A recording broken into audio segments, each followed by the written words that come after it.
Good morning and welcome to today's New Year Council meeting on zoning and franchises.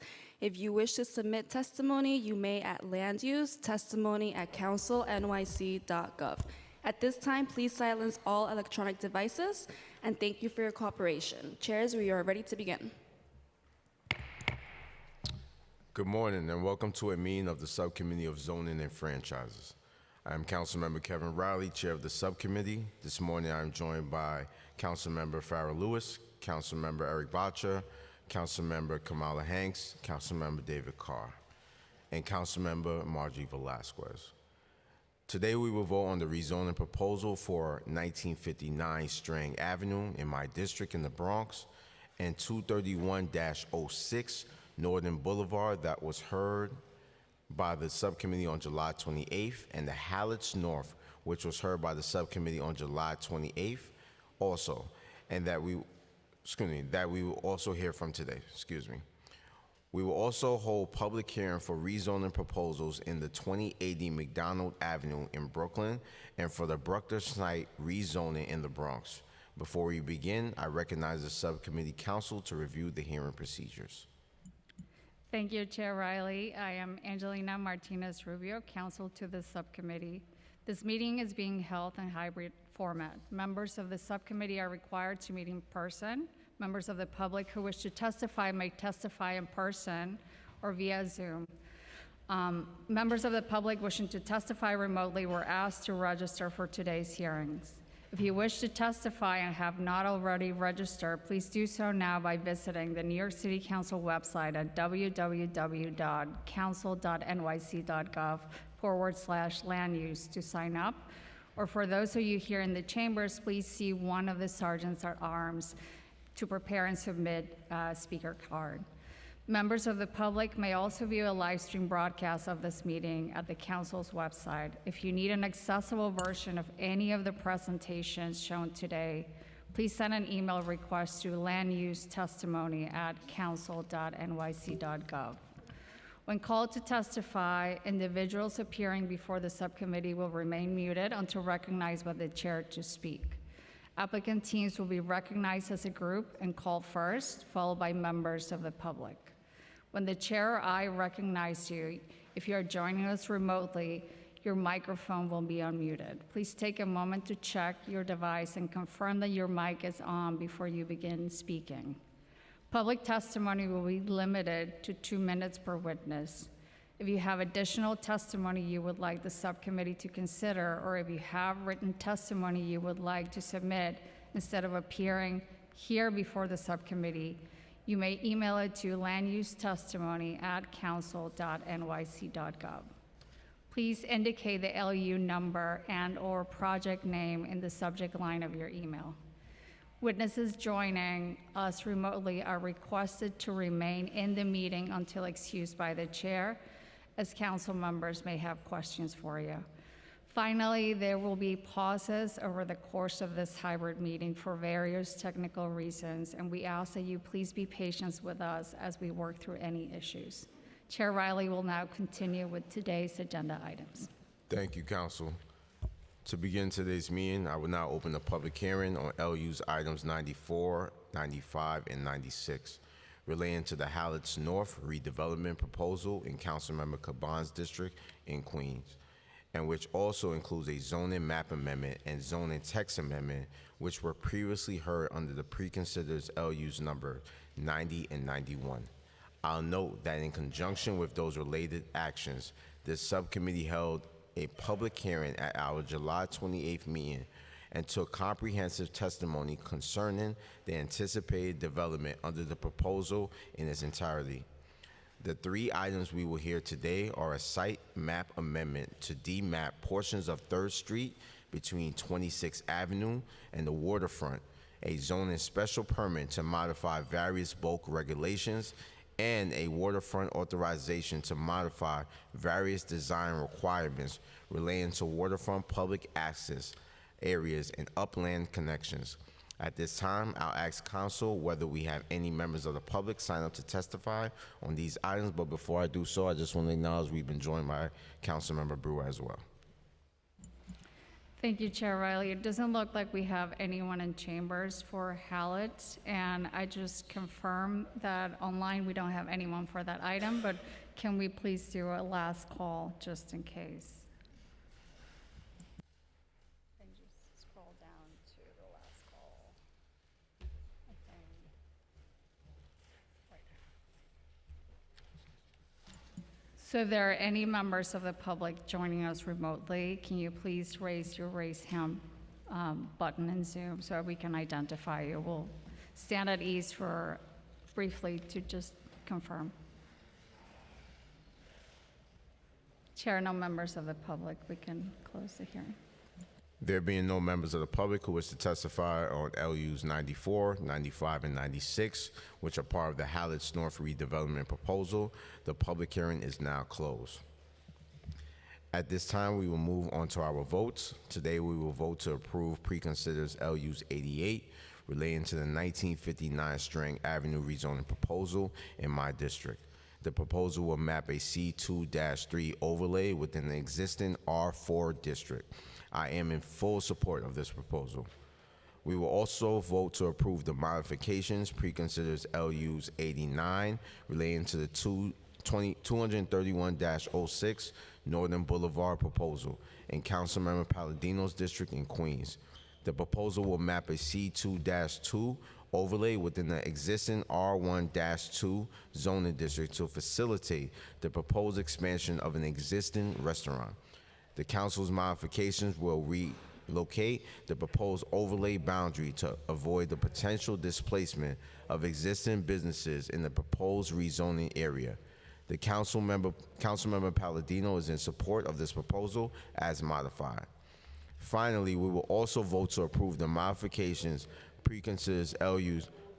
Quiet in the chambers, please.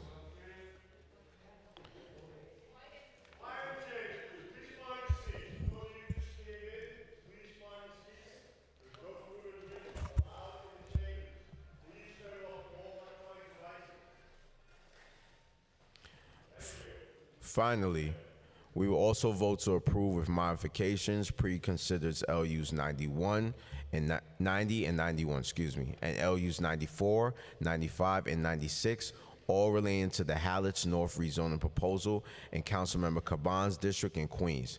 The proposal seeks a zoning map amendment to change an existing M1-1 zoning district to an R7-3/C2-4 zoning district.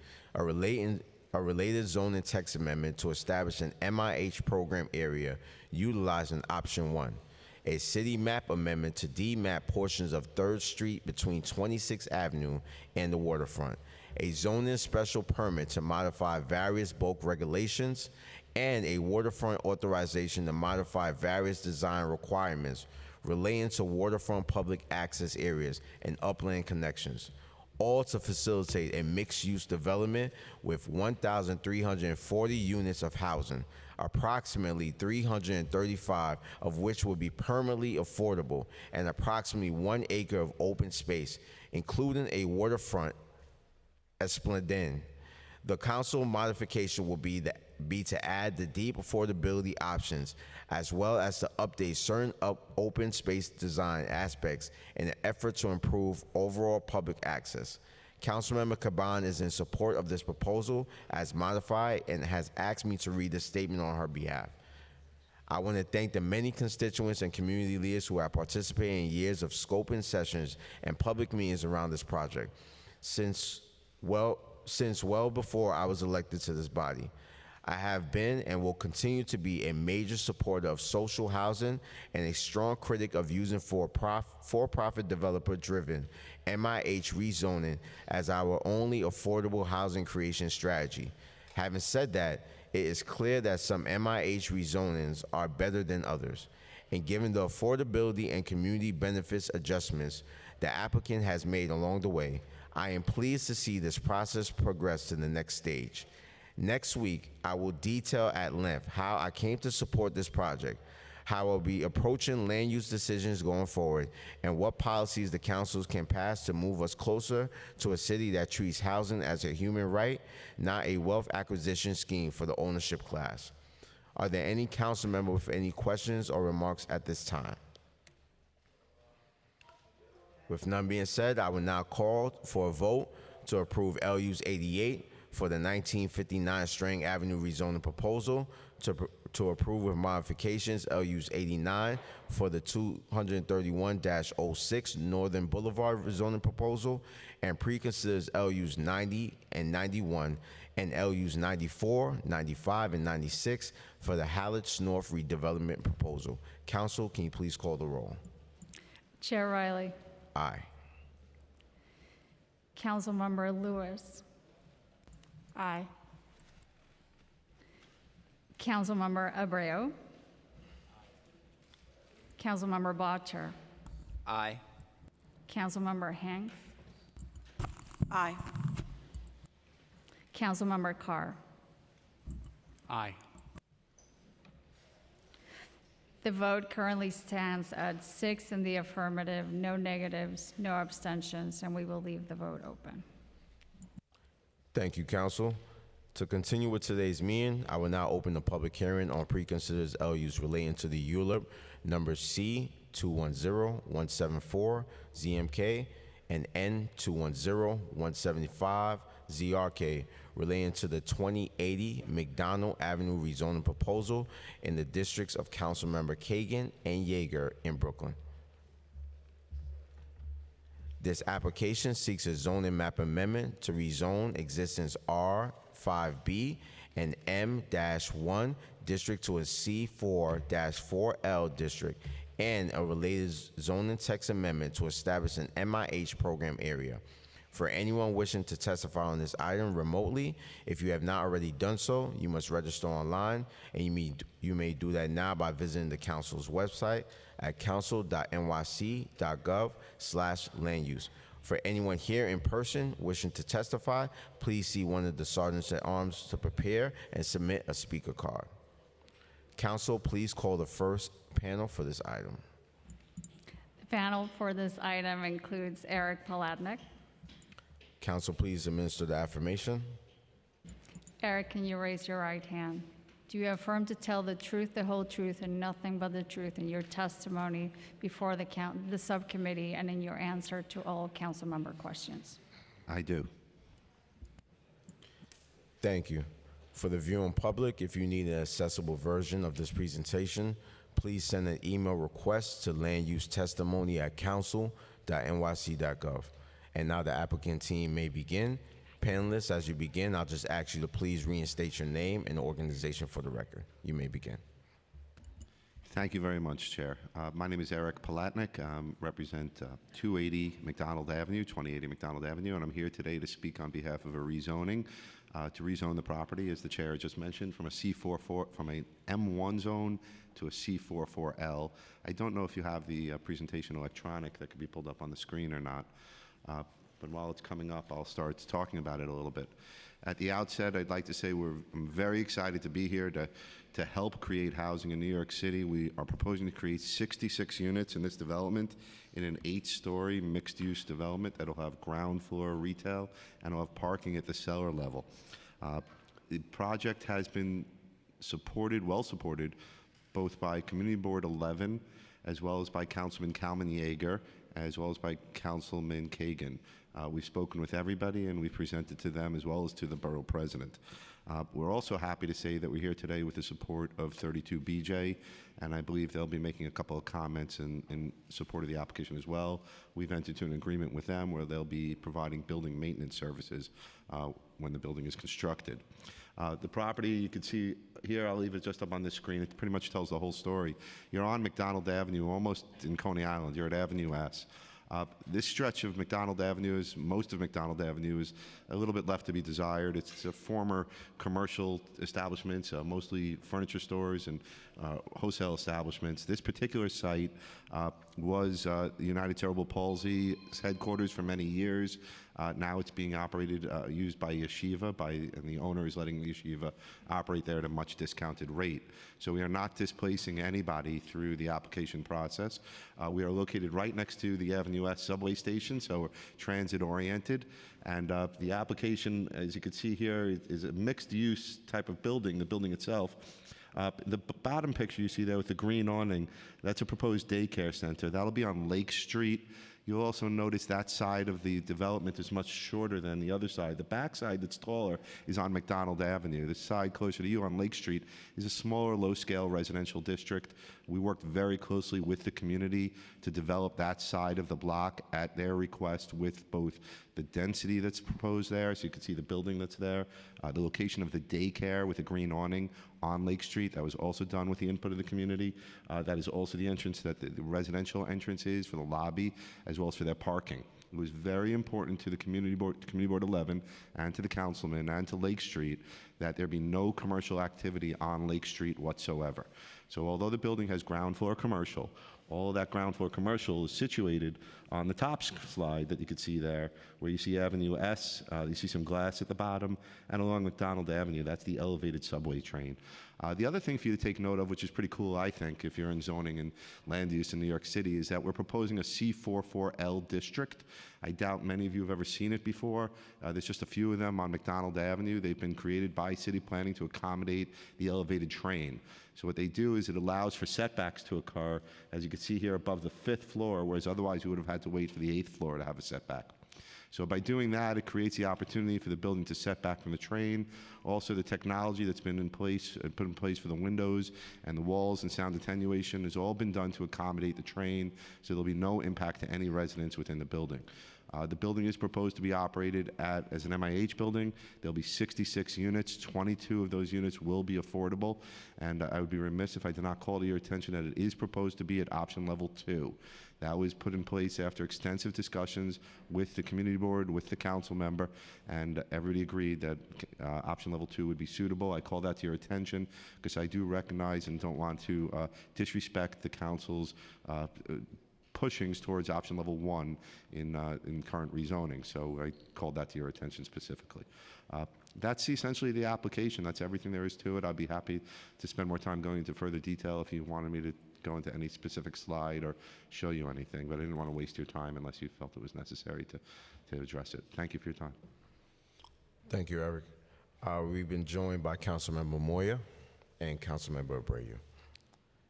Just a few questions. Has the applicant heard any objections from the community regarding the height of the building? And if so, have those conversations influenced any changes to the design?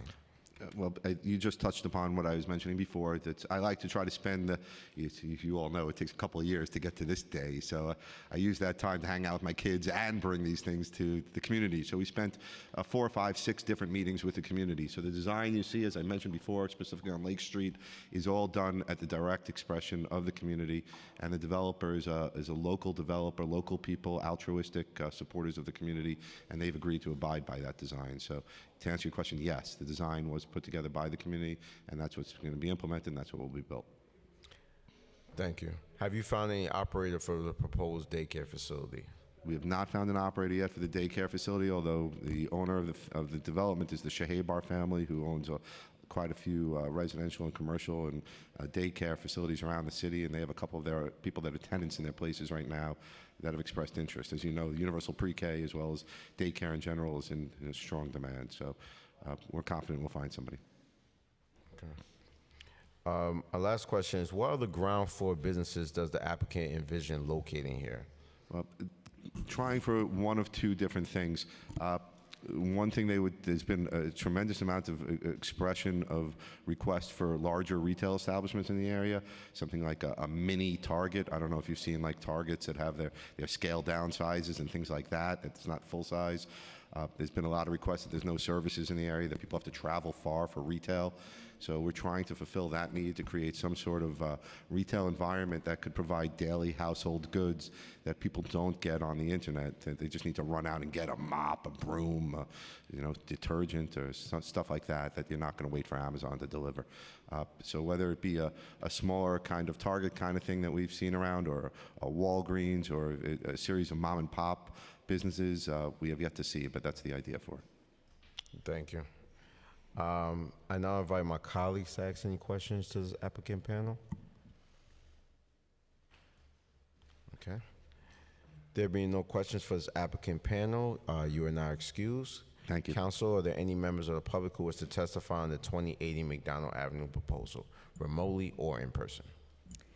Chair, we don't have any in person, but I hear that we have Mark Greenberg remotely. So can we promote him so that we can get him to testify? Mark Greenberg.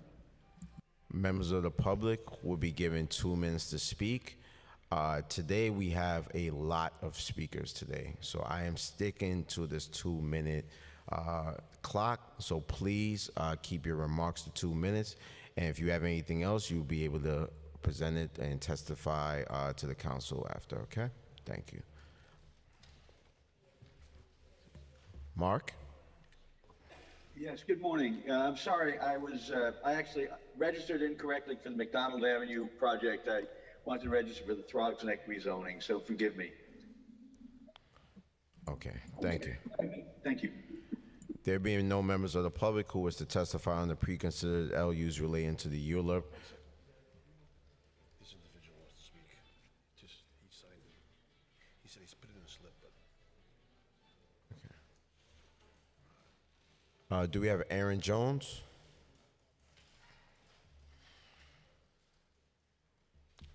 Mr. Jones, you may begin.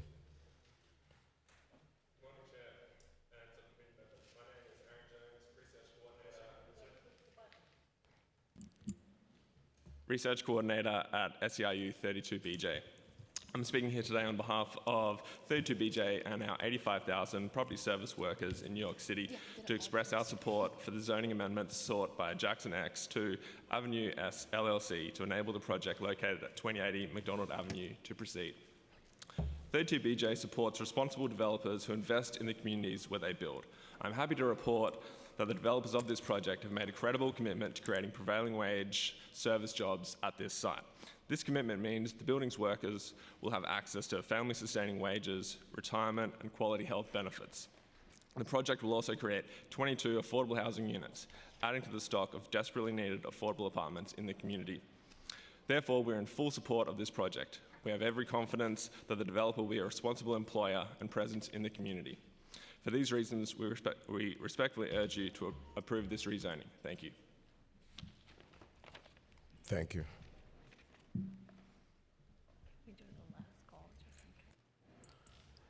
Can we do a last call? The last call for anybody who wants to testify on 2080 McDonald Avenue.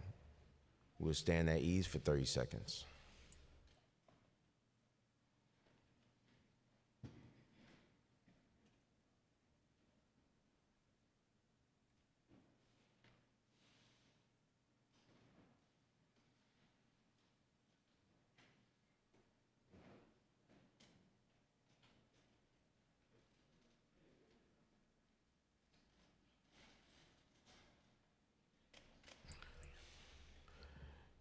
There being no other members of the public who wish to testify on preconsidered LUs relating to ULIP number C210174, ZMK, and N210175, ZRK relating to the 2080 McDonald Avenue rezoning proposal, the public hearing is now closed and the item is laid over.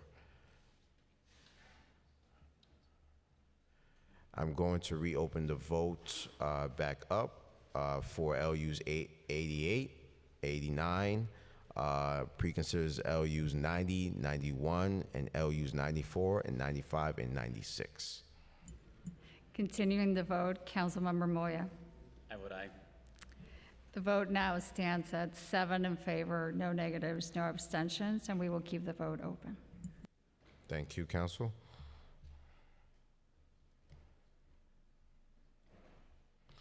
Okay. To continue with today's meeting, I will now open the public hearing on the preconsidered LUs relating to the ULIPs, number C220007, ZMX, and N220008, ZRX, relating to the Bruckner Sites rezoning proposal in Councilmember Velasquez's district in the Bronx. This application seeks a zoning map amendment to rezone the existing R4A/C.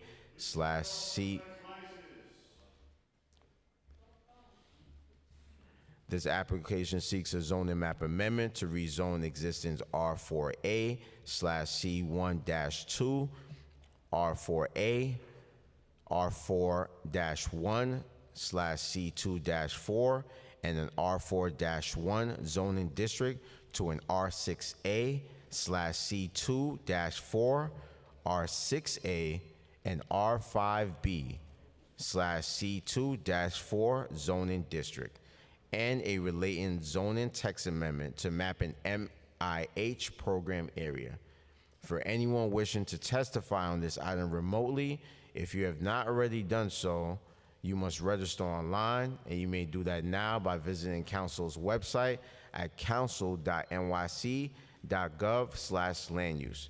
And once again, for anyone with us in person, please see one of the sergeants to prepare and submit a speaker card. I would now like to allow Councilmember Velasquez to give some remarks regarding this project. Councilmember Velasquez? Good morning, colleagues, and good morning to the many members of my community that are here in person and virtually. It's no secret that the Bronx and Throgs Neck have often been ignored and left behind by the city, whether it be city services, economic development, or quality housing options. And yet, those who make up our proud community of Throgs Neck are New York City's most essential, a community of those who have fought bravely in our country's greatest times of need, a community of public servants, union workers, and emergency heroes. And yet, we bear the brunt of an outdated and insufficient sewer system, a lack of resiliency planning, a lack of transportation infrastructure, and a lack of adequate and truly affordable housing. A community that serves the great city of New York deserves much better. It is with this knowledge and history that I, as the elected member of Throgs Neck, critically analyze any land use proposal that comes before me. For a proposal to garner my approval, it must be centered on improving the lives and well-being of my neighbors. And it must be done by and for my community with union labor and provide affordable housing for those in my community who need it so desperately. There are many families in my community that are struggling to make ends meet, to find sizable living arrangements to accommodate their family or accessibility needs. Our neighbors must have access to the vital resources that other boroughs and neighborhoods do, the majority of which have engaged their communities and listened to their needs with plans to deliver. Our infrastructure is suffering. And while individuals move to add stress to it, we are weakened because we are unsure of what it is to come. Will it be another sinkhole? Will the foundation be challenged within 2 to 5 years of completion? What will happen to the businesses that are affected by such proposals? We must ask these questions to ensure that we are putting our community first. With this in mind, my approach to considering the Bruckner rezoning proposal has 4 key principles: robust community engagement, labor and local hire, real affordability, and resiliency in city services. Community engagement means that every project needs to be driven and vetted by true community engagement with the community board, neighboring residents, local businesses, institutions, and community groups. We need to create opportunities for the community to thrive, from our youth to our seniors and everyone in between. It is important to hear all voices from many different perspectives, and we hope that this hearing can serve as a space for a productive discourse. Labor and local hire. This means that Council District 13 is made up of thousands of hardworking union workers, first responders, and veterans. Union workers build and uplift our city and are the backbone of our community. Any project proposed must have the support of and utilize union labor. We expect union labor to be used to build and operate here in District 13. Every project should tap into this local workforce to build and operate in this community. There are people struggling here, and development needs to be for the people and by the people. And I know recently some unions have expressed their support for this project. However, I have yet to receive any written confirmation of any union participation on this project indicating support. What is needed are specifics of how this project will incorporate unions during this construction and how unions will be long-term partners. Additionally, it is vital that any potential homes that are built in my community are directly available to the people in my district. Affordability means that our community is losing opportunities for affordable home ownership, and our neighbors are increasingly rent burdened. Almost 50% of rental households are rent burdened, and our population of homeowners has been declining for years. We need options for our hardworking families and seniors to find housing that is accessible, affordable, and stable. Any project coming forward needs to address this issue by facilitating truly affordable housing options. Next, resiliency in city services. As our city and neighborhood grows, city investments in infrastructure must keep up. This includes improvements to transit, resiliency, and school overcrowding.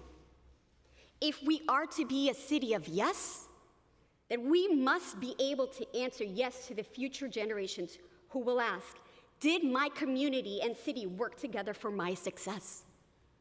The Throgsnack community is a transit desert. The location of the proposed rezoning is about a mile from the nearest subway stations. It is congested. There's no secret that this proposal has generated tremendous passions on both sides. And at times, passions have led to threats of violence and more.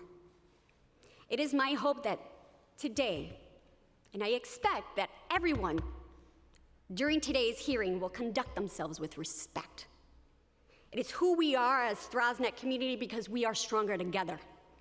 And I have many questions for the applicant team, and I hope to hear thorough answers. Thank you, and now I will turn it back to Chair Riley. Thank you, Councilmember Velasquez. Council, please call the first panel for this item. Chair, the first panel for this item is Jacqueline Scarinci and Sam Lemon-Tanaro. If you guys can approach the table.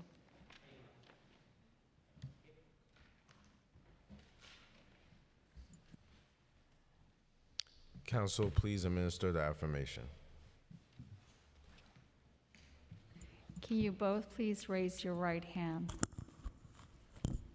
And do you affirm to tell the truth, the whole truth, and nothing but the truth in your testimony before the subcommittee and in your answers to all council member questions? I do. I do. Thank you. For the viewing public, if you need an accessible version of this presentation, please send an email request to landusetestimony@council.nyc.gov. And now the applicant team may begin. Panelists, as you begin, I'll just ask you please reinstate your name and organization for the record. You may begin. Good morning, Chair Riley and Councilmember Velasquez and members of the Zoning and Franchises Subcommittee.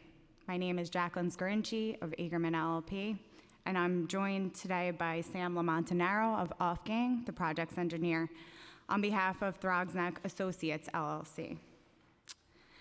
As this subcommittee is well aware, all of New York City is facing an affordable housing crisis. But we are here to remind each of you that locally, members of Throgsneck are not immune to this need, as Councilmember Velasquez just stated. We are proposing an investment in this community with the Bruckner Sites rezoning that provides a real opportunity to address some of the challenges that Throgsneck faces, including food insecurity, rising costs of living, and small businesses struggling to stay open.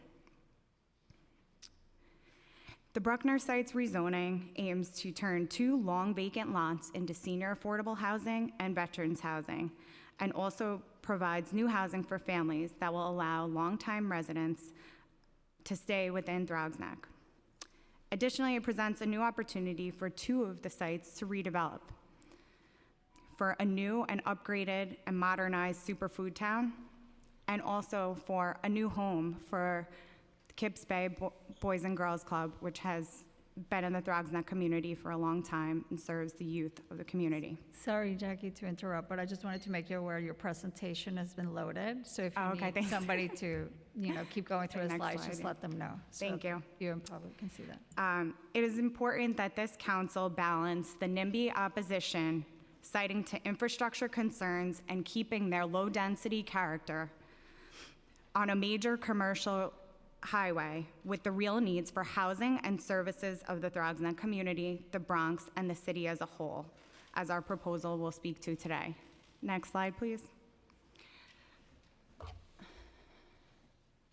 The proposal applies to 4 block fronts along the Bruckner on the fringe of a lower density residential neighborhood.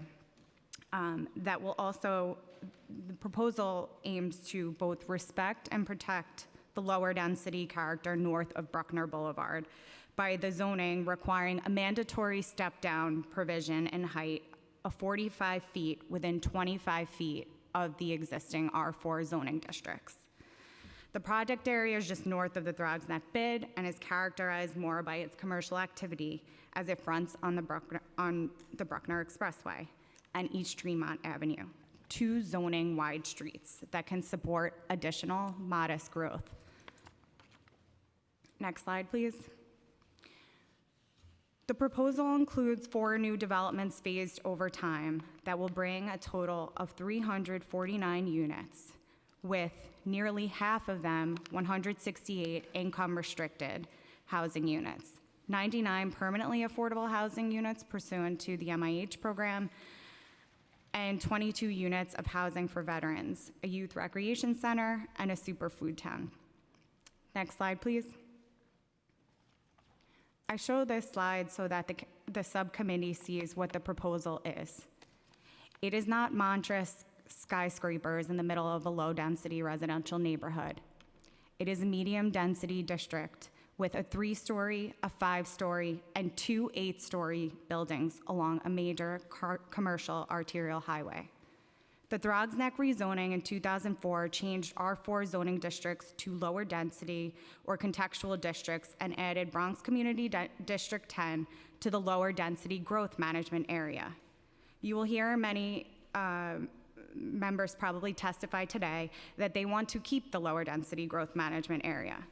This proposal does not change the lower density growth management area. The lower density growth management area is intended to have a better design by providing adequate parking and maintaining yards and open space. Next slide, please. The applicant is requesting 3 zoning and land use actions: a rezoning from the R41 and R4A zoning districts to R6A and R5B C24 zoning districts, a zoning text amendment to designate the project area a mandatory inclusionary housing area, and a related action to eliminate a portion of Meyer Street that is comprised of current Lot 35 and Development Site B. Next slide, please. The Throgs Neck downzoning that occurred 20 years ago has led to exclusionary zoning practices. District 13 is among the lowest producers of affordable housing, producing just 58 affordable housing units in the past decade, when the citywide average is close to 1,300 units. Next slide, please. 40.2% of renter households in Throgs Neck are rent burden, meaning they spend more than 35% of their income on rent. The population growth in Throgs Neck is at 8.6%, nearly double what the housing production has been during this past decade. The overall rental vacancy rate in Throgs Neck Co-op City is 2.4%, extremely low. The project proposes 99 permanently affordable housing units in compliance with MIH Option 2, where rents range from 60% AMI up to 100% AMI and average at 80% AMI. Next slide, please. Why does density matter? From a planning perspective, it is a predictor for proximity to close supermarkets. It ensures resiliency and new sustainable development measures, infrastructure investments, attracts new investment, and better retail. Current population density in Throgs Neck is 31.6 people per acre.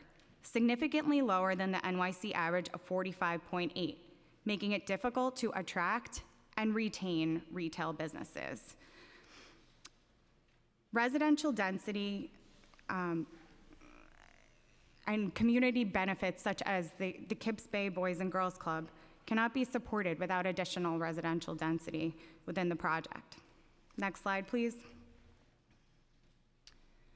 This map is to show the current supermarket locations within Throgs Neck within a mile radius and demonstrates that the current superfood town that is located in what is called Site A in the rezoning area, if it left, there's only one other major supermarket within the area, leaving this area to be at risk for food insecurity.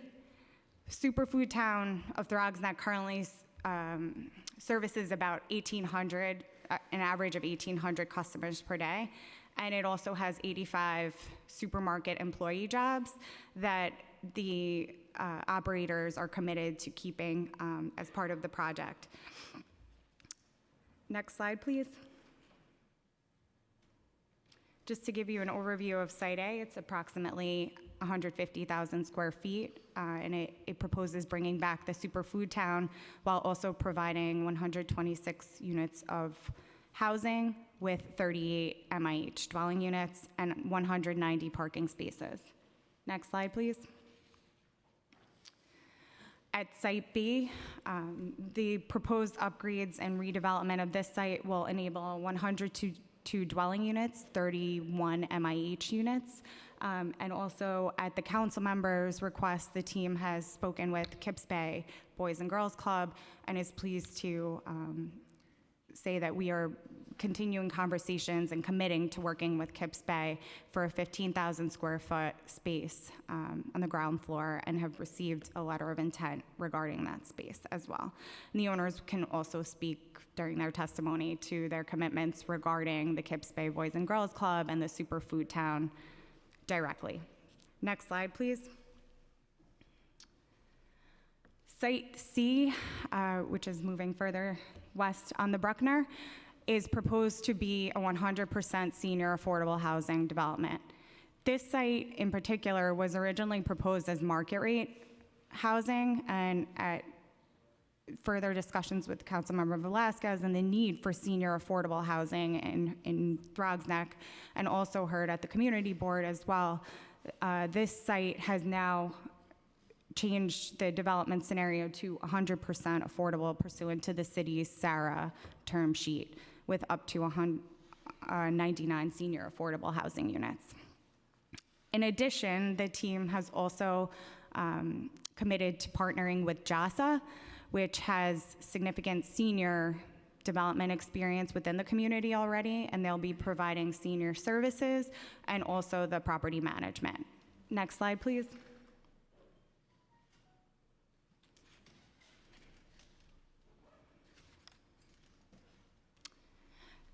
The team has also partnered with the Tunnel to Towers Foundation for Site D, which is the furthest along the Bruckner Expressway and is a lower density in context. So this building is proposed to be a 3-story residential building with 22 units of housing for veterans.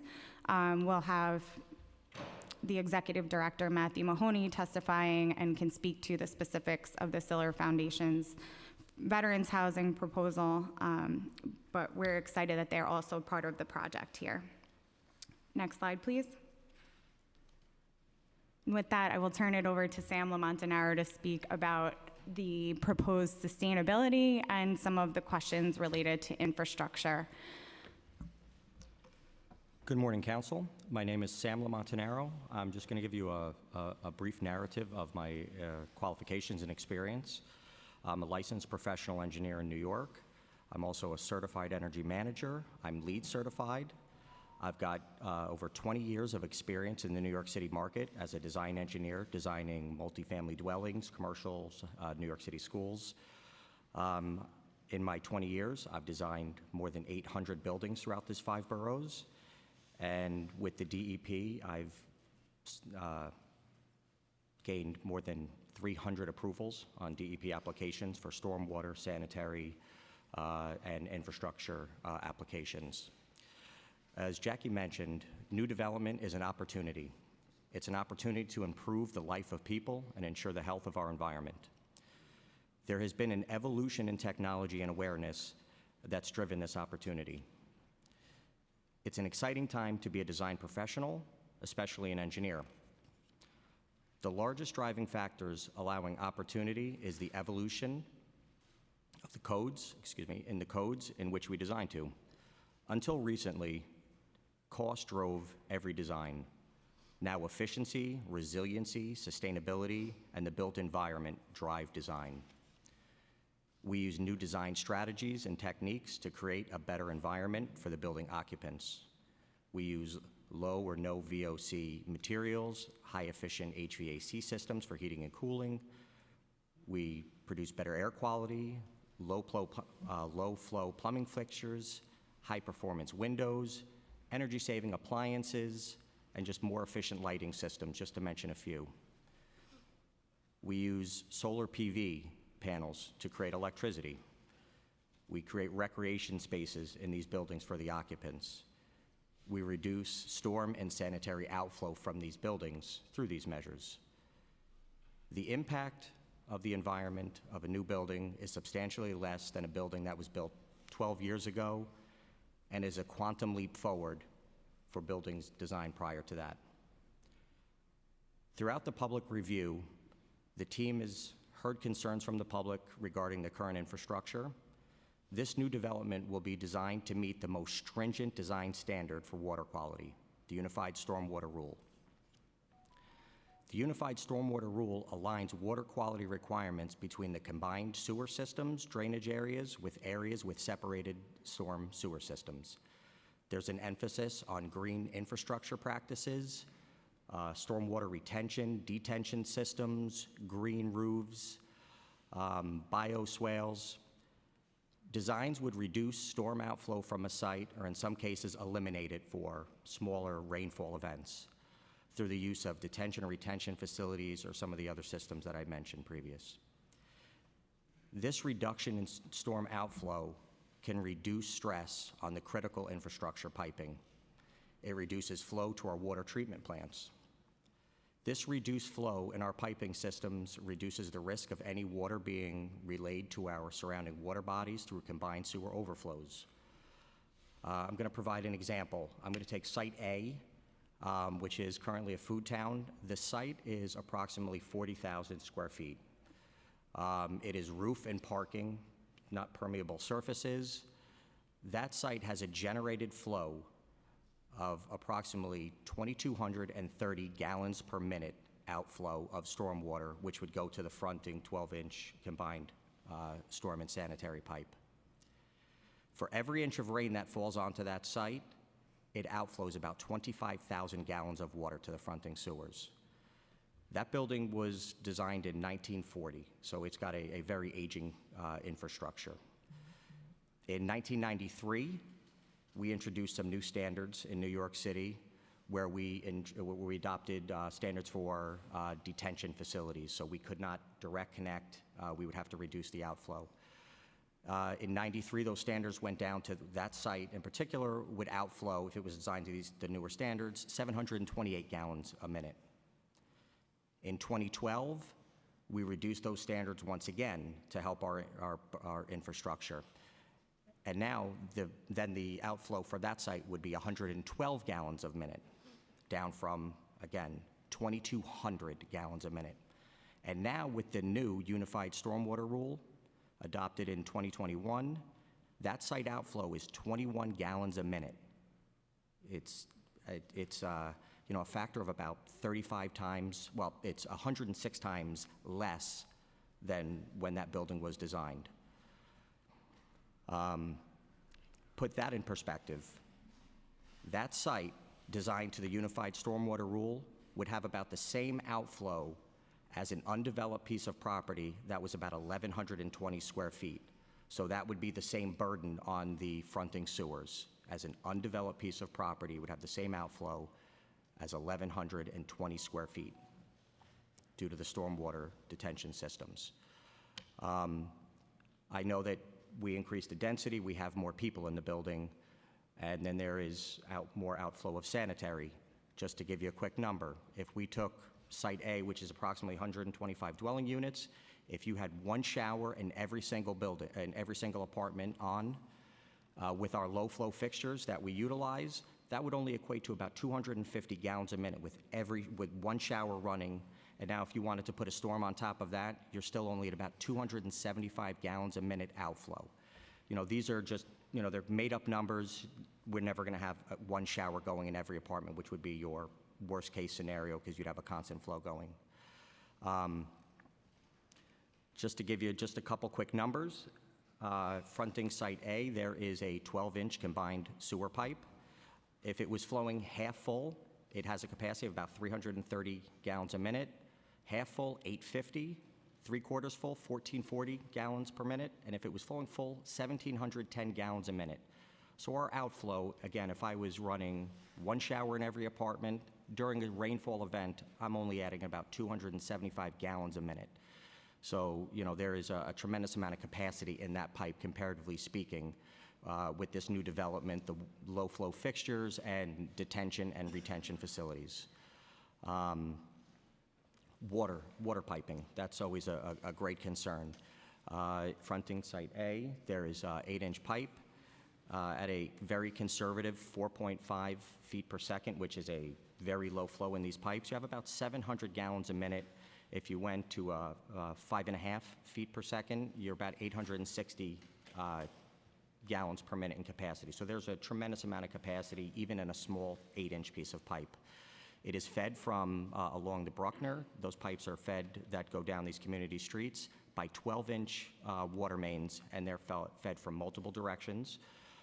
That helps ensure capacity and that the water is always moving, keeping it a healthier environment.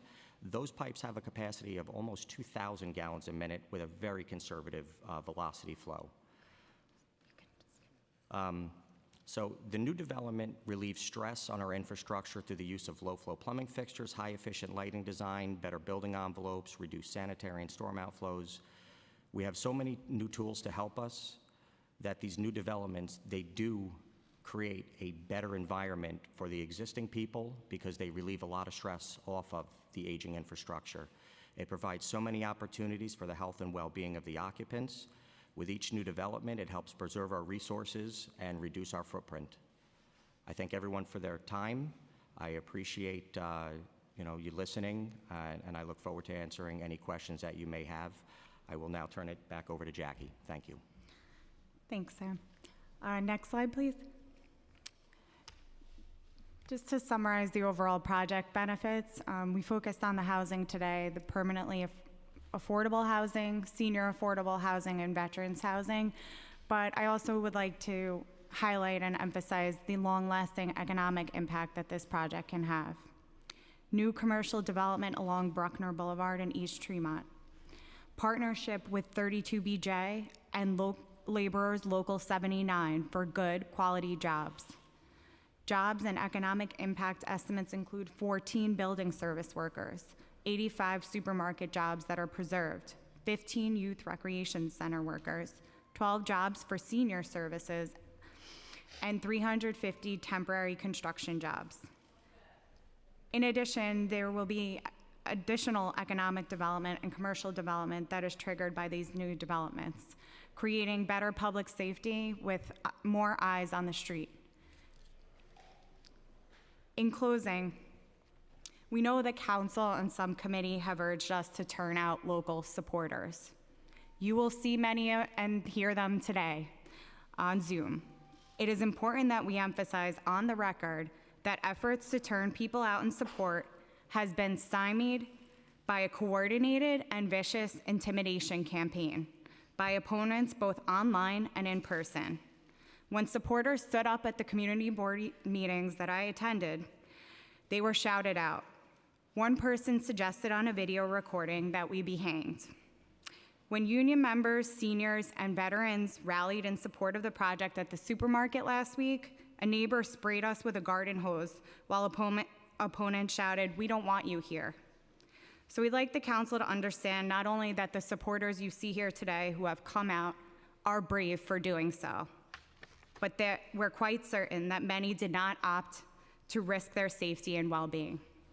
All of this said, we believe this project stands on the merits, and we sincerely hope that you can say yes to a proposal that brings new permanently affordable housing, senior affordable housing, veterans housing, a new supermarket, and a youth community center to this city in a time when we need it the most. We appreciate your time and welcome your questions. Thank you. I have a couple of questions for the applicant team before I turn over to Councilmember Velasquez and the rest of my colleagues for their questions. First question is Site D, which is now proposed as a veteran housing through the tunnels to tower foundation, is not adjacent to the rest of the project area and is not being mapped for MIH. Given the need of affordable housing in this district, which your team referred to and referenced to, given that the site is somewhat isolated from the rest of this project scope, can you please explain the rationale for including this in the project? Sure. This site also has been a long vacant lot that it fronts on the Bruckner Expressway, which is a 200-foot wide arterial highway. And in the land use rationale for our rezoning, the entire planning rationale is to create more of a commercial corridor on this stretch of the Bruckner that will create more pedestrian activity and development in this area as well.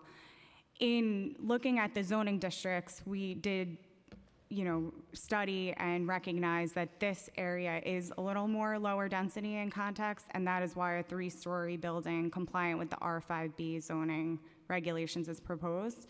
And, as you mentioned, the team was able to partner with the Siller Foundation at the request of the community for housing for veterans. And I think it's a great opportunity for it's more of a lower density housing development along the Bruckner, but it's still part of the rezoning proposal and rationale. Community Board 10 cited that the lower density growth management area was a reason why they disapproved this application. Can you please explain what the purpose of the LDGMA designation is and how this project takes into account the provisions? Sure. The lower density growth management area was a planning tool to ensure that there's better site planning and adequate parking, as well as open space planning. And this proposal is a zoning district change. It doesn't change the lower density growth management area. In addition, the applicant team has really recognized the need for parking within the community, and across all of the sites is actually exceeding the required parking by 130 spaces. And that if you need me to go into each of the sites' parking requirements and proposed parking, I can, but just across all of them, it is greatly exceeding the parking. And I think that's the intent of, that is the intent of the lower density growth management area, is the overall site planning and providing adequate parking for the community. Is there recent examples of the rezoning that you could provide, and how were the local concerns addressed in these examples? So the lower density growth management areas are mapped in Bronx Community District 10 and also in Staten Island. And in Staten Island, recently there was the citywide Bay Street rezoning. And, I think in the Bay Street rezoning, that's thousands of housing units that are being proposed there. It keeps the lower density growth management intact, similar to this rezoning. Here it's 350 units. It's not nearly as many units proposed there. The Borough President recommended that the Site A be rezoned to an R6B instead of an R6A, which would limit the height of the building to 55 feet. Given the community's concern regarding the out-of-scale density of this project, why has your team decided not to pursue the R6B option? So consistent with the City Planning Commission's report and recommendations, our team believes the R6A is an appropriate zoning district. The Site A in particular is located on 2 wide streets, zoning wide streets, Crosby Avenue and Bruckner Boulevard, and it provides additional modest growth. Additionally, the R6A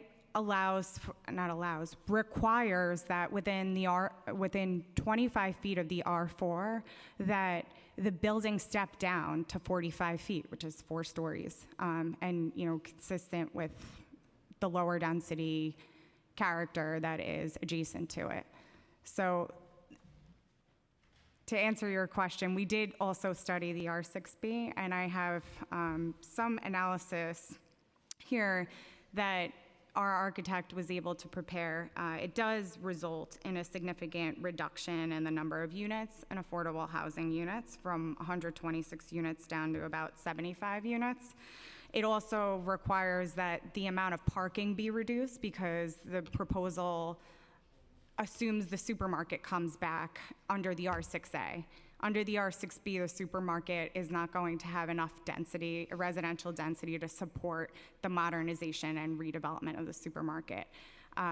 So under the R6B, there would at most be 6,000 square feet of retail within the project. So besides stating today that your team will only build up to 65 feet at this site, what agreements are you willing to make to memorialize this height, given that the R6A zoning being sought permits heights up to 85 feet? So we've studied the R6A at a 6-story building, and it is able to maintain the overall building program that's proposed here today, which is approximately 126 dwelling units with 38 MIH units, and bringing back the superfood town at its current size, which is about 17,000 square feet, and 190 parking spaces to support both the residential and the supermarket. But in terms of the commitment, the team will speak to that in their testimony today. They have firmly committed to it, and I think from a construction perspective, it may be more beneficial to them, and they can speak to that as well at a 6-story building. Thank you. I just want to note for the record, we've been joined by Councilmember Shulman. I'm going to turn over to the Community Council to continue the vote. Continuing the vote of pre-consider LUs 88, 89, 90, and 91, and 94 through 96. Councilmember Shulman. Aye and all. The final vote is 8 in the affirmative, no negatives, no abstentions. The items are approved and will be referred to the full Land Use Committee. Thank you, Council. Thank you, applicant team, for answering the questions. I have a few more, but for the sake of time, I will turn it over to Councilmember Velasquez to ask her questions, and then turn it over to the rest of the committee to see if they have any questions. Councilmember Velasquez? Can you please describe how you've responded to concerns raised by the community board and other local stakeholders in regards to density, food security, and housing? Sorry, I want to make sure I answer all 3. Okay. So with regards to the first question, with density, the proposed district, the R6A, is a medium density district.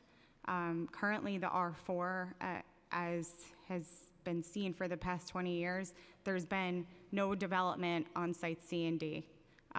They've been vacant lots because the zoning does not accommodate new development and development that is worth constructing on these sites without some additional density added to the sites. With the density comes affordable housing. So at the R6A level, this is a medium density district, which ranges from 4 to 6 to 8 stories in height. And the height is being pushed along the Bruckner. In terms of the community's concerns regarding density, a lot of the concerns that we heard at the community board were that they don't want any affordable housing, they don't want any change to the current zoning, that we should build under the current zoning. And I think from what we've seen is these developments, the supermarket was constructed in 1940. The site built around the same time. If we don't have some kind of change in terms of the level of density here, these sites will remain the way that they are. And as you stated, Throgs Neck is in need of new housing opportunities, new commercial, new economic development. These buildings, a lot of them need to be significantly upgraded, and on the vacant lots, without a rezoning, they will continue to remain vacant. So I think in terms of density, it's very hard to respond to a concern that they want you to keep everything the same way that it is. So I think just in responding to that, I'm explaining the rationale for the rezoning and the need for a modest increase in the density that's allowed today.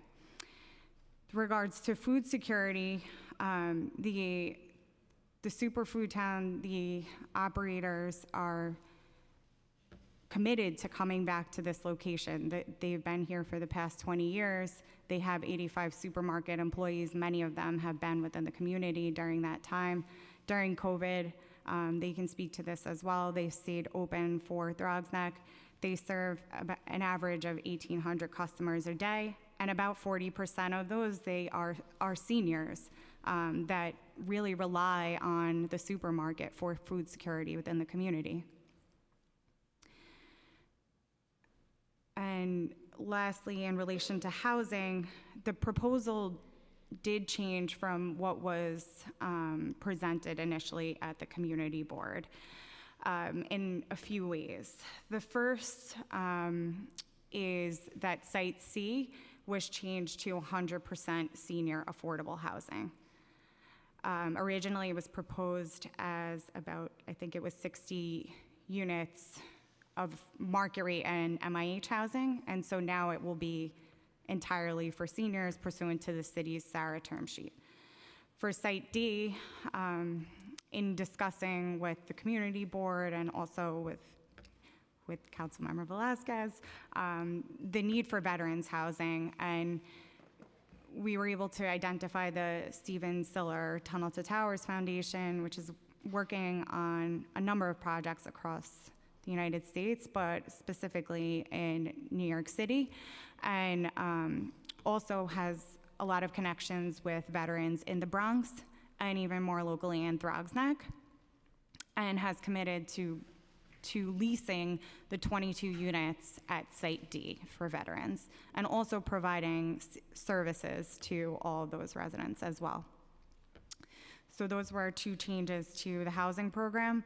In addition to that, Borough President Gibson recommended that the team look at the unit distribution and shift the unit distribution to provide more units for families, because the idea was that with larger family size units, people will stay in these units longer term rather than having smaller units that may turn over longer. And so on Site A, we were able to get the 2 and 3 bedroom units to approximately 40% of the unit distribution. And on Site B, we were able to add 20% 2 and 3 bedroom units. So those were the responses to the housing program that came out of the public review. Can you please describe your recent conversations with local stakeholders? And have you identified how to address concerns of public safety, considering the 45th precinct is overburdened? So I think, in relation to public safety, one of the biggest things that the project will bring is new development, more residents that are more eyes and ears on the street, and also improved lighting and security cameras at each of the buildings. Excuse me 1 second. I'm going to be very clear today. We're going to be respected to everyone's comments and answers. If you're not, we're going to have you tossed out this room. All right? Thank you. You could continue. Yeah. And overall, it's our position that the additional housing is not going to increase public safety concerns in the neighborhood. If anything, it will improve by having additional residents.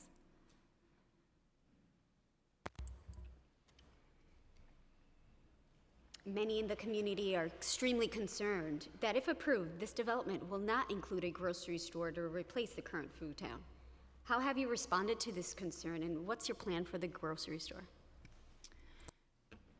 So the plan for Superfood Town, assuming that the rezoning is approved within the next month, is that construction would be approximately 24 to 28 months. During that time, the owners have committed to relocating the 85 supermarket employees to other locations that they operate throughout New York City. In terms of providing quality, healthy food to current residents during that time, the team has also committed to working with the local community board and identifying not-for-profit organizations to run a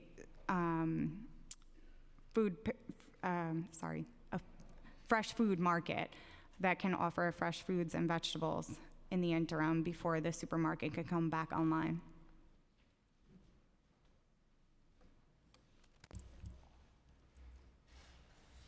One of the concerns raised several times by local residents was the lack of youth services.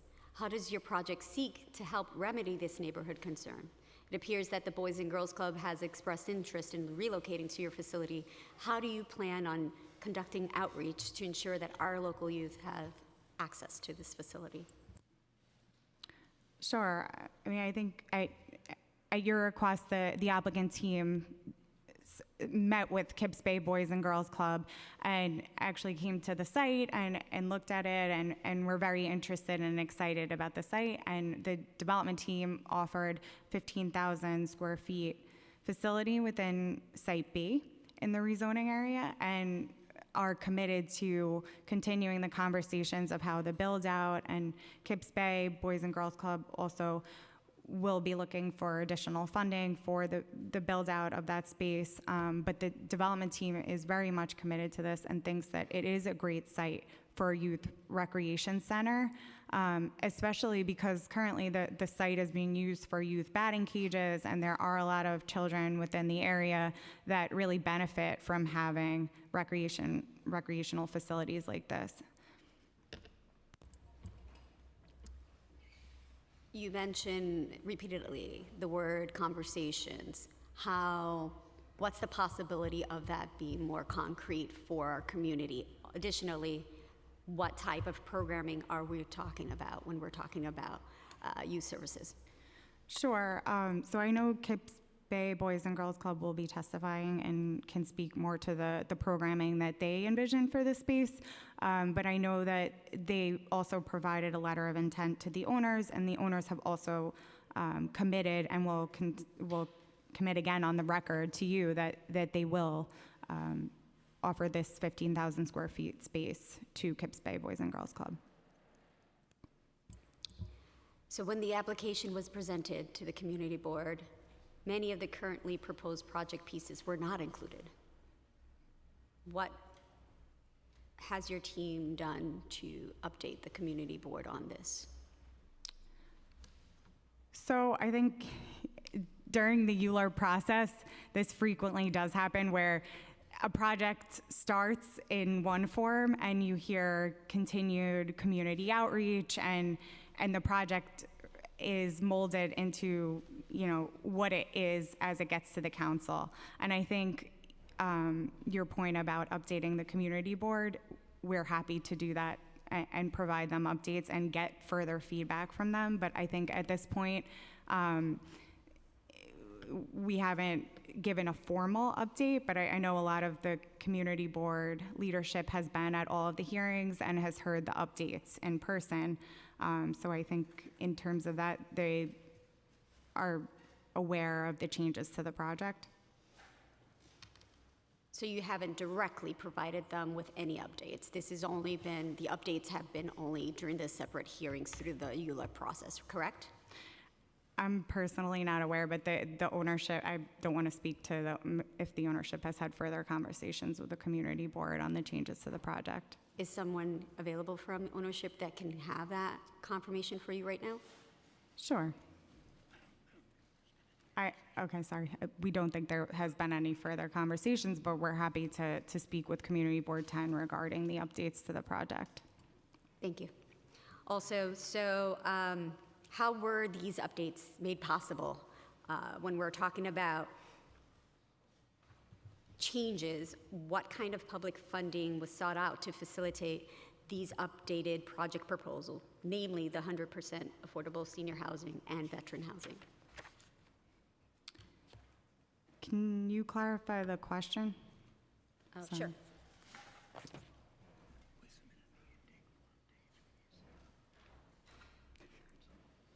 Jordan, do you want to sit and answer the questions instead?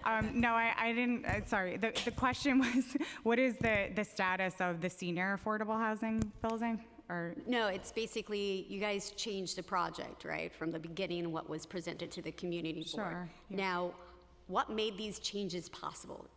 And how has the public funding been sought out to facilitate these updates? Okay. Yes, I can answer that question. Anytime. So in relation to Site C in particular, the team, through the public review process, heard that the senior affordable housing was really important to the community and to Councilmember, to you, Councilmember Velasquez. And so they hired an affordable housing development consultant because this is a very specialized type of development, who will also testify today from Radson Development, and has prepared a pro forma and intake application form with HPD.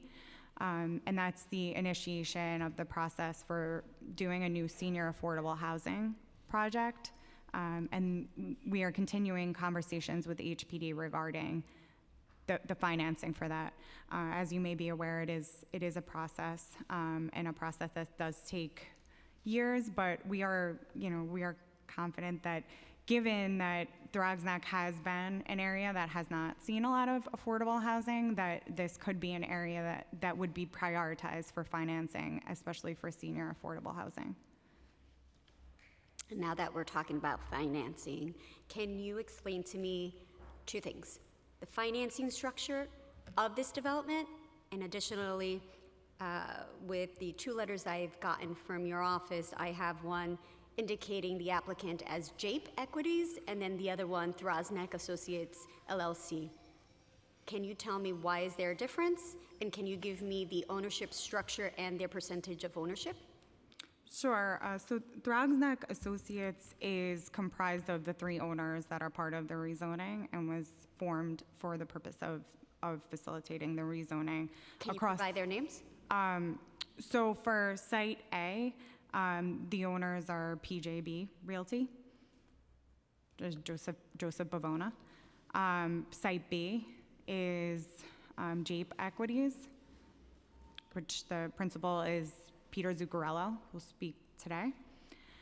Sites C and D are owned by Marciano Enterprises, which is Franco and Marco Marciano.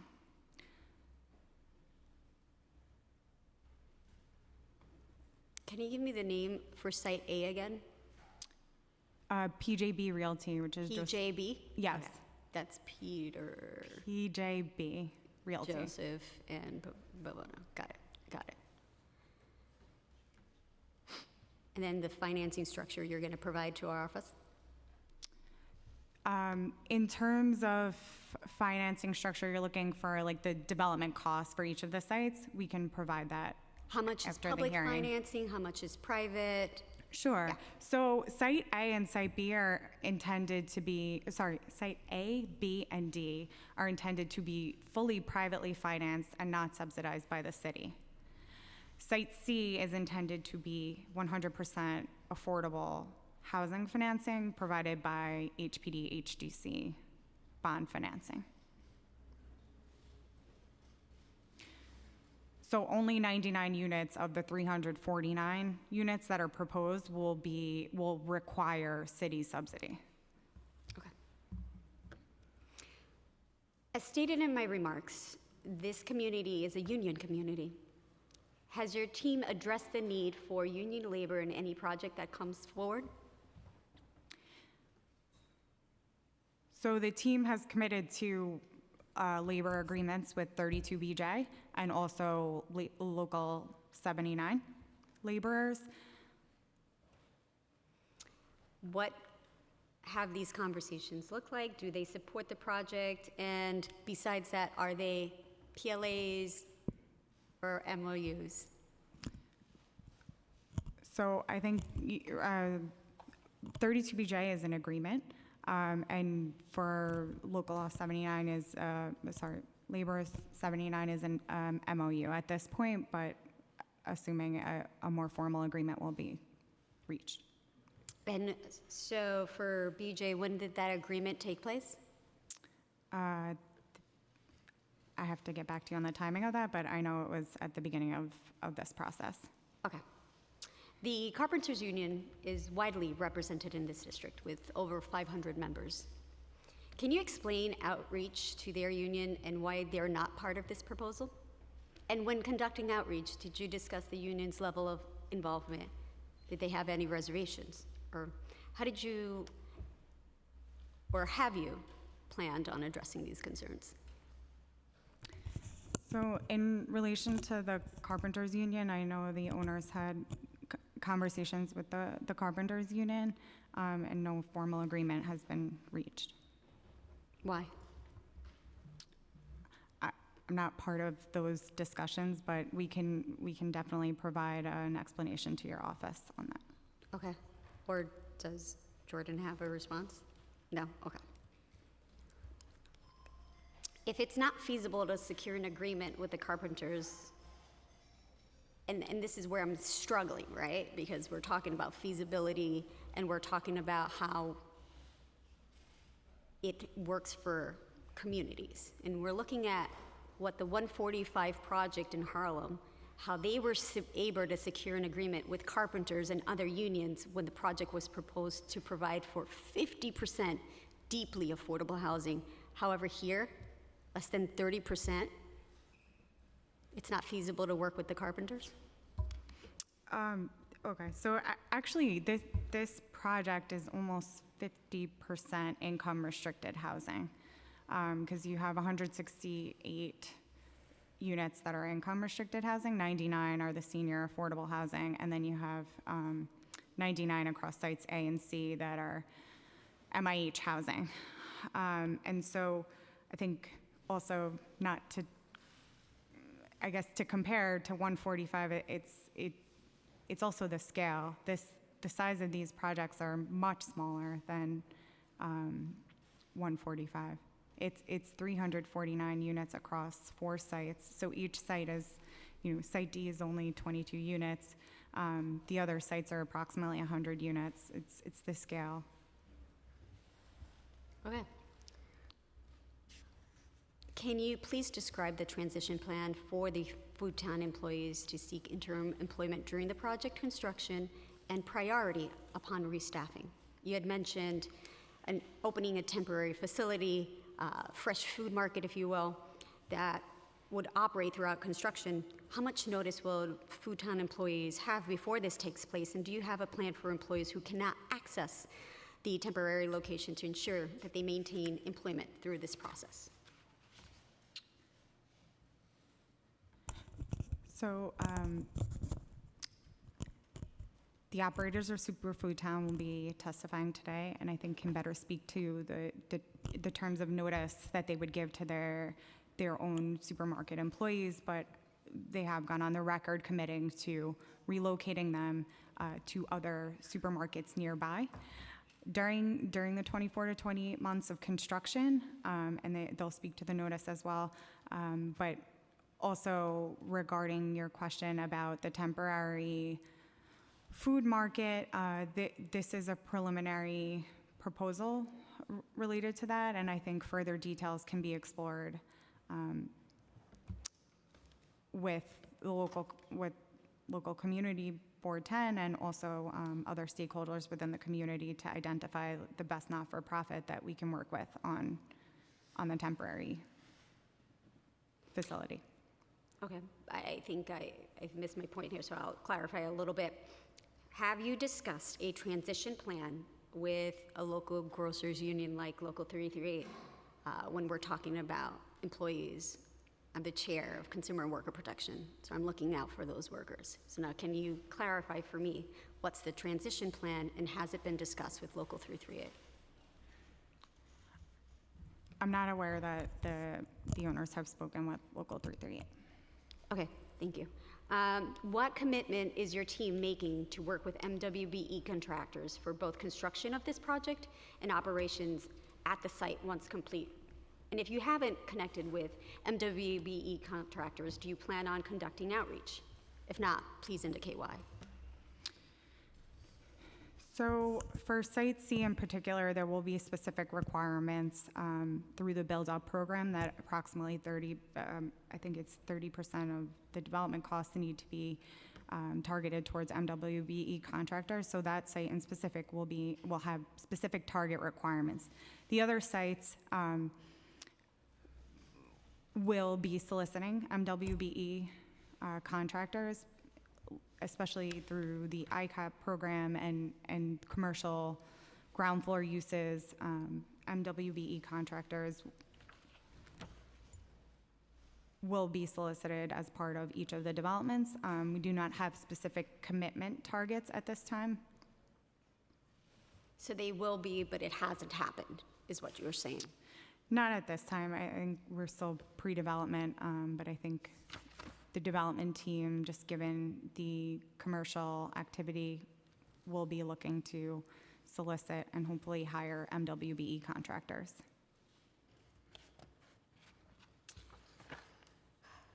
So Community Board 10 and others have noted the challenges the community faces in regards to essential infrastructure, such as transit service, resiliency concerns, and school overcrowding.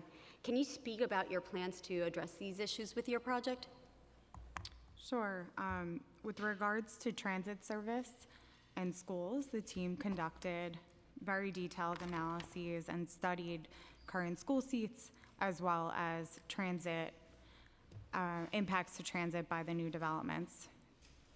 These will be 4 developments that are phased over time. It's 349 units, and as part of the detailed analyses, it was determined by the consultant that there is no significant impacts on transit and schools. I know Sam spoke a little bit regarding resiliency during the presentation. If there are further questions related to that, I can have him speak to that as well.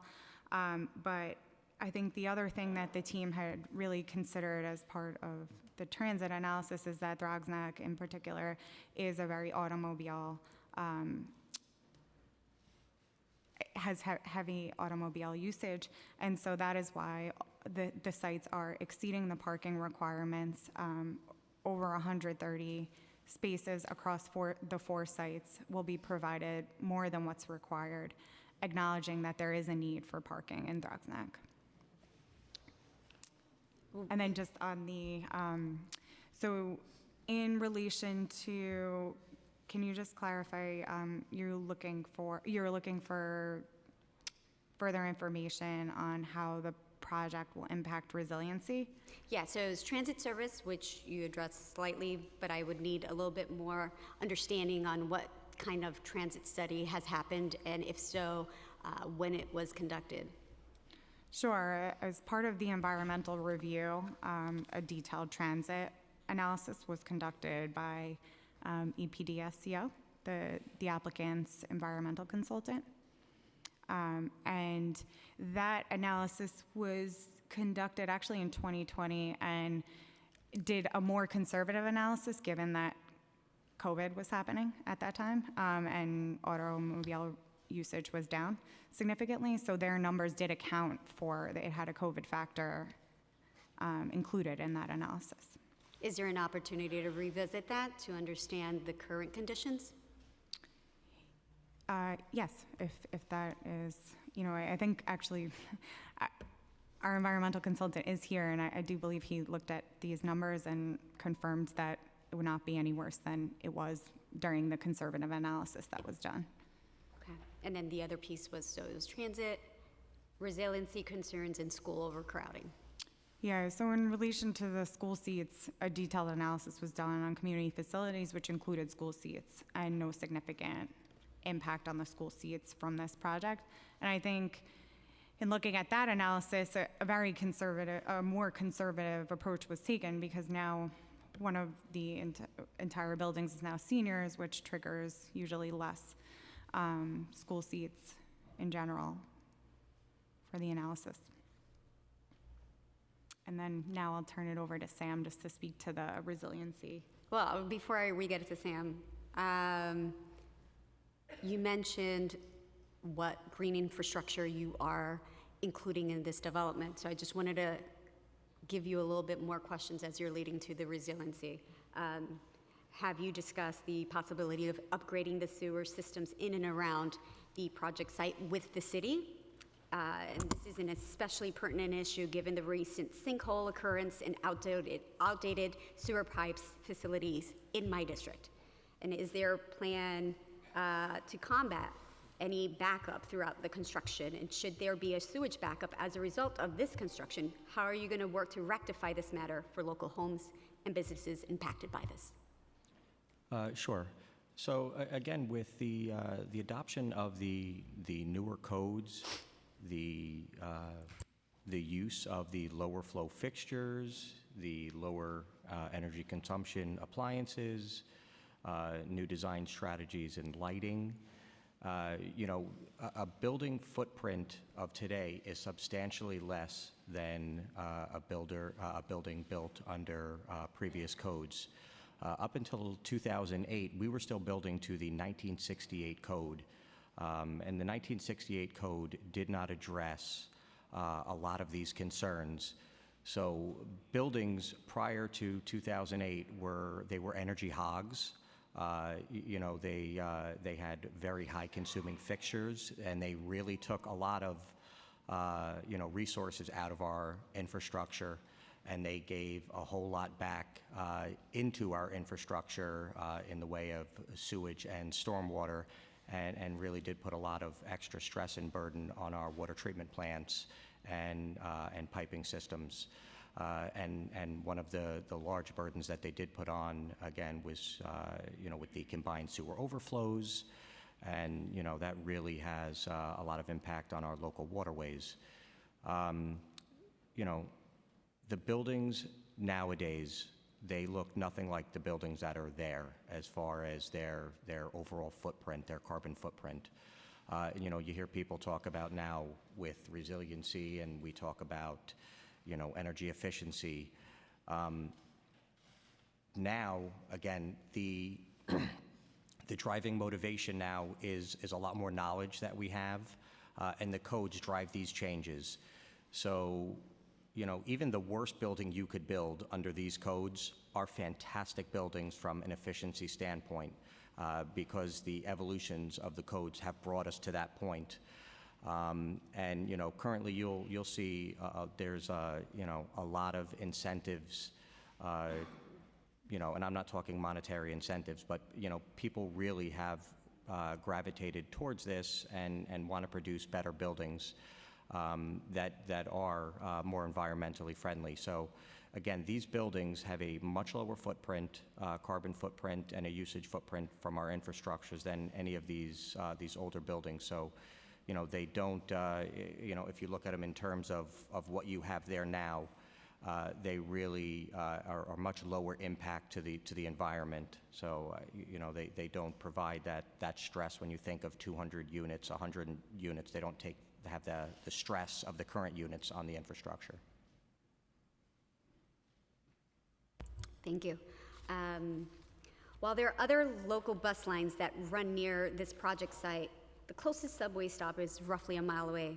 Can you please describe ways which your team has addressed the concerns regarding possible bus overcrowding, traffic, and public safety? Also, have you had discussions with the MTA and DOT to identify improvements to transportation as they relate to your project and increase the residents in the vicinity? So in relation to the transit,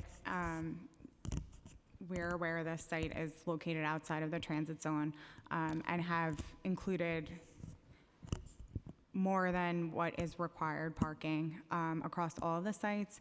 But in terms of your questions related to discussions with DOT, we are happy to continue conversations with City Hall that we have initiated regarding commitments and additional infrastructure that may be needed within the community. Like as I mentioned, the studies that we did as part of the land use application didn't identify impacts or improvements needed. However, we do note that in discussions with your office and also with local community members that there are concerns and needs for upgrades to bus shelters and other transit improvements that can be needed. And the applicant team is committed to this project, has put in a lot of time and effort, and those are commitments that we also want to make sure are continued by the city. While out of the applicant's control, we find it very important to the success of the project. There's a great need in this community for more affordable home ownership opportunities, and I've voiced this in every conversation with your team. But why aren't there any affordable home ownerships in this project? So I think in terms of affordable home ownership, the team did explore this as an option, but given the program across all 4 sites, it was hard to accomplish home ownership while also providing veterans housing under the Siller Foundation model, which is a rental program. The SARA program, which is senior affordable housing, it's also a rental program. And then the other 2 sites are not seeking city subsidy or financing, and given the market and the ground floor uses that are being proposed were not considered for home ownership. Rentals seem to be the proposal that the development team found the most feasible to construct at these locations. So as we're talking about senior housing, what are the levels that we are considering for senior housing? Like, how affordable will they be for our local seniors, and what preference is going to be given to our local seniors? While there's a great need for additional senior housing in our district, it is essential that our senior population have an adequate opportunity to obtain these apartments.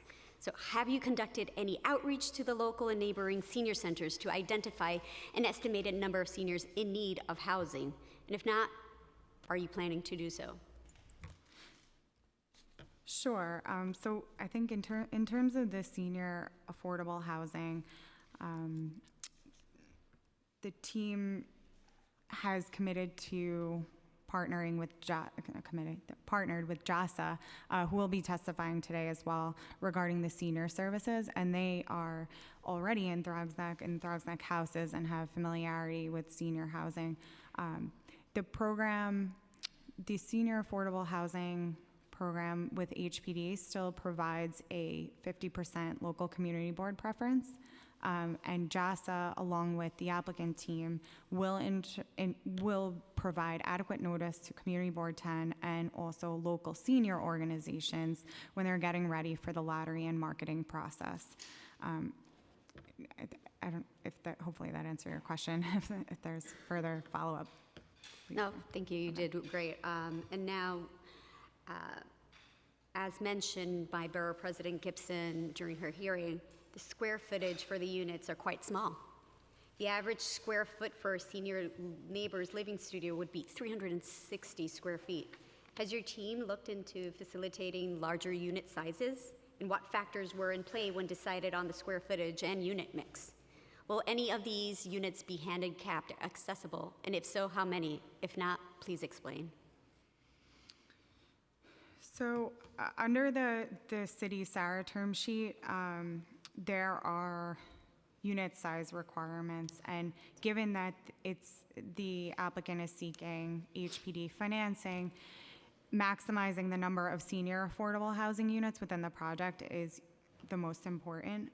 We do hear you that this is something that we can hopefully work with HPD further on, but this this proposal of 360 net square feet for a studio and 510 net square feet for a one-bedroom is driven by the city's term sheet for apartment sizes. And with regards to handicapped and accessibility for these units, the SARA program, Senior Affordable Housing Program with HPD, requires that all of the senior units include accessibility measures, including grab bars, turning radius within the apartments to accommodate wheelchairs, and those are design guidelines that are driven by the city. Okay. Last one, actually. The Borough President and the community at large have given preference to family-size units. How is this project addressing the need for desperately needed affordable housing? And if family-size units are added to the proposal, what will their size ratio be? And how many family-size units will be added? And how many bedrooms will be included in the amended proposal?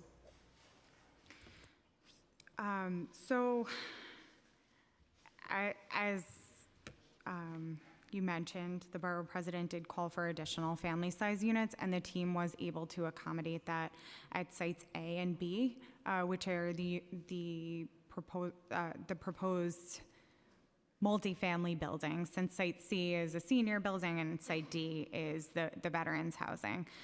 So at Site A, the team was able to add 11 three-bedroom units, and that put the 2 and 3 bedroom units for the project at approximately 40% of the unit distribution. And also at Site B, which originally had no 3-bedroom units, they were able to include 4 3-bedroom units, which accounted for about 20% of the 2 and 3 bedroom units within the 102 units at Site B. That did result in an overall reduction in the number of units at Site A and B, because larger units means less units in the overall project as well. And just as a follow-up for the questions that you didn't have answers to, and you said you'd follow up with us, what's the timeline on that? I think I will have to just get back to some of my team members, but we can provide something in writing by the end of this week. Okay, thank you. I turn it back to you, Chair Riley. Thank you, Councilmember Velasquez. I'm going to allow my colleagues to ask their questions now. I'm going to turn it over to Councilmember Shulman.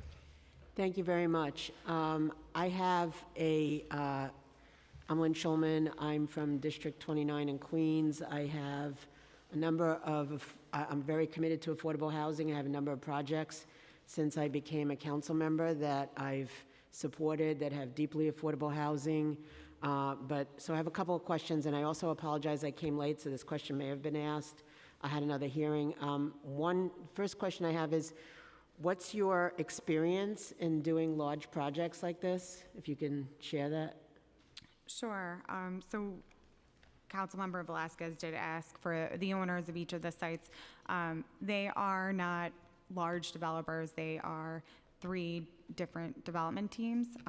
For Site A, they partnered with Spectrum Development, who has built over 2,000 units in the Bronx, affordable housing and market rate housing. Site B, the development team also has experience building housing and commercial developments throughout New York City. Site C is the proposed 100% affordable housing development, and they have partnered with Radson Development, who has significant experience both developing, managing, and owning affordable housing throughout the 5 boroughs.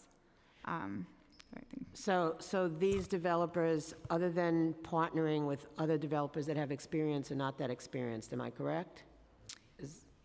In this type of project? So actually, the owners of Site C and D have developed projects throughout the Bronx and Throgs Neck. I understand. I'm asking on the scope of this, have they done that?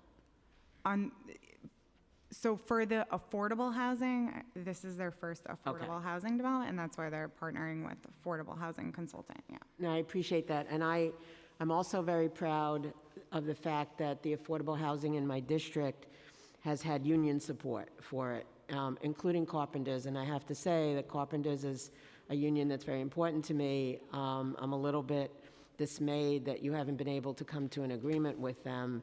And so I just wanted to make sure that whatever discussions were had with them was done in good faith, because they've been a part of almost every, at least in my district and other parts of the city, including the project that Councilmember Velasquez mentioned in Harlem, have been a part of those projects. And so I just want to see if there's any way that they can be made part of this project. It's my understanding that the conversations with the Carpenters Union were in good faith. They just didn't come to an agreement. Okay, and is there any ability to come to an agreement, or it's off the table? I think I can't respond to that question. Okay, I appreciate that. Those are the questions that I have for now. Thank you. Thank you, Councilmember Shulman. I think that's all the questions from my colleagues. There being no further questions for this applicant panel, you are now excused. Thank you so much for today. Council, are there any members of the public who wish to testify on the Bruckner site proposal, in person or remotely? Chair, we have several members of the public, in person and remotely, who have been patiently waiting, and we will get to all of you, but I'll just make a quick announcement before we get started with the panels. For members of the public here to testify in person or remotely, please know that witnesses will generally be called in panels of 4. If you're a member of the public signed up to testify on the proposal, please stand by when you hear your name being called and prepare to speak when the chair or I say that you may begin. Please also know that once all panelists in your group have completed their testimony, if remotely, you will be removed from the meeting as a group, and the next group of speakers will be introduced. Once removed, participants may continue to view the live stream broadcast of this hearing on the council website. Thank you, Council. Members of the public, we will be giving everybody 2 minutes. We have over 200 public testimonies signed up for today, so we're really going to stick to the time limit. And just want to reiterate what I said before. We're going to be respectable to everybody who's speaking. We don't want any loud outbursts or any other antics today in the chambers. If so, you will be removed, but you can still submit your testimony to us online, all right? So let's just have a lot of respect for each other today. With that being said, please do not begin until the Sergeant at Arms has started the clock, and you will be given 2 minutes. When 2 minutes is done, I will be cutting you off. Thank you. Council? Chair, we will start with our first panel will be online, and we will start with Bronx Borough President Vanessa Gibson, who I believe is ready to testify. If we can unmute her just so that he can start her testimony. Time starts. Good afternoon, members of the New York City Council. Good afternoon, Chairman Kevin Riley and members of the Zoning and Franchises Committee, Councilmember Velasquez and my Bronx delegation.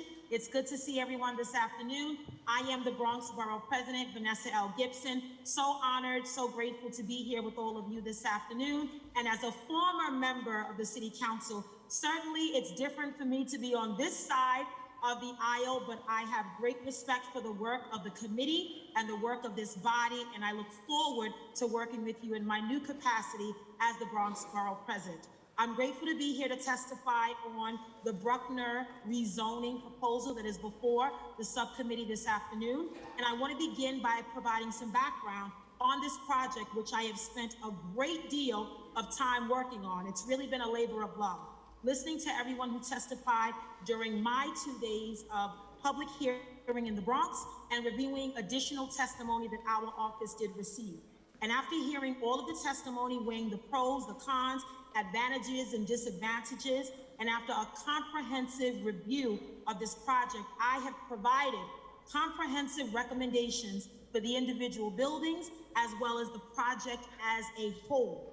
And since my recommendation, I want to acknowledge the applicant team has made many of the changes that we recommended in agreements that resulted in a project that I believe works for our Bronx community. They have agreed to reduce the height of the building on Site A down to 5 stories, which will be in line with the neighboring public school across the street while being able to maintain the proposed density. That is a huge deal. The proposed 8-story was a major concern for us, and so I acknowledge that the reduction to 5 stories is a step of progress. The conditions that I sought from the application team Time's expired. have been recognized, and if it's okay if I could continue, Mr. Chair? Yes, Madam BP. Go ahead. Okay, thank you. I stated from the very beginning that the project needs to support the existing community, and this project really achieves that in a number of ways by providing 99 units of affordable housing, which will be supported by JASA, a reputable organization that we know of in the Bronx and the city, 22 units of veteran housing that was partnered with the Siller Foundation and Tunnels to Towers, which will provide access to affordable housing for our veterans who have risked their lives, and we should do more to support them. And we definitely need to continue giving opportunities and our full support for youth and youth programming. I'm happy to learn about Kips Bay Boys and Girls Club coming aboard, and this project does provide a valuable youth center which will offer education and recreational opportunities, giving many of our young people a real pathway to succeed.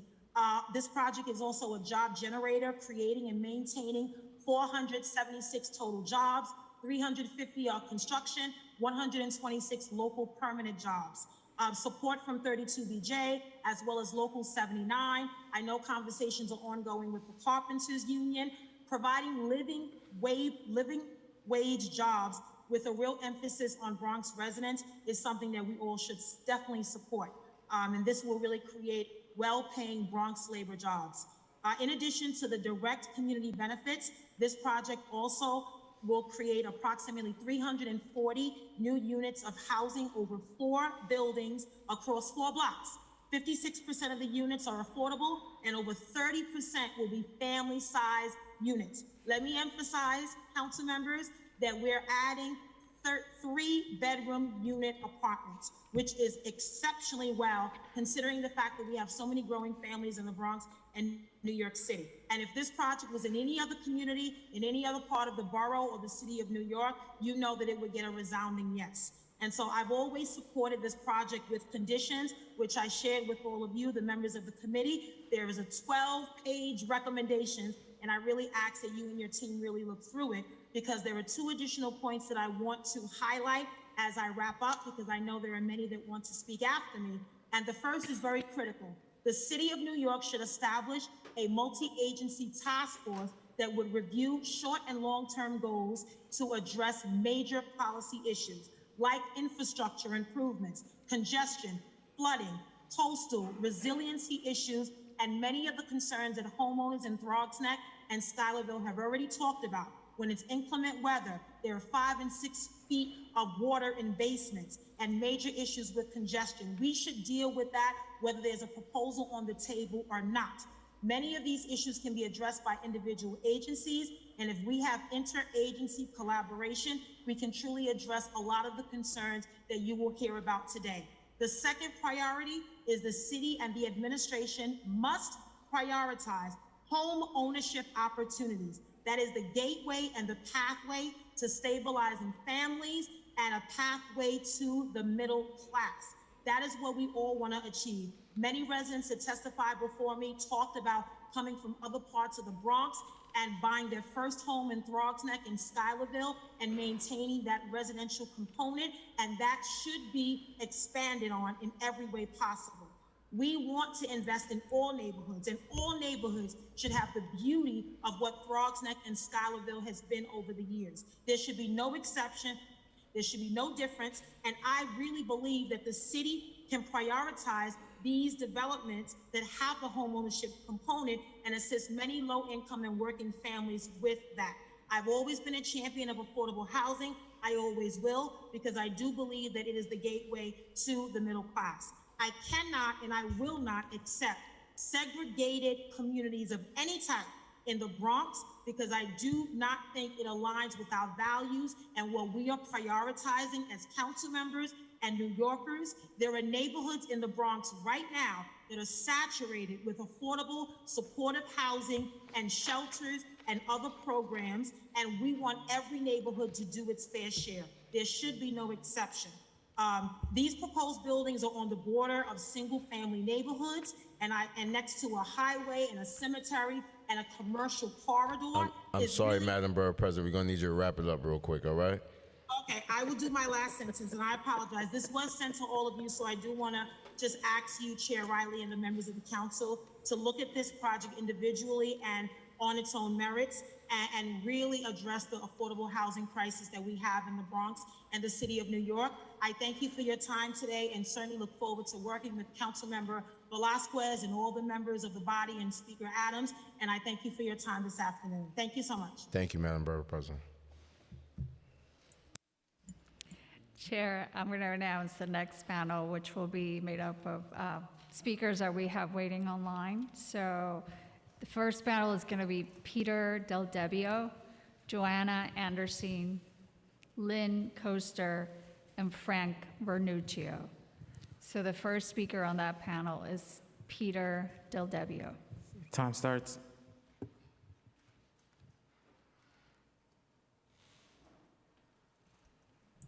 Peter, are you there?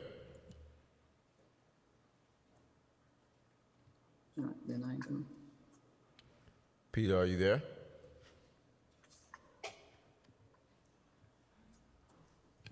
Hello? Council, do you want to move on to the next speaker until we can get Peter? While we wait for Peter to address some technical issues, we'll move on to Joanna Anderson. Hello, can you hear me? Yes, we can hear you, Joy. Okay, great.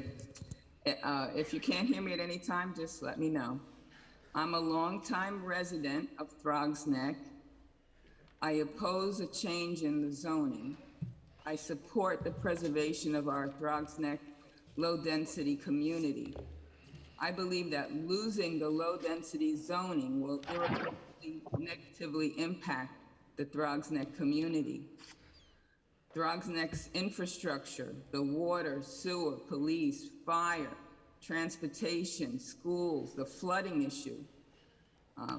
We cannot support a big building like is proposed. So the building project must be scaled down to the current low-density zoning in terms of the number of floors and other restrictions. The building project must also include sustainable and environmentally friendly building practices. We heard a little of that, but not enough in my opinion. In these times of environmental devastation, this project must show that the building can be sustainable and environmentally friendly. There's so much that can be done to make this building project an asset to the neighborhood. For example, they mentioned, a few things were mentioned already, but I'll repeat it. Sustainable systems for water, sewer, and electricity, solar panels, green roofs, green walls, green spaces, gardens, tree plantings, play spaces for children, community gardens, community shared indoor and outdoor spaces, and affordable home ownership to decrease the density. I look forward to hearing that the low-density zoning laws will continue to be enforced. Thank you. Thank you, Joy. The next speaker will be Lynn Coaster, to be followed by Frank Vernuccio. Good afternoon. My name is Lynn Gerbino-Coster, and I am president of Throgs Neck Homeowners Association, representing over 450 families who live in Throgs Neck. I speak today of our opposition to the project that is being thrust upon us by the Throgs Neck Associates, LLC, that proposes to change our zoning to put 1,100 new residents in an already dense area where the roads, schools, and sewer systems are not able to carry the extra load. At no point have we heard the developers up until now start to address the issues which they have been silent on all along. It's very telling, though, that the developers didn't answer Councilwoman Velasquez's question about meeting with stakeholders. That actually never happened at all. Many residents who live there were flooded by Ida last year and are only now receiving letters of denial for compensation from New York City. The sewers cannot handle what we have now and certainly cannot handle this huge project. We have worked hard for what we have and deserve to relish the fruits of our labor. We are not segregationists, as referred to by Open New York. We are hardworking people of many nationalities who call this place home and are fighting to keep the zoning the way it was. We deserve no less. The developers are trying to sell the story that they will be helping firefighters, policemen, seniors, and veterans in house, but we already have 3 housing for seniors in our community, 3 housing developments. So we want to keep the zoning the way it is. The needs of the community are already met with what we have. The business practices of the Bavona brothers leaves much to be desired, including bankruptcies, and the people many who don't live in our community and were sent here by unions to defend a non-union supermarket is regrettable. We ask that the council members to please vote no. Thank you. Thank you. Thanks, Lynn. The next speaker on this panel, and the last one on this panel, is Frank Vernuccio. Good afternoon. My name is Frank Vernuccio, and I represent the Throgs Neck Business Improvement District. The bid is in complete opposition to the upzoning proposal. There are several key reasons for this. As evidenced by last year's devastating flooding following Hurricane Ida, our local drainage infrastructure is already inadequate. Adding this massive and out-of-scale development would result in rapid and severe danger to the community. The traffic in this neighborhood is already severe. Adding a significant number of people in the current proposal would render that issue even more troubling, causing a dramatic deterioration to the local quality of life. We remind all that there is no subway service in the area and bus service is already inadequate. One of the most significant challenges to the business community throughout the Throgs Neck bid is parking. The proposed upzoning does not even remotely provide adequate parking for the influx of people it calls for. This would seriously harm both residents and businesses. There are procedural matters that must be mentioned as well. In the Planning Commission's hearing on this matter, Chairman Dan Garodnick incorrectly refuted concerns over height matters, stating that the area was not in the approach zone for LaGuardia Airport. It most certainly is. The Throgs Neck bid Community Board 10 and the overwhelming majority of local residents oppose this proposal. In prior hearings on this topic, the overwhelming majority of those speaking on behalf of this project neither live or do business in the area affected. Considering the near unanimous local community opposition to it, an approval would make an utter mockery of the entire concept of citizen input into the future of their neighborhood. Thank you very much. Thank you. And I believe Peter is driving. He just contacted Councilmember Velasquez, so he will not be giving his remarks. So we can move on to the next panel. Thank you, Chair. And just for those of you that may have to drop off, it's a good time to announce that you can submit your testimony to us in writing at landusetestimony@council.nyc.gov. So the next panel is going to be made up of Franco Marciano, Peter Zuccarello, Matthew Mahoney, hold on, let me get my rest of the names, Donald Manning, and that's all of you for the second panel. So we'll start with Franco Marciano, followed by Peter Zuccarello.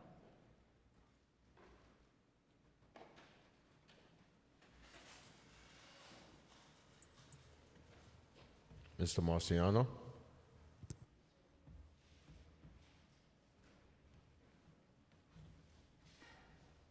Do we have Mr. Marciano in? Hello?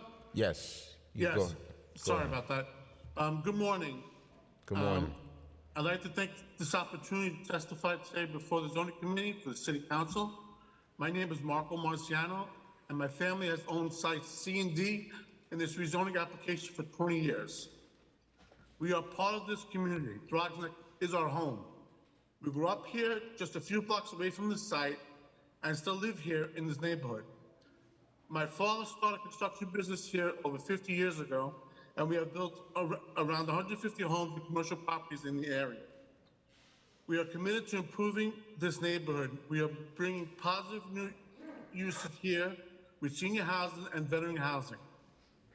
Our new buildings proposal is to create opportunity for those who have served our community and seniors who live here and want to stay here, even when they're downsizing or want to change their lifestyles. The Marciano family is excited to partner with Gossip to provide senior services and property management for 99 units of affordable senior housing on Site C. We are committed to this partnership and look forward to working with HPD and partnerships to get this building done as soon as possible. Additionally, our family is committed to bring veteran housing to Site D. The Talented Tower Foundation does amazing work to support our veterans all across the country, and we are proud to be working with them to support vets with housing and service right here in Throgs Neck. We have always wanted to do something special with this site other than one or two family dwellings, but it wasn't feasible under the current zoning. When we were approached by building department, when we were approached about building apartments, it struck a good idea with us. We are committed in improving and supporting the neighborhood. Despite being heckled and harassed, and sadly losing some friends over the proposal, we still believe this Your time's expired.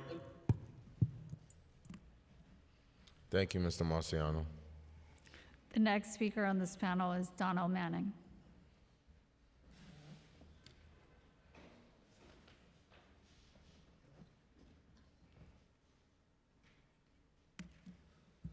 Can we unmute Donald Manning?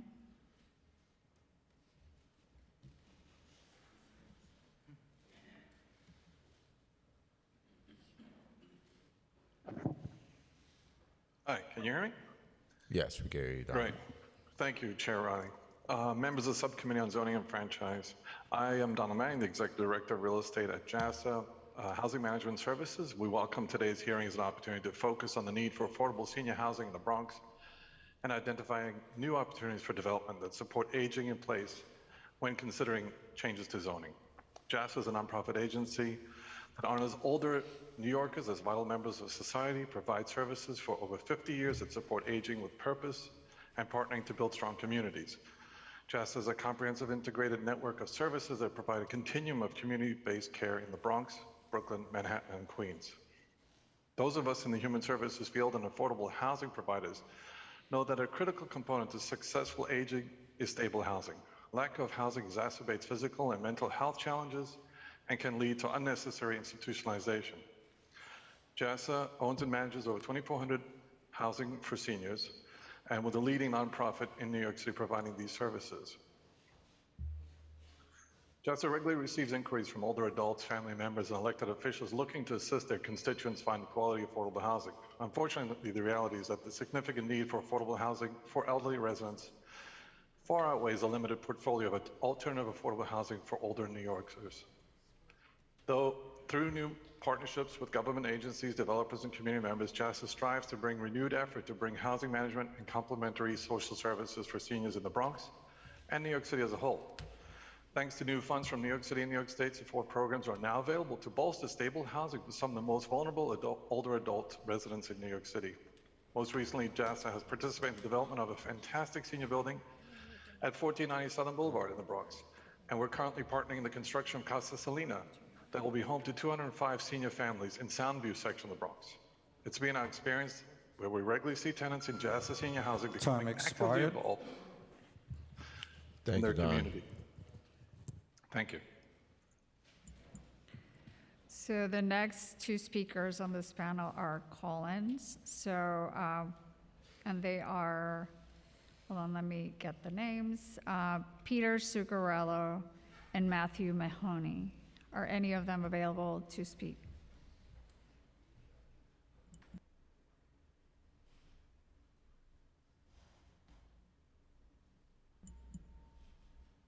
Again, Peter Zuccarello or Matthew Mahoney. Yes, I'm here. I'm here. You may begin, Hello? Peter. Yes, Peter, we can hear you. You may begin. Okay. So, good morning. Thank you for the opportunity to testify today before the Zoning Committee, the City Council. My name is Peter Zuccarello. Me and my family are the owners of Site B in this rezoning. The history of the site is a very sad history. The site was a family business, small business, that eventually had to close due to Home Depot. It was a great small business for the community. When Home Depot opened many years ago, it was eventually forced out of business. We have made the use of the space by letting a local batting cage operator use, but it's been very difficult to return it to a better use and resource for the community. The simple fact is that it's very difficult for retail to survive in this area. So we like to try something to revitalize it. Keeping with the spirit of a batting cage and children activities, we proposed ground floor uses for the youth in the area. Council Member Velasquez urged us to speak with Kips Bay Boys and Girls Club, and we are grateful that referral, because we've had a great conversations with them and are looking forward to having and establish a new home at their site. Additionally, we are happy at the housing mix of senior and affordable housing in our site. We are proud of those attributes to the area, especially senior housing. I'm very fond of the seniors. My team is working with an excellent architect and experienced development consultant who are ready to bring us to this project to fruition. We also proud to be working with the Laborers Union, Local 79, who my grandfather was a member for 50 years. Thank you, Very Peter. proud of that. Thank you, Peter. And I believe we And have, 32 BJ as well. Thank you, Peter. You could submit the rest of your testimony to us online. No problem. Thank you. and I believe we have Donald from this panel ready to speak as well. Donald Mahoney. Sorry, Matthew Mahoney. That's quite all right. Good morning, good afternoon, Chairman Riley, Councilmember Velasquez, and the rest of the council delegation. My name is Matthew Mahoney. I'm the Executive Vice President of the Tunnel to Towers Foundation based here in New York, but we work nationally across the country, serving the families of our fallen first responders and soldiers killed in action or in training overseas or here in the United States. We also have a very ambitious project now that we're working on to provide housing for veterans who require it. The project here that we're teaming up with Rogsneck Associates is very exciting to us, as we'll be able to provide 22 homes to our nation's veterans living locally here in the community in the Bronx. The veterans are chosen based on need, and one thing I'd like to clarify, this isn't affordable housing for these veterans, this is free housing for these veterans, paid for by the foundation. They will not be asked to pay rent of any kind, although they will also be given access to 24-hour services, or counseling and things of that nature, and for that there's a small fee based on their ability to pay. So we're really tremendously honored to be chosen to help provide these homes for our veterans. These are men and women in the community who've served our country and need the help now of our community. So we're looking forward very much for the project to move forward. We anticipate working hand in glove with the community, with the council member's office, with the Bronx Borough President, with the Department of Social Services for the City of New York, as we replicate these types of initiatives throughout the city and state of New York. Thank you very much for your time, and again, we're speaking in favor of the proposal going forward. Thank you. Thank you, Matthew.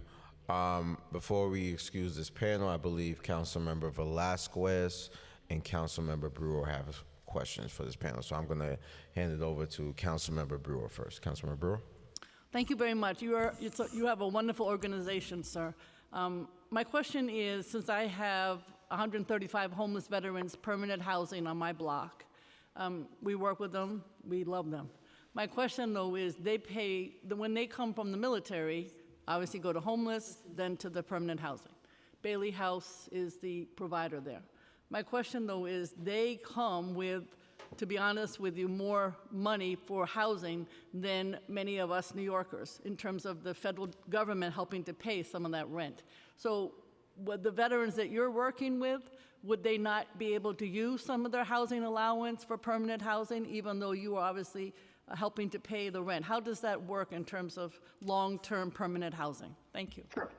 So, as you may be aware, council member, and thank you for the comment about our organization, veterans don't come one shape or size, and they don't all come with the same benefits allotted to them. Based on disability, based on age, based on how they transitioned out of the military, there are a variety of circumstances there.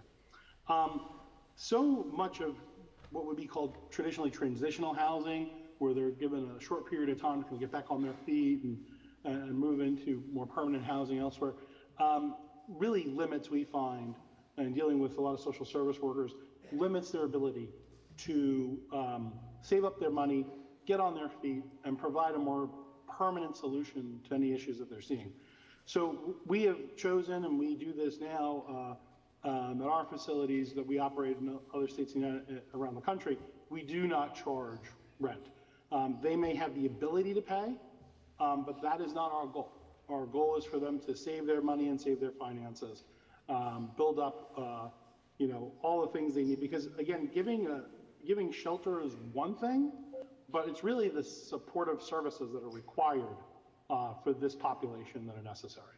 And that's really what we're going to be focusing on with our service providers. Thank you. Do you take dishonorable and honorable discharged? How does that work? Primarily, it's honorably discharged. However, there are some circumstances in which a member might be dishonorably discharged, and we would provide services, and that's on a case-to-case basis. Thank you. Thank you, Councilmember Brewer. Councilmember Velasquez? Just wanted to follow up on Councilmember Brewer's questions. How many veterans does your organization currently support in the city and in the Bronx specifically? And how many of your veterans and their families reside within my district? Sure. So right now, we began this program for veterans only in January of this year. By the end of this year, we will have housed over 500 veterans around the country. We currently don't house any in the city of New York, predominantly because we have focused our attention on where the need is the greatest in the country. So to give you an example, just prior to the pandemic, the federal government produced a study that called for about 40,000 homeless veterans in the United States. 17,000 of those are on the West Coast of the United States. California alone has almost 12,000 homeless veterans, as opposed to New York State, the entire state, not just the city, houses, right now the count is about 1,600 veterans. So there's a real disparity in difference. So this year we are permanently housing veterans in California. We are about to open a facility in the next 2 months in Phoenix, Arizona, which will house 173 veterans. We are, right now, my team literally today is doing the final walkthrough of our Texas property in Houston. We have one opening in Washington, D.C., hopefully by early next year. And we have what will be the largest veterans facility of its kind in Los Angeles, which will open sometime next year and is under construction. In New York, we are currently working on projects throughout the state. And we are in the process of reviewing those and making sure that they are adequate, because we want to provide the absolute best facilities we can for our veterans. I'm sure many folks within the city of New York can tell you there are homes available, apartments available to veterans, but they are in, oftentimes they are available in poor condition or in neighborhoods that are pretty dangerous. So what we're doing is making sure that we are giving these veterans any apartment, any house that you or I or our families would be proud to live in. Can you describe the application process, and more importantly, what kind of services do the residents have? Sure. So the application process, right now we have hundreds and hundreds of veterans that reach out to us directly, as well as our service provider, which is U.S. Vets, predominantly on the West Coast, but operate in 18 cities around the country right now, and they'll be joining us in New York next year. The process is pretty simple. It's pretty streamlined. We just, the first thing, we have intake forms. We identify the status of the veteran, and we work with the VA to get them into the system, make sure that they're getting their benefits. The process, though, for getting someone engaged. Really depends on the city that we're operating in. So in New York City, for example, we will work with the Department of Veterans Affairs, Homeless Services, the council members' offices, the borough presidents, and the community board to identify, potential residents. Beyond that, in terms of services, there are services for to help with mental illness, to help with alcohol and drug addiction, to help with job training and job placement. Lastly, how did this relationship start with the applicant? Who initiated the outreach, and what did these conversations look like? Sure. They found us, they initiated the discussions with us, they showed us the project that they were trying to build, and they talked to us about our needs. They had heard about our project that we were doing and asked if we had need in the Bronx, and indeed we do have need in the Bronx. We have need in every single borough in the city of New York, because as many veterans that are homeless, there are so many more that are facing housing insecurity right now and are 1 to 2 weeks away from homeless, which actually fits the definition by the federal government for a homeless veteran. So we know that there are many of our veterans living paycheck to paycheck in these neighborhoods where we have a lot of men and women who have served their country. So they reached out to us. We had a couple of meetings with them. We were definitely interested because they're going to build the apartments brand new and also have some space on the first floor for us so that we can have on-site services for our veterans. We don't want them having to travel long distances to receive services. And also the proximity of the VA. We're only about 5 miles, which, in the Bronx and just like in Staten Island where I live is about a half-hour drive. But, we're only about a half hour from a VA hospital, which is also, where we start looking to be within 45 minutes of a VA facility. Thank you, Councilmember Velasquez. Thank you to the applicant panel. We're going to do one more panel of online, then we're going to switch to in-person. Can we have Stephen Rader, Sanford Hales, Denise Danzler, and Oba Watson come down if you're in the chambers? Once again, that is Stephen Rader, Sanford Hales, Denise Denzler, and Oba Watson. Come to the chambers if you're here. Thank you. Council? So the next panel we're going to do for online is going to be made up of Brian Barrett, Ann Baller, John Bruno, and Denise Casaligi. So we're going to start with Ann Baller, who I know is on the Zoom, and the rest of you are going to call in. Ann Baller.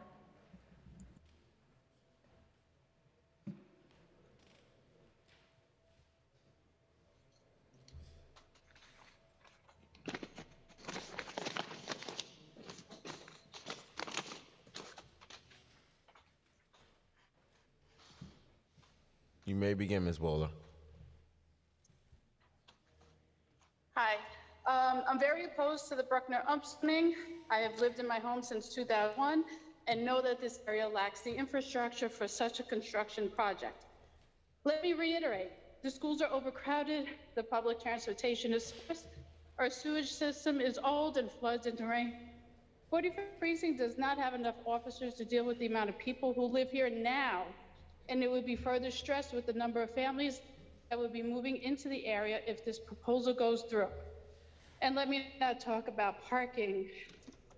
Ms. Leah Goodrich from Brooklyn, who states that she is a commissioner on city planning, tweeted out in July 2022, she says, and sometimes unfortunately, quote unquote character, is co-opted as a code word for racism, classism, anyism. I have seen this when there's a proposal for low-income housing. The architecture isn't any different. Neither is the height or density, but character is thrown around. I disagree, Ms. Goodrich. The architecture is most certainly different. The height and density are most certainly different. We fought for our low-density zoning in 2004 to stop the overdevelopment that was destroying this neighborhood. Upzoning will bring back the overdevelopment that we fought so hard against. Please vote no to the upzoning. Thank you. Thank you. The next speaker on this panel will be Brian Barrett.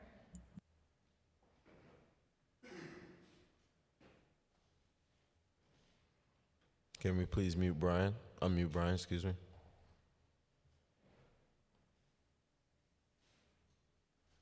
If we don't have Brian, can we try John Bruno?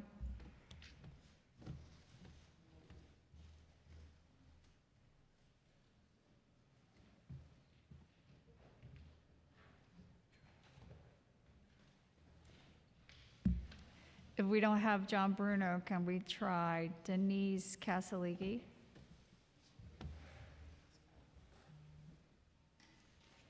And if you're a caller on this Zoom waiting to testify on this panel, can you please accept the unmute request from the staff so we can hear you? Hello, good afternoon. Hello, is this Denise?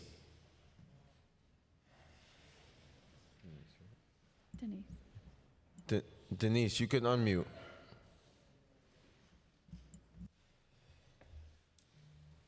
Hello, Denise? Okay, Yes, sir. hello, good afternoon.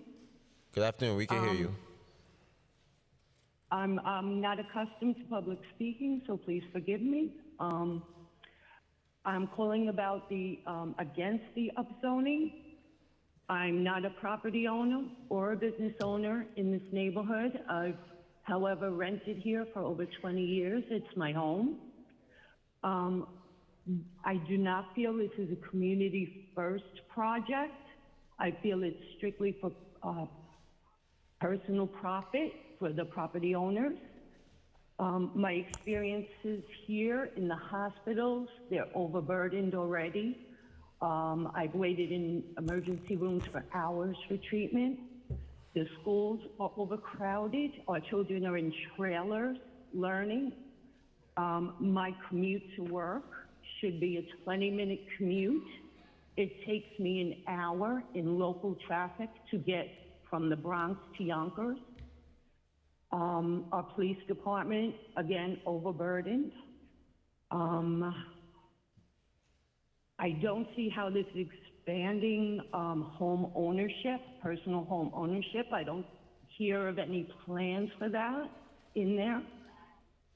And again, excuse my nervousness, but I just would like to come out against this upzoning, which I feel is not, I think they're hiding behind the VA and the Tunnel to Towers, which are wonderful organizations. I would fully support them, but I don't think that this is totally about that. I think it's about their personal profits. Thank you for hearing me. Thank you, Denise. So could either Brian Barrett or John Bruno accept the unmute request so we can take your testimony? Again, Brian Barrett or John Bruno.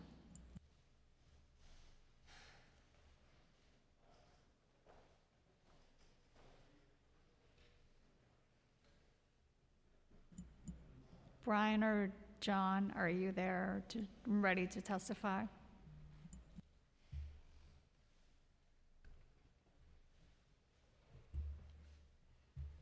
Chair, it looks like neither of them is unmuting, so we can move on and start the in-person testimony. Thank you. So just one last time, Stephen Rader, Sanford Hales, Denise Denzler, and Oba Watson.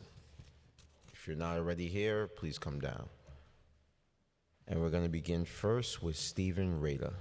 Stephen, you may begin.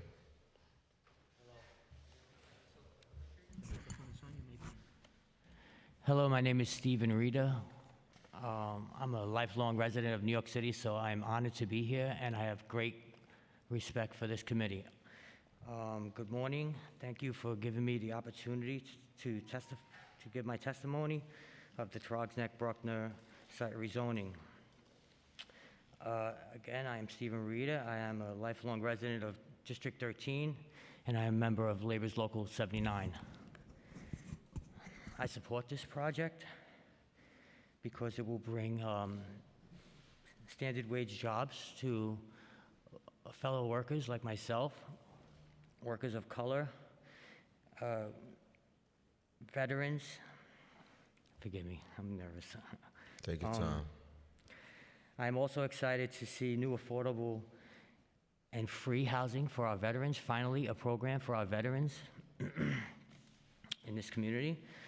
The project's partnership with a nationally recognized organization for veterans housing will provide homes and services specifically to the local Trogsnet community and veterans living with disabilities. People who oppose this project are complaining about the changes of the neighborhood, but I've been here all my life, and I see constant change, and to me, change is inevitable and change is good. My neighbors are workers, renters, seniors, and veterans. I should hope that they would be welcomed here, not kept out and excluded. We cannot let fear and individual preferences stand in the way of urgently needed housing and career opportunities for our community. Thank you again for this opportunity to support this rezoning. Thank you, Stephen. And if I didn't state for the record, can you just state your name for the record before you testify? The next person we'll have is Sanford Hales. Good morning. Good morning. Good morning. Thank you for this opportunity to support the Trogsnet Bruckner Sites rezoning. I'm a local 79 member and a member of District 13. I also live right across the street from the supermarket. I'm here to support this project because I support new housing and economic opportunities in this part of the Bronx. I cannot think of a better way to rezone this commercial strip than by creating good jobs and affordable housing for Trogsnet. It would include affordable homes for seniors and veterans and also preserve the supermarket and local supermarket jobs along with other businesses across the street. New development and density will attract urgent care centers and local retail, provide opportunities for existing or new businesses in the neighborhood, and enable the development to offer space for community needs such as youth recreation and senior services. I'm a proud District 13 resident, but I believe if we reap benefits of being part of our New York City, we have an obligation to welcome and house New Yorkers.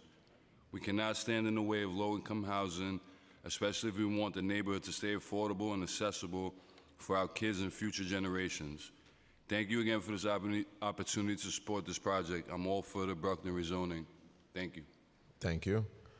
The next panelist we'll have speak is Oba Watson. Just to confirm, my name is Oba Watson. I represent Local 79, and I appreciate the opportunity to speak today. To everybody else, good afternoon. And I'd like to say I'm testifying on support of the Trogsnet Bruckner Sites rezoning. I've already stated my name is Oba Watson. I'm a District 13 resident and also a proud member of Mason Tenders Union, which is represented by Local 79. Once again, I'm supporting this project that will bring much needed affordable and supportive housing to the community and allow many local residents to stay in their community.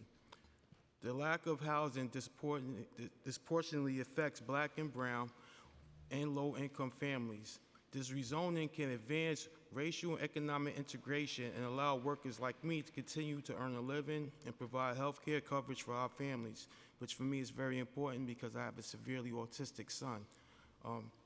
Through our understanding that I know that with development comes with some opposition, I can't help but think about the working class people who will be pushed out if we do not act. Basically, how would you feel if you were treated negatively while you were looking for a place to live in the city? So the city council could also, I know, can address the resident concerns while supporting the rezoning. Good faith, discussion, and negotiation could be a productive part of getting to the yes. A diverse coalition of residents, union members, community organizations, and grassroots groups is ready to make this project a success, and I suggest that we do it. So thank you once again for the opportunity and allow me to express my support for the rezoning. Thank you, Mr. Watson. Do any council members have any questions for this this panel? With that being said, you're not excused. Thank you so much. The next in-person testimony will come from Charlene Jackson Mendez. And if I mispronounce your name, please excuse me. Anthony Franciaso, Michelle Toriani, and Tommy Messini. Tommy Messina. I'm sorry, Tommy.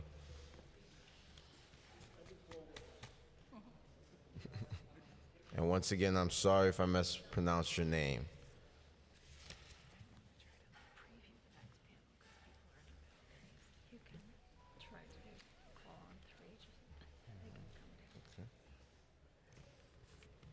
After this panel, if we could have Moses Gates, Sinclair, I can't pronounce the last name, Sinclair, Brenda Cherry, and Peter Bavoni. If you could please come down as well. Thank you. We'll begin with Tommy Messina. My name is Tommy Messina. Where do I start? Well, it starts with, when does the greed stop? People involved with this project, for one, don't live here, don't shop here, and don't send their kids to school here. It's all about money. We all know once this is approved, the landowners are going to sell to the property to unscrupulous developers, turn in a few, and will build without just a few unions. But why not build with building trades? All unions being. I was an electrician for 42 years, and I've seen many times where people promised to build union and then it wasn't built union. So we'll go from there. And without the local residents, and build the cheapest way possible to ensure the highest rate of profit. I have lived in this great community my whole life. I went to St. Benedict's, which faces Food Town on Brooklyn Boulevard. Raised 4 children. Some of my grandkids live here and go to PS14. I, like hundreds of families in this neighborhood, hold our breath every time it rains. Even Sunday night when the city was preparing for another torrential storm. Last year with Ida, I was inundated with 4 feet of water in my backyard, plus 2.5 feet in my garage. And I was lucky. You know, my neighbors across the street had water up to their ceiling in the basement. All the houses across the street from me, I was lucky. And I was very lucky my sliding doors didn't compromise, or else I would have gotten water up to my first floor of my house. This area doesn't have the infrastructure to accommodate approximately 500 toilets, 400 bathtubs and showers, 800 sinks, the runoffs of the building's leaders and gutters. And it just makes no sense to develop the area. The Bronx has the most shelters of any other borough, and up there with the most affordable housing. Share the wealth with the other boroughs. Last week at a rally at Food Town property, some idiot called us racist over this. How dare them call us racist? This community is probably the most multicultural in Bronx County. Tom, if you could wrap it up real quick. Yeah, okay. Getting back to PS14, right now we can't drive down Crosby Avenue between the hours of drop-off and pickup. I don't know, neither does any of you, the number of precious children that will need school. You got to do the math, but God forbid this project moves forward, number of children will be in the hundreds with no place to go. Nobody even addressed the school problem here. Thank you. Thank you, Tommy.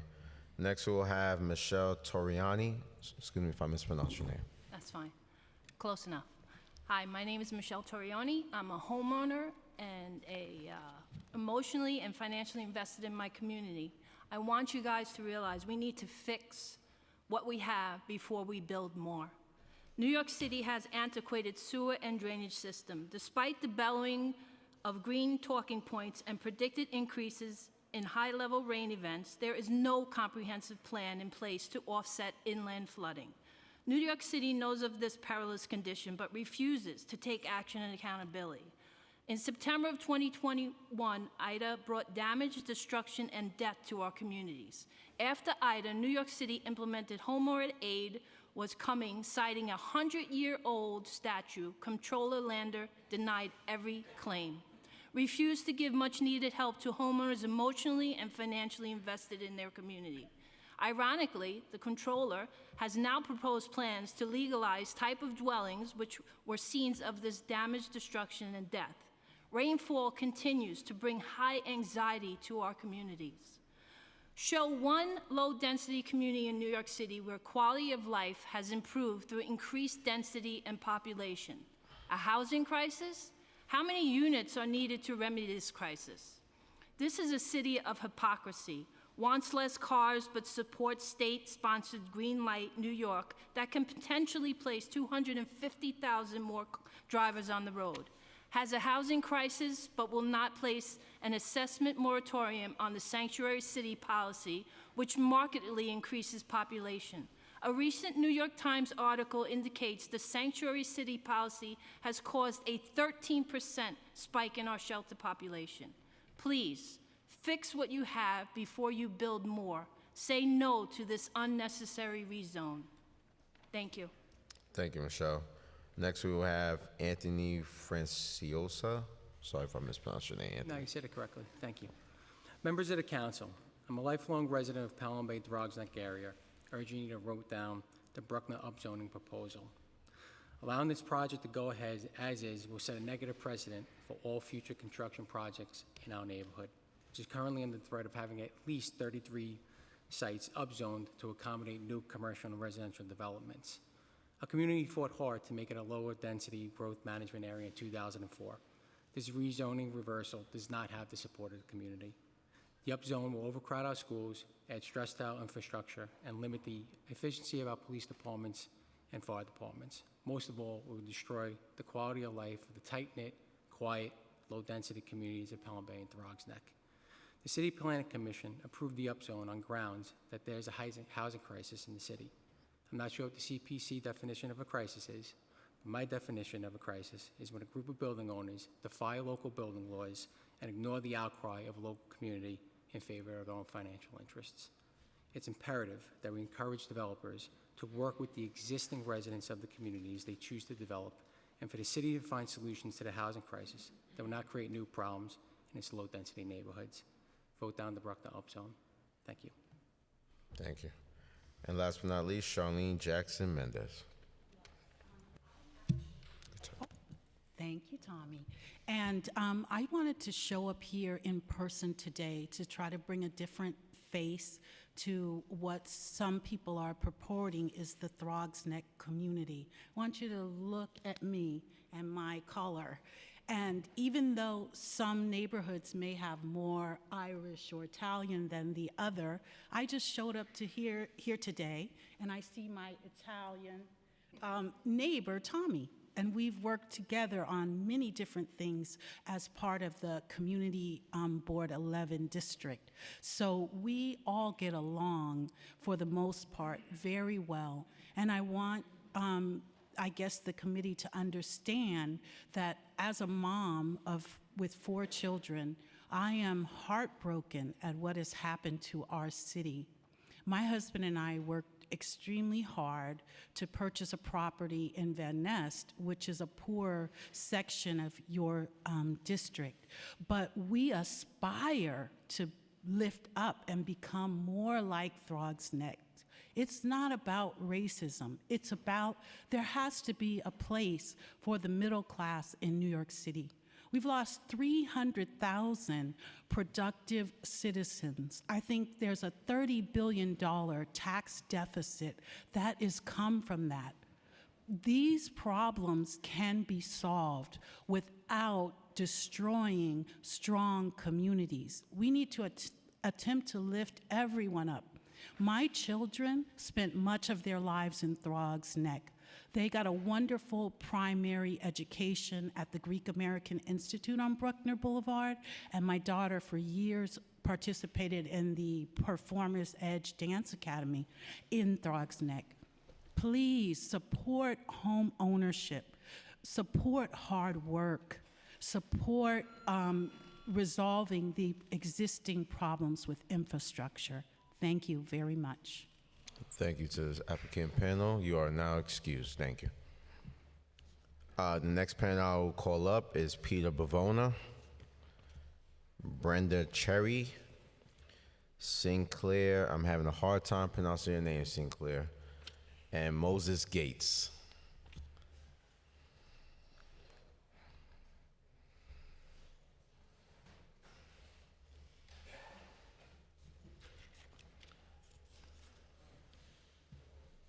Sinclair, Hollingsworth. I'm going to begin with you, Sinclair. I'm sorry about that.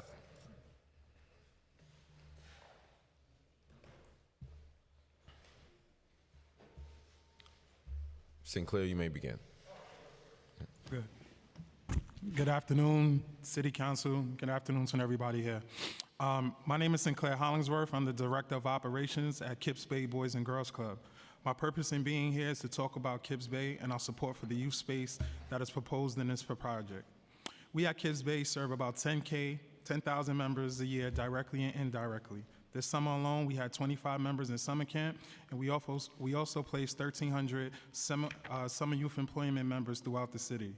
Kips Bay is more than excited to explore this partnership if it is approved. The space can possibly house more than 150 after-school members, an additional 100 team members daily. Kips Bay is currently the community-based organization at the at the Throsneck Community Center located in the Throsneck houses. With this opportunity, Kips Bay will be able to support more youth in the Throsneck section of the Bronx. This will provide an after-school service which will continue to focus on STEM, arts, and recreations with the emphasis on character and leadership. This will allow working parents the opportunity to continue to work and not have to worry about the safety of their children. The project will allow Kips Bay to have a major impact on the community and would afford a place for teens to go to during the even hours, and it also provide first job experience for the teens in the community. Thank you, Sinclair. Next, we'll have Moses Gates. Thanks very much. My name is Moses Gates. I'm Vice President of Housing and Neighborhood Planning for Regional Plan Association, which is a 100-year-old planning, research, and advocacy organization for the New York region. And we take very much a citywide and region-wide view of housing and housing development and housing need. As has been mentioned many times, this is one of the council districts that has contributed the least amount of affordable housing in the city. And if you look over, just a couple districts to the west, Councilmember Salamanca's district in District 17 has contributed almost 150 times the amount of affordable housing over the last 7 years that District 13 has contributed. So it's not just discrepancies on a large scale between Bronx, Manhattan, Brooklyn. It's even on kind of a smaller scale. You can see an enormous difference in the amount of affordable housing contributed. In addition, beyond just affordable housing, the city has grown. We're at 8.8 million people right now. Housing units across the city since 2010 have grown by about 7.3%, but in District 13 only by 5%. So when you are looking at a growing population, that affects the infrastructure of the entire city. And it needs to be both the infrastructure needs in the population and the affordable housing needs to be distributed equitably. This is a project that brings a lot of benefits to the neighborhood. Unlike a lot of other neighborhoods that see mostly as-of-right construction, with this rezoning comes all the things that were mentioned before.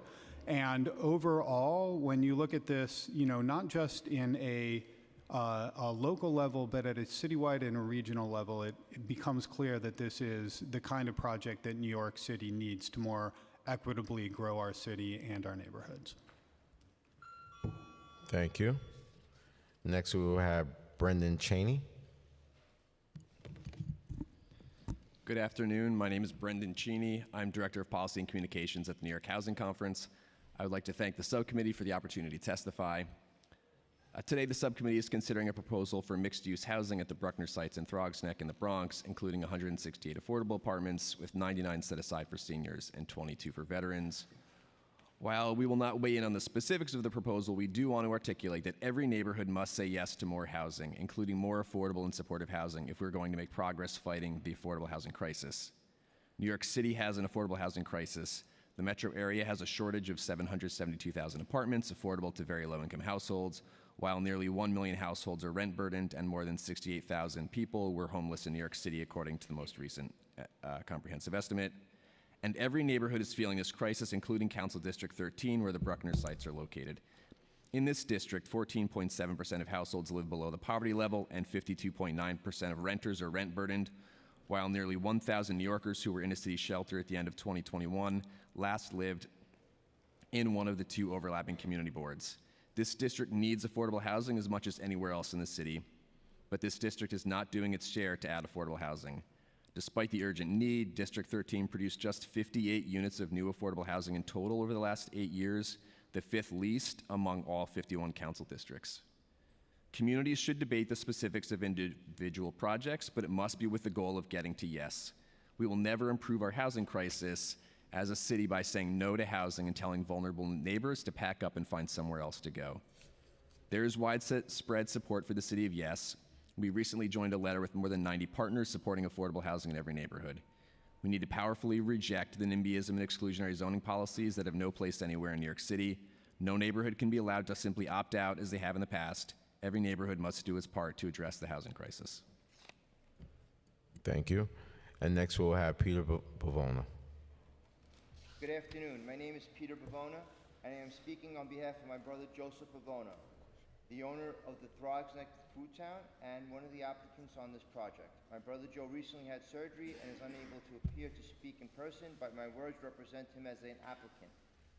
There has been a supermarket for the community in this location in Throgsneck for nearly a century. At the height of the pandemic, the market was open 16 hours a day, and serving the community, ensuring continuous employment for 80 employees.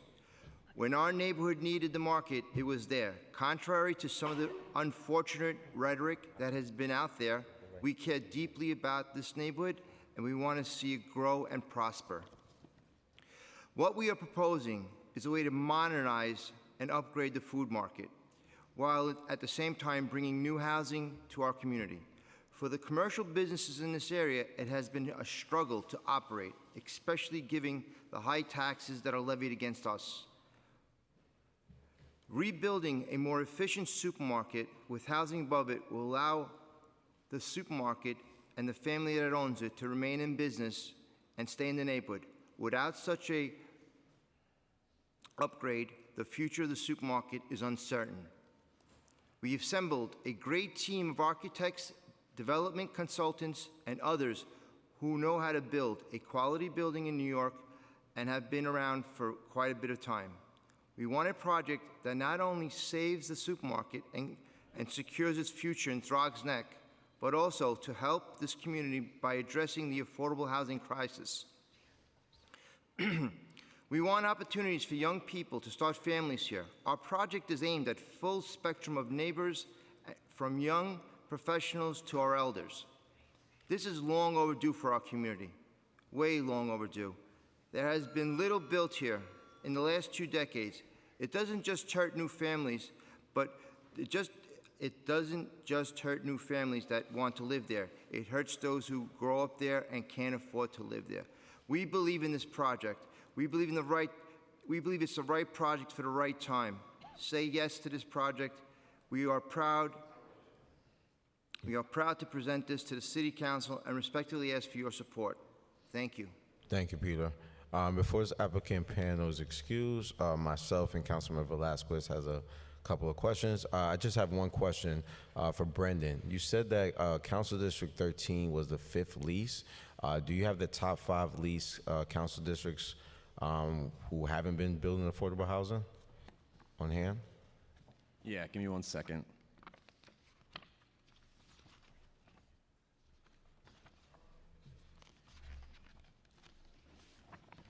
So the sort of bottom 5 districts were starting with District 13, 58 units, District 51, 49 units, District 19, 47 units, and this is all total units over 8 years. So it's District 19, District 46, 41 units, and then District 23 produced just 17 units in total over 8 years. Thank you. Councilmember Velasquez? Continuing on that conversation, how can this project be more affordable? As you see it, you have 349 units proposed, only about 160, right? Affordable? How can it be more affordable? Well, I'm not familiar with the details of the deal. I mean, I think our position as an organization is that, like, on projects like this, that the local community should certainly negotiate on the details of the project. I think we always support as much affordable housing as any project can get, but ultimately our position is that any negotiation should be with the goal of getting to yes, getting to as many units as you can, but ultimately getting to a point where that community has more affordable housing from the project. Have you ever seen a developer operate in bad faith? No. Okay. And when we're talking about affordability, how affordable is an apartment that will still require a senior to travel to about a mile to a subway? I mean, the apartment is still affordable, but I understand you're concerned about the transit and the transportation options for the senior. Correct.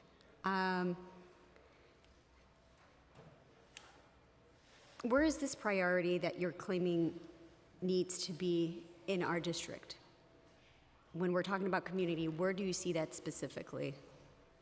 Say that again? When we're talking about the priorities in my community and the claim that needs this affordable housing, where in the district currently do you see the need? Where has the voice been to say we need additional affordable housing? I mean, I think the need for affordable housing, I think, is supported by the citywide need and the data in the district that shows that there's residents in the district that are rent burdened, that are leaving the district to enter shelter. And so I think that those data points suggest that the community should be working as hard as it can to find places in the community for affordable housing. And this is a project right now that we see that that would have affordable housing in it. Perfect, thank you. This is for you. How are you? Great seeing you, Sinclair. Okay, why is your organization interested in relocating to the proposed commercial site that would be provided in this project?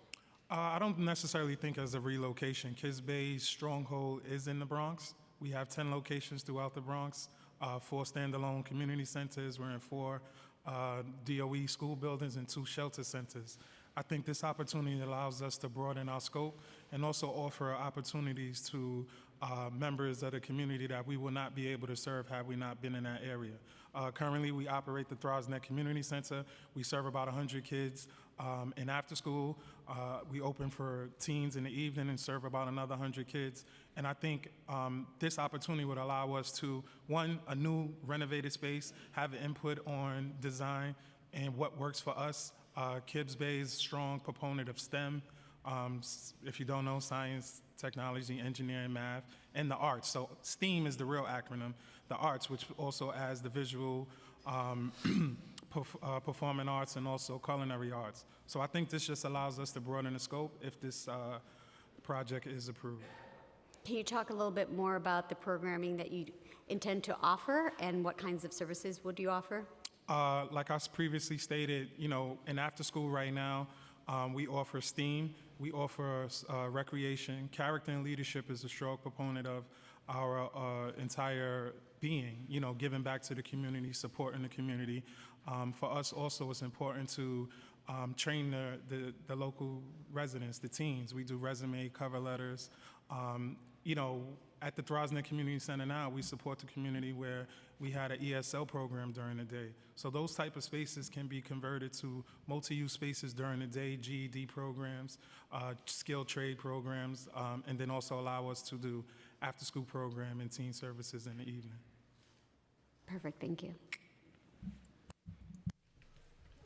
Thank you, Councilman Velasquez. This panel is excused.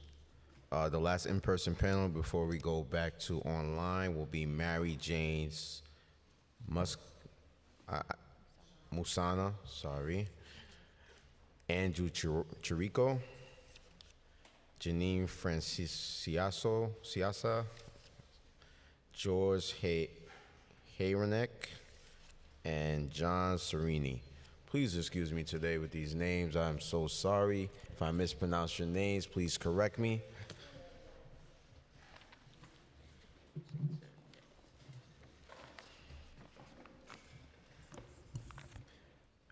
First person we will begin with is John Serini.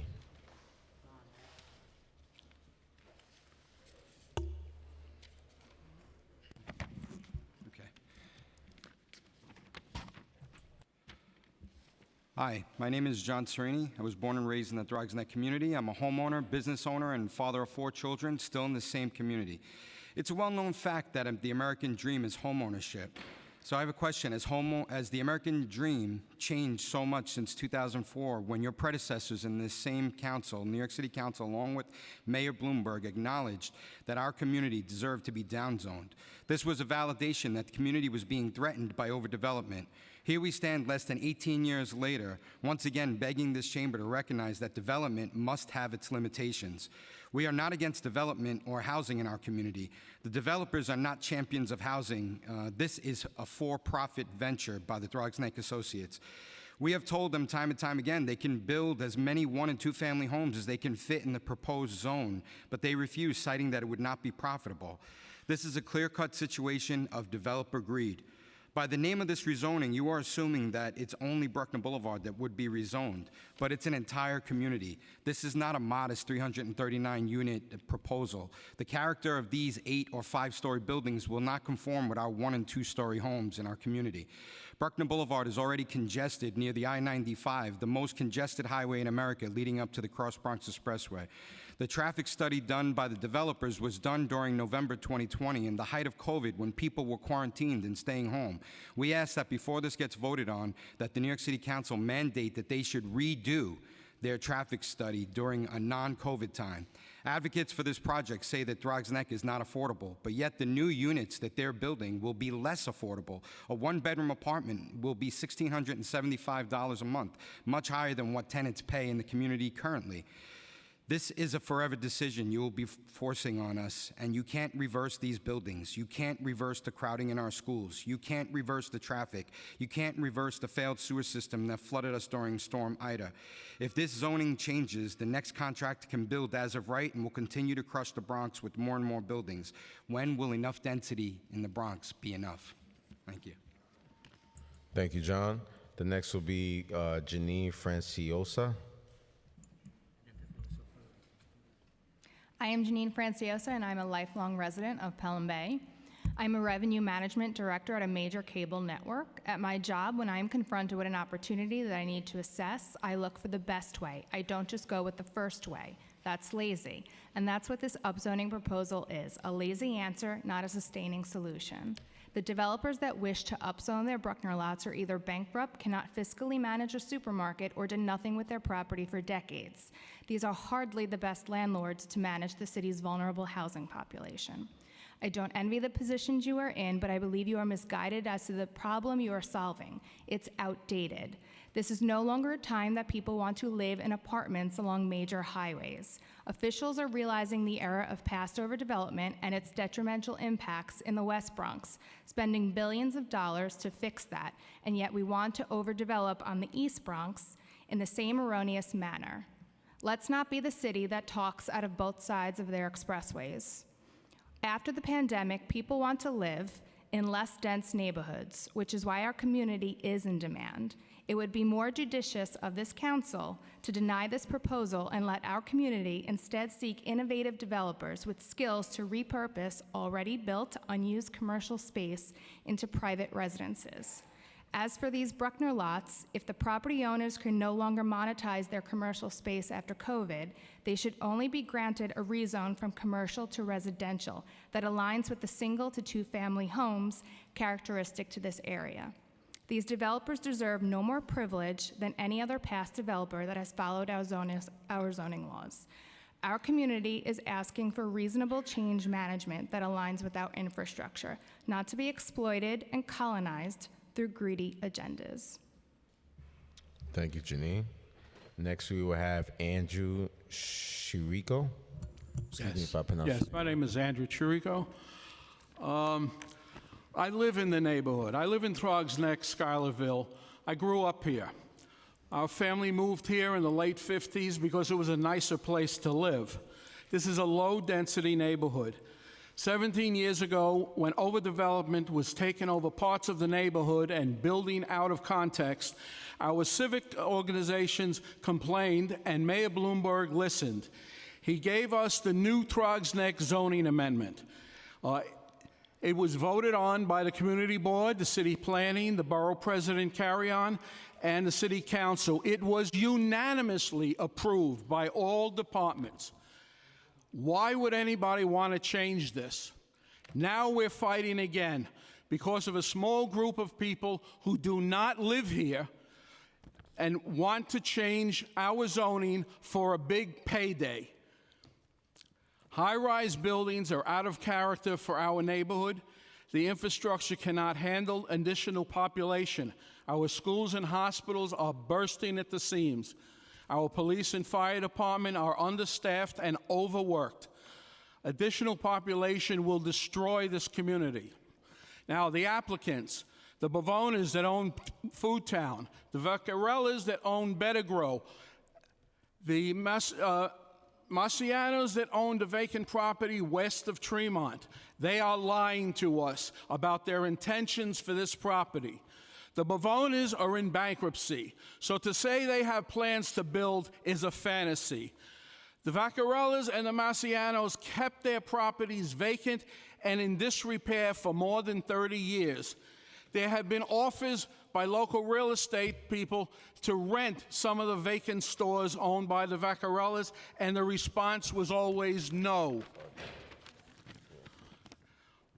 Other properties, I just have a little bit more. Go ahead.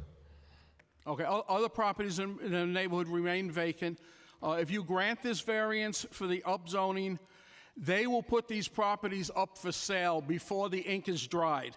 The Vaccarellas did this in Queens, where they bought up a row of stores, two-story buildings, and flipped it the minute they got their zoning to go in their direction. They sold that property for $15 million, and this is fact. You can look it up. Why would we want to do the same thing? Or why would you think they won't do the same thing in the Bronx? This is all about money, not people, not housing, not affordability. It's dollars. Remember, every civic group in the neighborhood, including the churches, is opposed to this upzoning.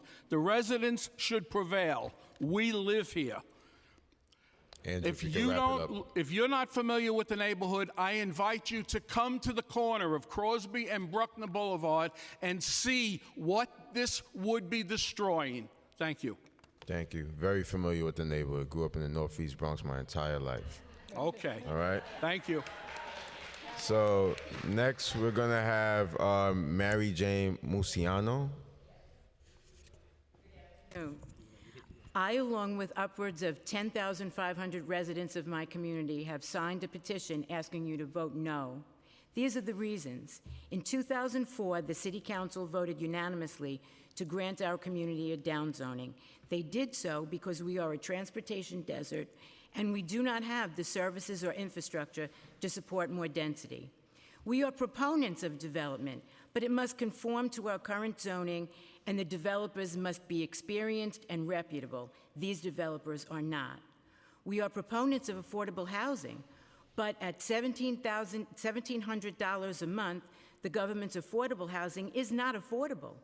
Most apartments in our 1- and 2-family homes are renting for much less. I can vouch for that statement because I am a small landlord. Comparing the number of affordable units available in high-density areas with low-density areas is incorrect because you are not counting the huge number of affordable units in 1- and 2-family homes. Our contribution is being discounted. Our contribution is very important. The Bronx has the highest asthma rates in New York State. Why are we considering building 34 high-rises along I-95? It's not just 4, it's 34 properties. These developers are bad actors. One is in bankruptcy for millions of dollars in unpaid obligations. He removed his name as an owner in bankruptcy court, but on this project says he is an owner.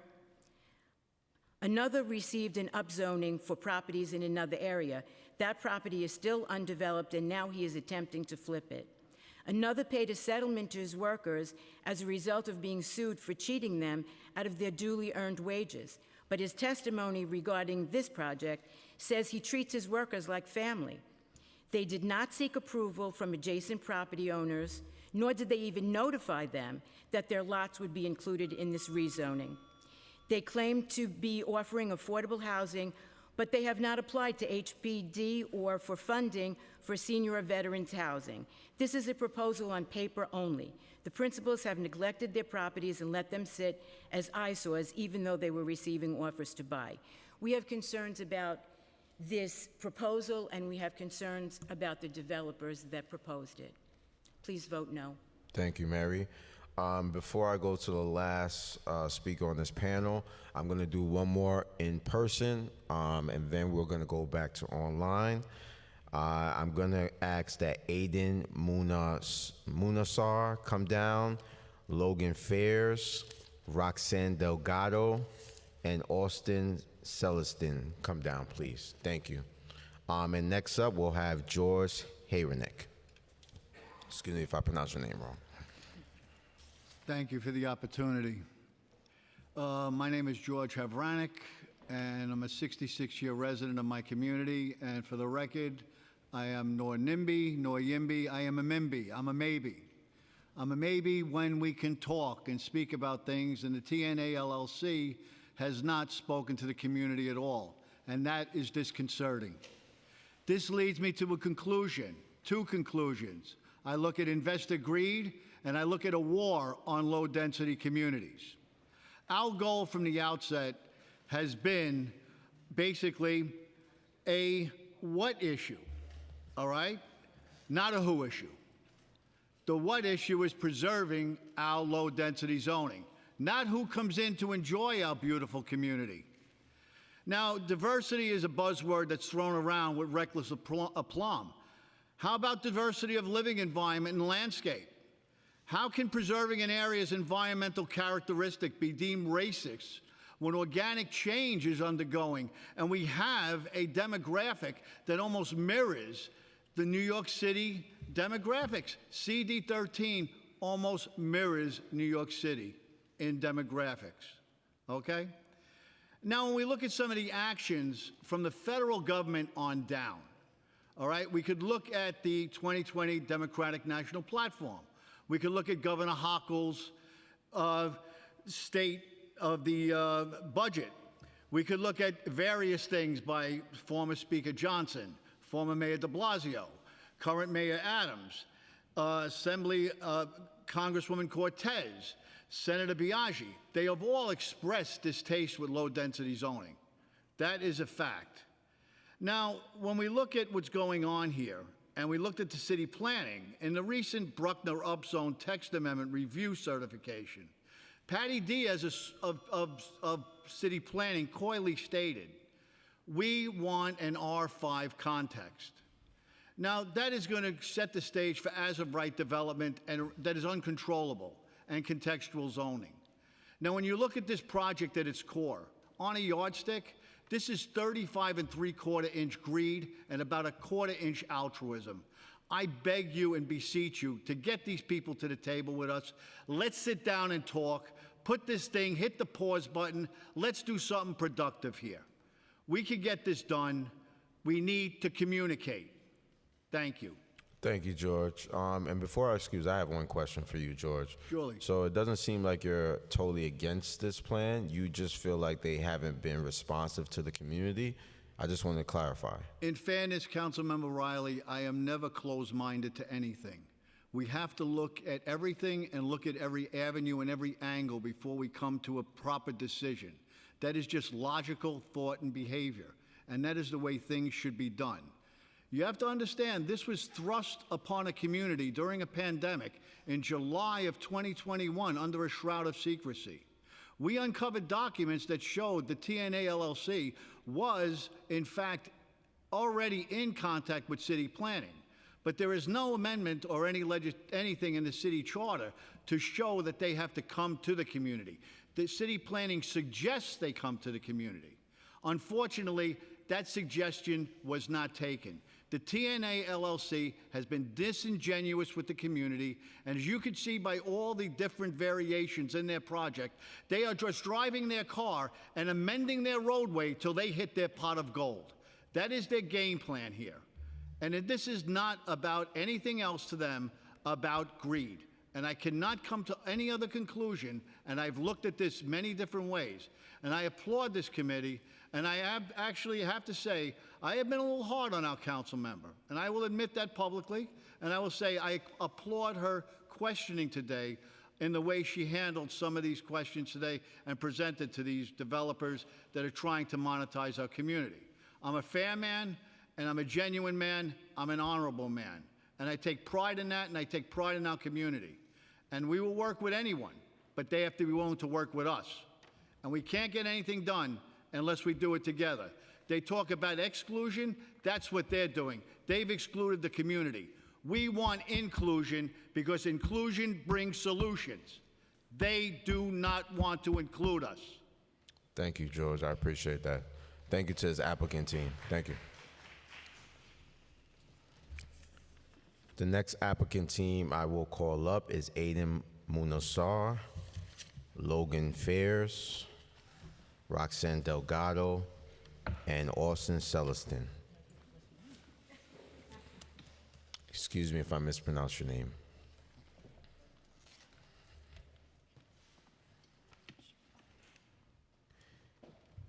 And we will begin with Austin Celestin. Austin, you may begin. Okay. My name is Austin Celestin. I am a lifelong New Yorker and a junior at New York University studying urban design and journalism. I don't think I need to reiterate the fact that we're in a housing crisis. I don't think I need to invoke the studies, stats, articles, and academic papers detailing our lackluster housing production, rent burden, and agreed upon solution to address all those problems, which this project does start to address. What I do need to address is the misconceptions. The precedence of the zoning history that so many have invoked over the last 20 years is not only a very slippery slope to invoke, but also part of the reason we're in this situation in the first place. The downzoning stymied the already minimal pace of development in this area, and the preservation of the character has kept many prospective working and middle-income residents out of the neighborhood and driven some of those same natives out of the area with no means to return. Maintaining the zoning maintains the status quo. The neighborhood is not some bubble, but even if it were, the status quo has created a difficult environment for many of the renters in the neighborhood, and the lack of housing in that area has had impacts on the city at large. The warranted concerns about lackluster infrastructure should not be a tool to delay much-needed housing. Those improvements can and should be made in tandem with this development. Sewer improvements, schools, protected bus lanes, more funding for the MTA, which would be a good argument for congestion pricing. The only thing delaying this housing serves to do is make it more expensive, both for the builders and the rest of the community. Affordable housing, affordable senior housing is something we absolutely cannot say no to. The councilwoman is looking for truly affordable and impactful housing for the community, and that's what you're getting here. More in one project than the neighborhood has built in 8 years. Every bit of housing that we can get is housing that we need. And we don't do ourselves any favors by trying to spend another year trying to get another iteration. Lastly, since the opposition has invoked flooding and sustainability, it is worth noting that this kind of development that is catered to high-density housing with apartments that does not prioritize cars is much more environmentally conscious than the existing urban fabric in Throgs Neck. Thank you. Thank you, Austin. Next, we will have Roxanne Delgado. Thank you. Afternoon, Council. I'm a resident in CD 13. Last September, my whole apartment was flooded. I'm sorry, Roxanne Delgado. I'm a resident in Pelham Parkway in CD 13. Last September, my whole apartment was flooded. I was in a hotel for over 2 months. I could not find an affordable apartment. The rent that I now pay is 40% more than what I paid in a previous apartment. I am rent burdened, and it is stressful. Lack of affordability housing is a crisis in our community. Less than 60 affordable housing was built in the last 10 years in the district. The same lead organizer against this upzoning also joined the coalition against Just Homes, a permanent affordable supported housing in Jacoby Hospital, surrounded by a wall. 60% of units will be for those critically ill with criminal justice background, 40% for residents in the community. The lead organizers state that they are not against helping people, but within the zoning. Yet Just Home is within the current zoning, yet they oppose it. I recall when I wanted to help some horses in a condemned stable in the district on Pelham Parkway, Community Board 11 stated they'd rather have neglected horses than affordable housing. This is our community board. Lastly, I asked, I'm so sorry. I wonder why a community board continues to go against goes along with discrimination and self-dealing in Community Board 11. Basically, they play along to get along. I hope the city council body votes their conscience and does not play along to just get along. Lastly, if the city council votes against this upzoning, then they should vote against the Boston Road upzoning, because this same upzoning deals with a supermarket and over 300 affordable housing. It is environmentally unjust to continue placing these affordable housing in just community of colors or poor people. Every district should not be exempt. We should all do our fair share. So in closing, I support affordable housing, and I also ask you to ban the New York City character horse abuse. Thank you for your time. Thank you, Roxanne. Next, we'll have Logan Ferris. Can you please state your name before you begin? Thank you. Yes, my name is Logan Ferris, and I serve as the political director of Open New York. Thank you, Chair Riley and the members of the subcommittee for the opportunity to speak today in support of this project. Open New York is an independent, grassroots, pro-housing nonprofit. We support this rezoning because there's a dire need for more housing in the neighborhood and in New York City as a whole, which the more than 300 homes in this project would start to address. I believe everyone knows that New York has a terrible housing shortage, but let me add some context to this conversation. Right now, New Yorkers are facing rent increases of 50, 60, 70% as rent discounts offered during the pandemic expire. Homelessness is at the highest rate since the Great Depression, and there are over 14,000 children who sleep in city shelters every night. I want to emphasize that this neighborhood specifically needs more housing. Out of all the community districts in the city, Bronx Community Board 10 comes in 43rd in terms of new housing permitted per capita. This might not be a problem for longtime homeowners, but for anyone looking to find a new place in the neighborhood, the lack of new construction is devastating. The 168 affordable homes that the rezoning would provide are desperately needed, especially in a council district that has only built 58 income-restricted units since 2014. New York's housing crisis is a crisis of affordability, of displacement, and for the most vulnerable New Yorkers, of homelessness. That's the shadow over the neighborhood. That's the quality of life issue. That's the infrastructure concern that we should be most attuned to. We cannot address this crisis without building more homes, and every neighborhood must do its part. Our housing crisis doesn't stop at district lines. Housing, or the lack thereof, in one neighborhood impacts all New Yorkers. I encourage members to keep this in mind and follow the leadership of the City Planning Commission and Bronx Borough President Vanessa Gibson and vote accordingly. Thank you. Thank you, Logan. And last, we will have Aiden. I'm so sorry if I pronounced your last name. Munasar. Thank you, Chair Riley. Council member. And just state your name for the record. Sorry. Thank you. My name is Aiden Manassar. Thank you, Chair Riley, Councilwoman Velasquez, and members of the subcommittee. I was born and raised in the Bronx, in the Pelham Bay Throgs Neck neighborhood that is a part of this rezoning. Through this rezoning process, I became connected to and a member of Open New York, which advocates for abundant housing in our city, and I'm here in support of this application. I grew up just a few blocks from the proposed project sites on Bruckner, and I lived there until 2020, late 2020. I appreciate the neighborhood and my social connections even more now that I've lived in another neighborhood. And I understand just how desirable a place it is to live in and how lucky I was to be raised there and to raise my son there.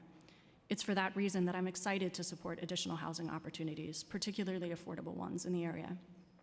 If the neighborhood had had an increased pipeline of affordable homes, perhaps I wouldn't have had to look elsewhere and move farther away from my son's school, his grandparents, my friends, and our community. I'm hopeful that the new buildings could further activate the street life on East Tremont. The project sites replace vacant land and underused land, and they're near an express bus stop, and while a mile away from the subway might seem a lot, I used to walk that all the time. And there's the BX 40 and 42, and it seems to me one of the best places to build new housing in the area. It's clear to me that the project is badly needed, and I've heard efforts to address local concerns. The housing costs in the area, like those across the city, have been skyrocketing, and increasing supply is one tool to address this. It's not just a Throgs Neck problem. I've heard at local meetings claims that the existing community wouldn't be served by this project and that life as we know it would be destroyed. I can hear the fear, and I've been open to some of my neighbors' concerns and the councilwoman's questions today, which I appreciate. But I know from personal experience that the lack of new housing forces even people who grew up in the neighborhood to make hard decisions about a future here, let alone families that want to move into it. The worry over the height of some of the buildings seems to be misplaced. The tallest one is modest. These are not towers. Mid-rise buildings are common in low-density neighborhoods across New York City, and they serve those communities, not hurt them. I don't understand why this is so unique. Even so, these are opportunities for negotiation, not outright dismissal. The application does not do away with low-density growth management area, and the neighborhood is not falling apart. It's a basic truth that we cannot address the housing crisis without building more homes. I'm grateful to Mayor Adams and Borough President Vanessa Gibson for their support of this project, which more than doubles what was built in the last 8 years. And I join them in championing this project and welcoming more neighbors into this great community. Thank you. Thank you, Aiden. I have one question for you, Aiden. You stated that you left the community in 2020. So you left the community because there wasn't adequate housing there for you? Am I correct? Yeah, I mean, I wanted to buy, and so for years I had been looking. There just wasn't anything that was within my budget. There wasn't anything that was sort of in the conditions that I was willing to. And there's a lot of like basement apartments in like 2-family homes, and that was not appropriate for me or my family. So yes, I did move because I won an affordable housing lottery unit through the New York City Housing Connect, and I'm still in the Bronx, but I would love to move back to the community. Okay, and how far are you currently right now from your son's school? It's like a 15-minute train ride, like 20-minute train ride. And how far is this complex going to be from your son's school? Oh, like a 10-minute walk. Okay, thank you. Thank you. This applicant panel is not excused. We're going to go back to online for one panel, and then we're going to come back to the in-room in-person panel. Thank you. Council. Next, we will hear from Joseph Russo, John Corneal, John Cortez, and Cheryl Cropper. First speaker on the panel will be Joseph Russo.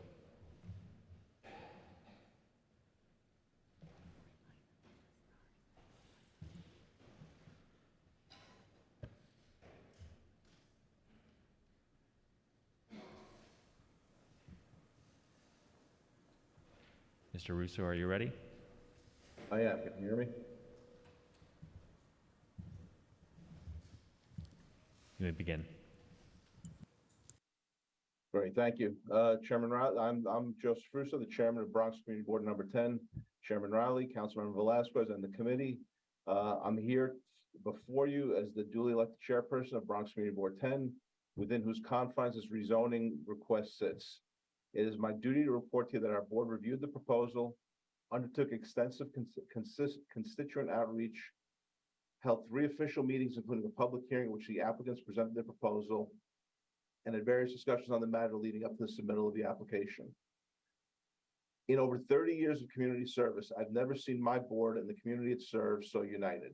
The Housing and Zoning Committee voted 13-0 against supporting the application for the rezoning with 1 recusal, and 96% of the full board voted against supporting the application for the rezoning. While I recognize that the board is purely advisory, we do serve at your behest as your eyes and ears on the local level. I trust that our findings will be duly considered as you make your decision whether to support this application. Approving this project puts more Bronxites at the foot of a major highway, which exacerbates already high asthma rates. Also note that the applicants included zoning lots within the application without seeking the acknowledgement or consent of the fellow property owners in the 4-block stretch. I know I don't have to remind Chairman Riley or Councilmember Velasquez, since your constituents reside within Bronx Community Board 10, but I do need to state for the record, since the applicants and their hired consultants have consistently tried to portray our opposition along racial lines. Our community board is 56% non-white, and the community itself, according to the census, is 53% non-white. Much of the testimony you have heard, particularly from people who don't live in the community, is our opposition is race-based. Nothing could be further from the truth. The community does not oppose, we're not opposed to development or investment. We're not opposed to affordable housing, senior living, or veterans housing. But development and investment in the structure of the zoning. Time expired. Zoning has been in place for 20 years. The area was zoned accordingly when the applicants bought the properties, and they knew what they were buying and what it was zoned for. They gambled it with the right consultants like Constantinople and Valone Consulting and Reno Public Relations. They could steamroll a variance through the community board and the city government. And your vote will determine whether or not special interests run the city government or not. I do need to stress more than anything else, and you have my written testimony, but just some highlights as well. Even if you believe the current zoning needs to be revised, Throgs Neck Associates LLC and this proposal are not the people or the project to bet the future of the Bronx on. They have no track record or experience in major urban development or managing large-scale apartment complexes. They have a professional history of bankruptcies and property flipping. They own a supermarket in the middle of what they themselves call a food desert, and they say they're unable to turn a profit. To date, the applicants have not taken any tangible steps to apply for subsidies for senior affordable housing. The rezoning application contains affordable housing that is entirely theoretical. They have not put much in the way of putting forward financing for the project, and if they seek to build trust in the community, they have left storefronts and buildings vacant instead of leasing to potential business owners. It will be irresponsible for you to give them a free pass to overturn a 40-year process without greater scrutiny to the applicants, their funding sources, and their long-term commitment to the community. Throgs Neck deserves better, the Bronx deserves better, and New York City deserves better. Thank you. Thank you, Mr. Russo. The next speaker will be John Corneal. Hello, guys. Can you hear me? Yes. Okay. Hello. Thank you for allowing me to speak. My name is John Corneal, resident of Throgs Neck and a lifelong resident of the Bronx. We have seen this battle for this proposal raise tensions on both sides, each with their own endless unproductive shouts as this is my neighborhood, which states the obvious, and this is an empty lot, which is an ignorant statement, as you can call Central Park an empty lot.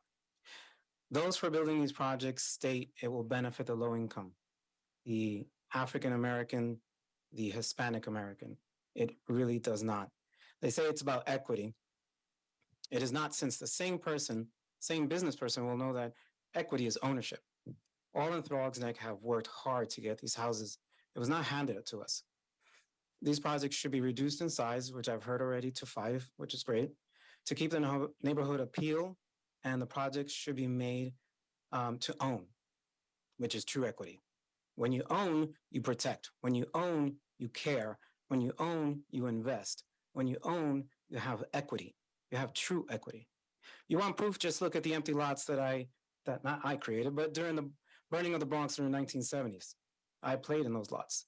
Fernando Ferreira, who used to sit on this council, build houses, build ownership, build equity, true equity.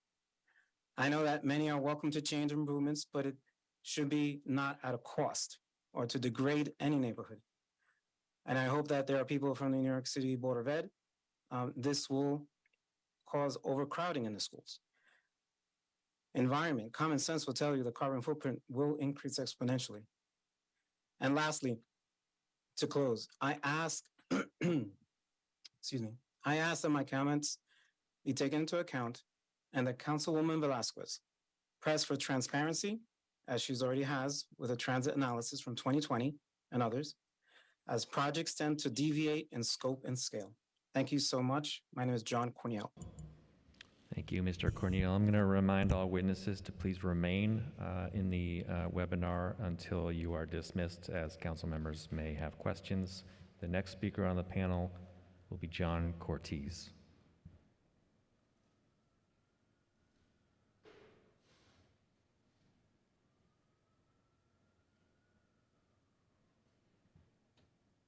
Good morning.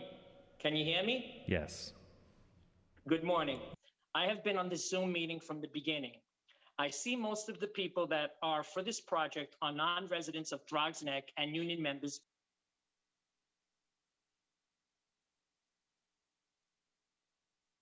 I have lived here my entire life. Overdevelopment has a truckload of issues. Our schools are already overcrowded. Our children are eating lunch in the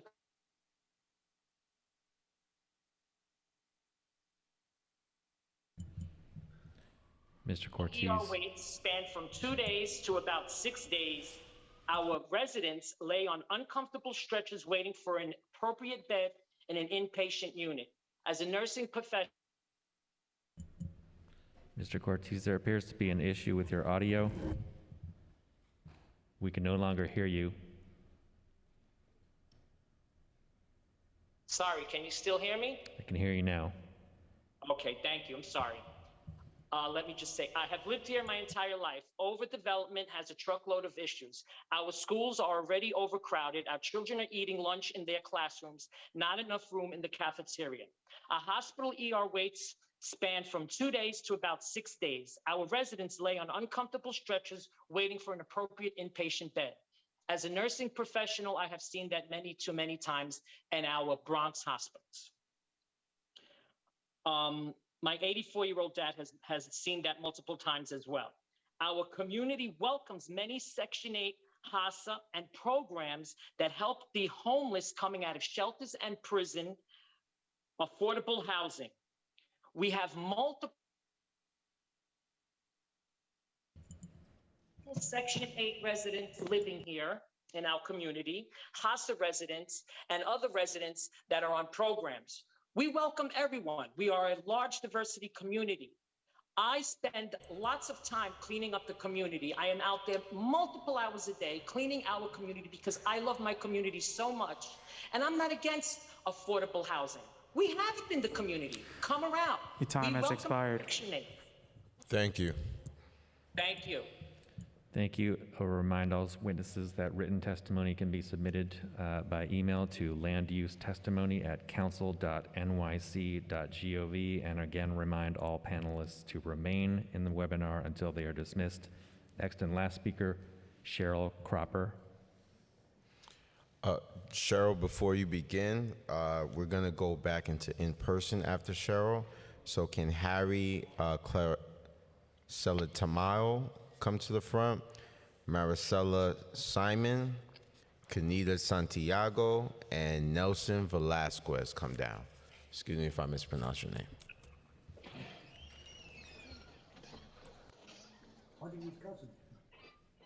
Do we have Cheryl Cropper? Hi, everyone. Thank you very much for the opportunity to testify before this committee. My name is Cheryl Cropper, and I'm a longtime resident of Throgs Neck, and I am very active in our various community organizations and efforts to support our families' health and welfare. I do not wish to take your time repeating the testimony already put forth by my neighbors. However, my husband has asked that I make this statement, which would be food for thought. Why is the city actively seeking 1, congestion pricing, 2, road diets, and C, higher tax assessment? Because we're already overcrowded and cannot support the existing density. So, and now I'd like to say, I am opposed to this project. And I would like to address some comments made on the composition of our neighborhood.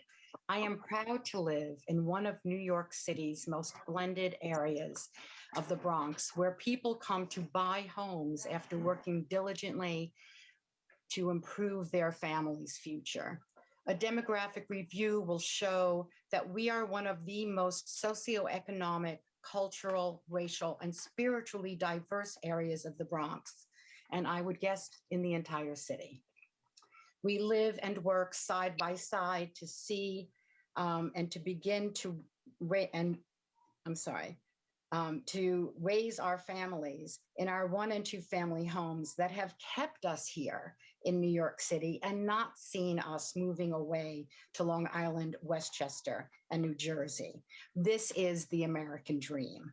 Please help us to keep our current zoning so that we may continue this honorable and reputable culture of achieving this dream.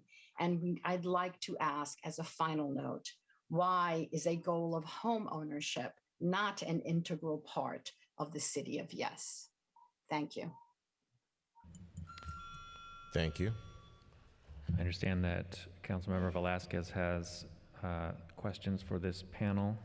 Councilmember Velasquez. This is for Chair Joe Russo. So, Joe, are you online? Yep, can you hear me? Okay, yeah.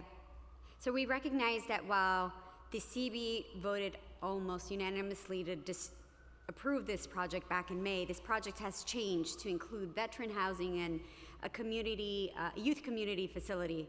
How do board members feel about these recent updates, and do these updates reflect the needs of community members who have come to you to discuss the initial proposal? So when the applicants came to the public hearing, they talked about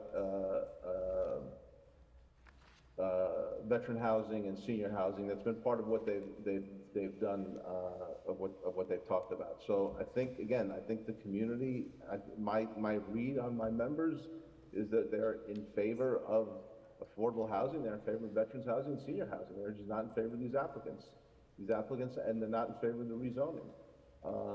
The issue is not affordable housing or senior housing or youth services. Everyone in the community is in favor of those, but these are not the right people to do it, and destroying the fabric of the community by building 8-story structures in the neighborhood of 1- and 2-story houses is not the right way to do it. Yeah, I mean, I think again, speaking for my members as best as I can, they're very happy about seeing affordable housing and senior housing and veterans housing be part of this proposal, but this is not the proposal that we support. What are the CB's continuing main concerns as it pertains to this project? Again, I think the biggest issues are the infrastructure. Again, you've heard from a lot of my members today. The infrastructure situation, the transit situation, the height situation. Again, you're putting 8-story buildings in a neighborhood of in an area that's zoned for 2- and 3-story houses. Those are the challenges, and also, frankly, those are the concerns, and also the intent of the applicants, that they're not investing in the community. They're looking for a quick buck, and they will, get the variance and flip. And again, remember, this application is not just for 4 lots along Bruckner Boulevard. It's for 30 to 40 different lots, many of which the owners of those lots are not even part of that. The reason one of my members had to recuse themselves from voting for this is because one of their lots, which they were not even aware of, is included in the application. So my chairman of my Housing and Zoning Committee had to recuse himself from discussion because he was personally going to be affected by the application. So from your knowledge and conversations with Lou Popovic, the applicants have not had a conversation with folks that will be affected with the rezoning directly? My understanding is no, they've not. None of those other landlords have been approached. Okay, and then and their consent was not sought. I'm sorry, can you repeat that? And their consent was not sought before the application was filed. Thank you for sharing. Lastly, what types of communication has the community board had with the development team throughout this process? Who's responsible for outreach? And has the community board reached out to the developers to discuss additional concerns, needs, or requests? So the applicants were present at the Housing and Zoning Committee meetings as well as a public hearing. They have reached out. They had reached out through the board, and my district manager, Matt Cruz, reached out to them as well to get as much information as we could going in, but they have not taken an active role in coming before us or discussing any of the challenges or any of the problems that we foresaw, other than the public hearing process and the Housing and Zoning Committee process. Will you be open to additional conversations? Always. Yeah, as long as this application is off the table and they want to come and present options to develop the site, and they're willing to make that commitment, I'm personally always open. And I can speak for most of my board members. I think I know them well enough that we're definitely always open to discussion and to do that. Again, we're not the board is not opposed to any of the benefits associated with the supposed benefits associated. We are opposed to the people who are doing this and to the request for a zoning change. Develop within the confines of the zoning that's there. They could easily do that. They refuse to. Okay, thank you, Joe. Thank you, Councilmember Velasquez. Thank you, Joe. This applicant panel is excused. The next applicant panel we'll hear from is Harry Salatamayo from Food Town. I'm sorry if I mispronounced your name, Harry. That's okay. Everybody else does too. Just repeat your name for the record and you may begin. It's Harry Celentano. I am the Director of Store Operations for the Food Town that's located at 2945 Bruckner Boulevard. I've held that position for the past 19 years, and I'm also here today speaking to you as a homeowner in that community where I have also lived for the past 19 years. I am in support of this project, and I'll give you a few reasons why. Most of the parcels in this proposal lay on the service road for the Bruckner Expressway. They're not smack in the middle of a residential neighborhood. The majority of them, as many have mentioned today, are not even being used at all. They're vacant lots and closed down businesses, and why anybody would be against putting any kind of housing up for people on land like that is beyond me. Another reason is during the pandemic, we were open 7 days a week. I mean, everybody knows a lot of other businesses had to close down, and some of them never opened back up again. A lot of them, many of them continue to struggle today. And I believe bringing more families into the community are only going to help the local businesses in the neighborhood. I'm going to close with this, that when this proposal first became public, a group of people got together and decided that they were going to boycott our store, and they continue to do so today, but it's okay. We've served this community for 19 years. We continue to serve this community today, and once this proposal is approved, we will continue to serve the community for many years going forward. Thank you. Thank you, Harry. Next, we will have Maricela Simon. Please state your name for the record before you begin.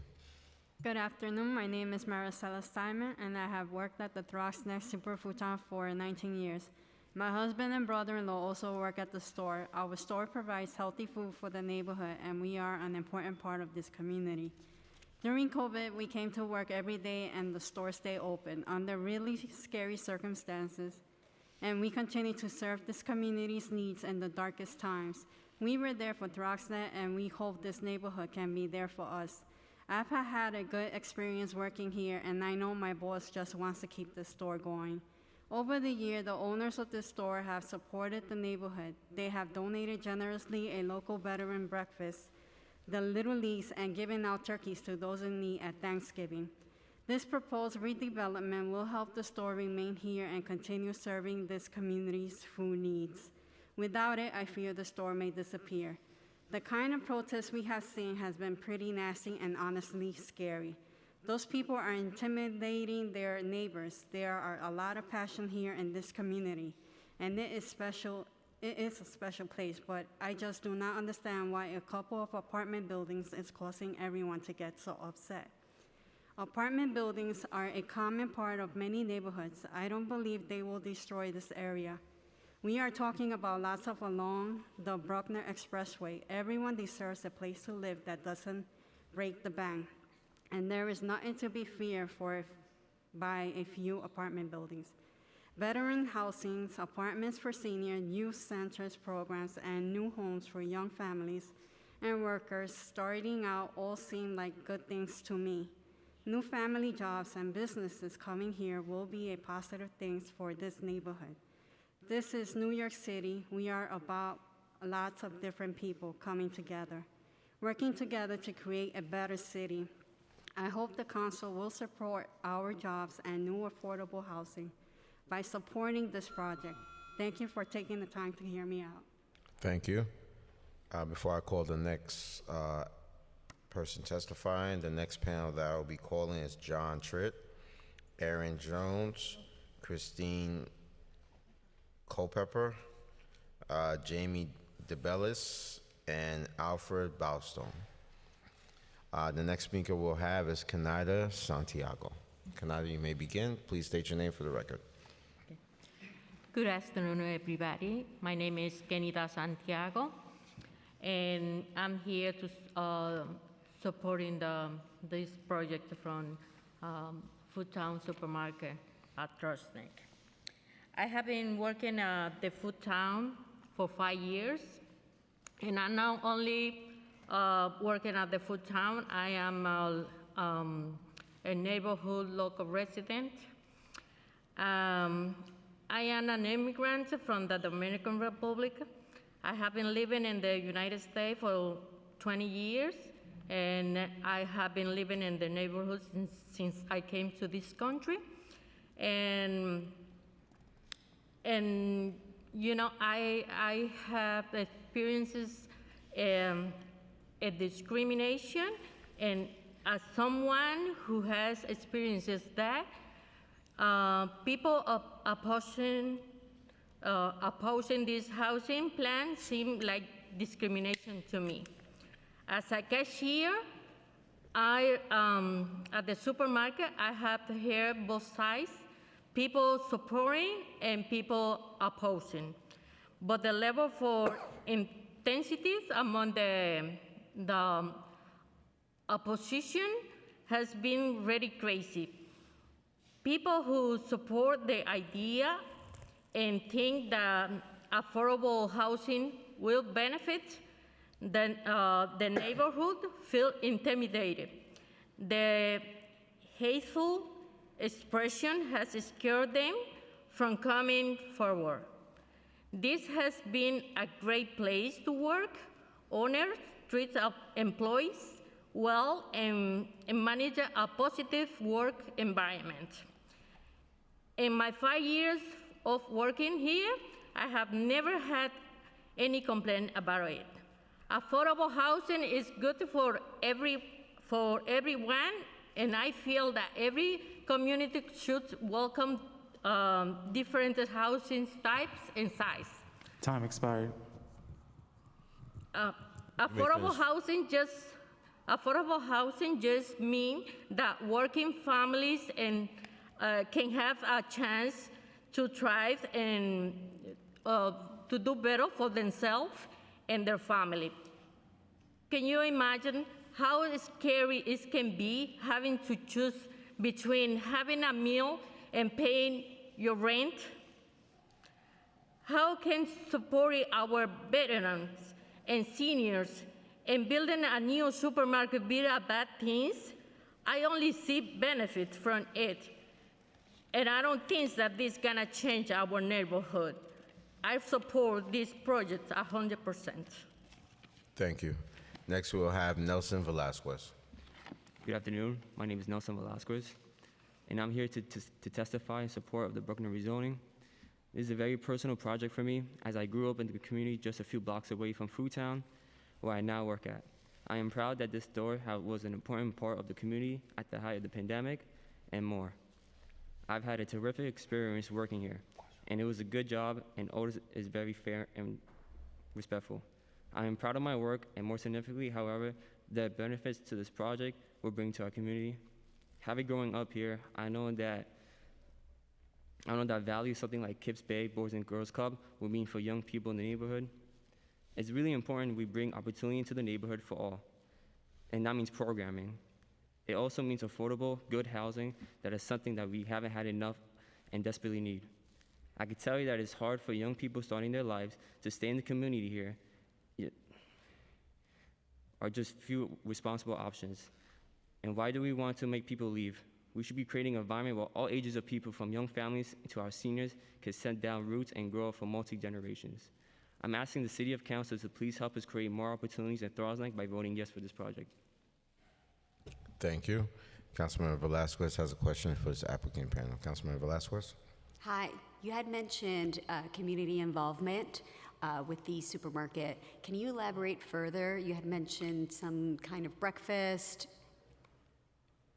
for the young lady next to you, Harry. Sorry, I didn't get your name. Can you repeat the question? You had discussed community involvement and engagement on behalf of the supermarket. Can you go and elaborate further as to what that was? You had said some breakfast that was hosted. Yes, we always give donations to the church. We give out turkeys during the time of Thanksgiving. They always donate like more than 200 turkeys for the people that cannot afford it. We also gave out a whole bunch of masks to the schools. We donated for the COVID time. We did a lot of great things in the supermarket. Okay, I'm sorry. I just heard something in your testimony about a breakfast every year that you hosted. That's all. I also wanted to confirm what that was and get more information on that. Yeah, it's all part of the donations that my boss always goes into. Thank you so much. Harry, you had mentioned working there for the last 20 years. Can you describe your work experience? Prior to this? No, while at Foodtown. My work experience has been great. I came from a chain for 16 years and came here. We opened the store up, and I've been here for 19 years. How would you describe the Bivonas and their work ethic? Very hardworking. Joe was there pretty much every day. One of us or both of us are there. We work the store every day, and that's what we've always done. Have you discussed a plan as to transitioning for when the location has to be relocated for development? No, not yet. Okay, thank you. Thank you, Councilmember Velasquez. This applicant panel is now excused. The next applicant panel we'll call up is John Tritt, Aaron Jones, Christine Culpepper, Jamie DeBellis, and Alfred Baston. First, we'll have John begin. John, just state your name for the record, and you may begin. Okay, great. And Aaron Jones was for the last application, so Aaron Jones? He will not be testifying for this application. Okay. Okay. Good afternoon, Chairman Riley and the members of the subcommittee, and to Councilmember Velasquez. My name is John Tritt. I'm the Deputy Political Director of 32BJ SEIU. And I'm actually here today not just giving general support from our union, but I'm reading testimony prepared on behalf of our Executive Vice President, Shirley Abdbal, who is a longtime resident of the district and the community, and it was important to her that we deliver the statement in her words. Hello, my name is Shirley Abdbal. I'm the Executive Vice President at 32BJ SEIU. Today, I'm submitting testimony in favor of the proposed Bruckner rezoning. That New York City faces an affordable housing crisis is beyond dispute at this point. As a Throgs Neck resident of more than 40 years, a woman of color, and an officer with 32BJ, I see it in my neighborhood and at work every day. Our members have fought to win strong contracts like millions of other New Yorkers. They are not immune from inflation and rising rents that are stretching families and forcing them out of the city. And far too often, jobs that are available don't come with the pay, benefits, and training that workers can build a life on for themselves and their families. We must and can pursue policies that create both good jobs and affordable housing. The proposed Bruckner rezoning accomplishes precisely that. Additionally, 32BJ supports responsible developers who invest in their communities where they build. I'm happy to report that the developers of this project have made a credible commitment to create prevailing wage building service jobs at this site. This commitment means that building workers will have access to family-sustaining wages, retirement, and quality health benefits. Additionally, I won't go through all the details of the affordability and other benefits that are been listed and talked about at length today, but the bottom line is that New York City, and especially the Bronx, needs family-sustaining jobs and affordable housing now. I thank the committee for allowing me to submit this testimony. Thank you, John. Next will be Alfred Baston. Good afternoon, Council. I thank you for this opportunity to speak on behalf of the Throgs Neck Bruckner site rezoning. My name is Alfred Baston. I've been a Local 79 laborer now for 13 years. I've been a District 13 resident for many years. I grew up in District 13. I went to high school in Lehman. I played football in Pelham Bay. I played hockey in Throgs Neck. I'm a part of this community. I support bringing affordable housing and dignified jobs to my community. I know what it's like to work low-wage work. I know what it's like to have financial insecurity in my life. I know what it's like to have housing insecurity in my life. And I refuse to go back to that. I refuse for that to happen. Local 79 changed that for me. It welcomed me in. It is my family. Now I have a dignified career with fair wages and benefits. No one should be denied a dignified job or dignified housing. My story is not unique. There's 10,000 members of our union. They have many stories like this. Everyone deserves a chance, no matter where they came from. Everyone deserves a home and a good job. Let's bring more opportunity for union jobs and fair housing to Throgs Neck. You put a sledgehammer in our hand, you put a hammer in our hand, we get to work, we'll make something useful for the community and what they need. Thank you very much. Thank you. Next, we will have Jamie DeBellis. Hello. Hi. Good afternoon. My name is Jamie DeBellis, and thank you for the opportunity to testify in support of the Throgs Neck Bruckner Sites rezoning. I'm a District 13 resident. I'm a little nervous, so. It's all right, take your time. I'm excited to see new permanently affordable housing for Throgs Neck that is greatly needed. This will benefit local residents like myself, families, and allow us to stay in the neighborhood that we love. I believe that everyone should have access to a home, especially renters and low-income families of color who suffer the most from lack of housing. I don't want to be pushed out of my home, and I don't want that for anyone else. I've lived here in the neighborhood my whole life, and I've lived in the same home for 18 years with my grandparents, and there's no affordable housing anywhere. I'm afraid that I'm one bad tragedy away from losing my home, being pushed out of the neighborhood, and I love my neighborhood so much. It makes me happy just walking. And, anyway, I'm really afraid for myself and other people who can't sustain themselves through the increase of rent, increase of just being able to live. And with this rezoning, I feel like that will help some of the issues. So thank you.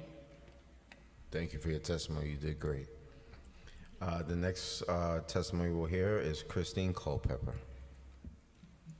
Good afternoon, and thank you, council members, for this opportunity to testify in support of the Throgs Neck Bruckner Sites rezoning. My name is Christine Culpepper, and I am a District 13 resident and a Local 79 member, 23 years with Local 79. I'm here to support this rezoning and the affordable housing and union jobs that it will bring to our community. We need the housing to protect the vulnerable families at risk for displacement. We need housing for seniors and veterans to protect communities that experience high rates of COVID. We need jobs with health benefits. Deny employer-paid health care from workers and their families puts lives at risk. Lack of housing will also put our community health at risk. This project's affordable housing opportunities are especially important and dear to me for our local seniors who are living in poverty. Our district has very high rates of senior residents. There will also be a veteran housing component to this, created with a focus on local Throgs Neck community veterans and veterans with disabilities. I was able to find a pathway to a union career and economic stability with Labor Local 79. And I believe in holding the door open behind me for other people to come and have that same opportunity. I challenge everyone to open up their minds and their hearts and hold that door open for others in our community to get a fair chance for a good home and good jobs. So thank you again for the opportunity to support this rezoning. I just want to reiterate for a lot of people who have pushed back on the idea that some of us are here and we don't belong to the community. I have very strong ties to the community. I have family members and friends who live in the community. My children all went to school in the community.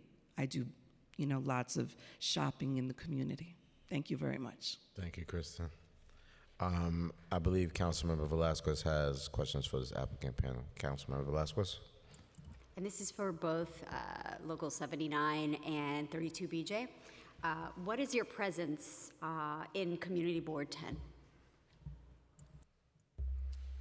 I don't know what our overall, off the top of my head, what our overall numbers are in Community Board 10, but I believe in the council district we have about 1870, 1860 members.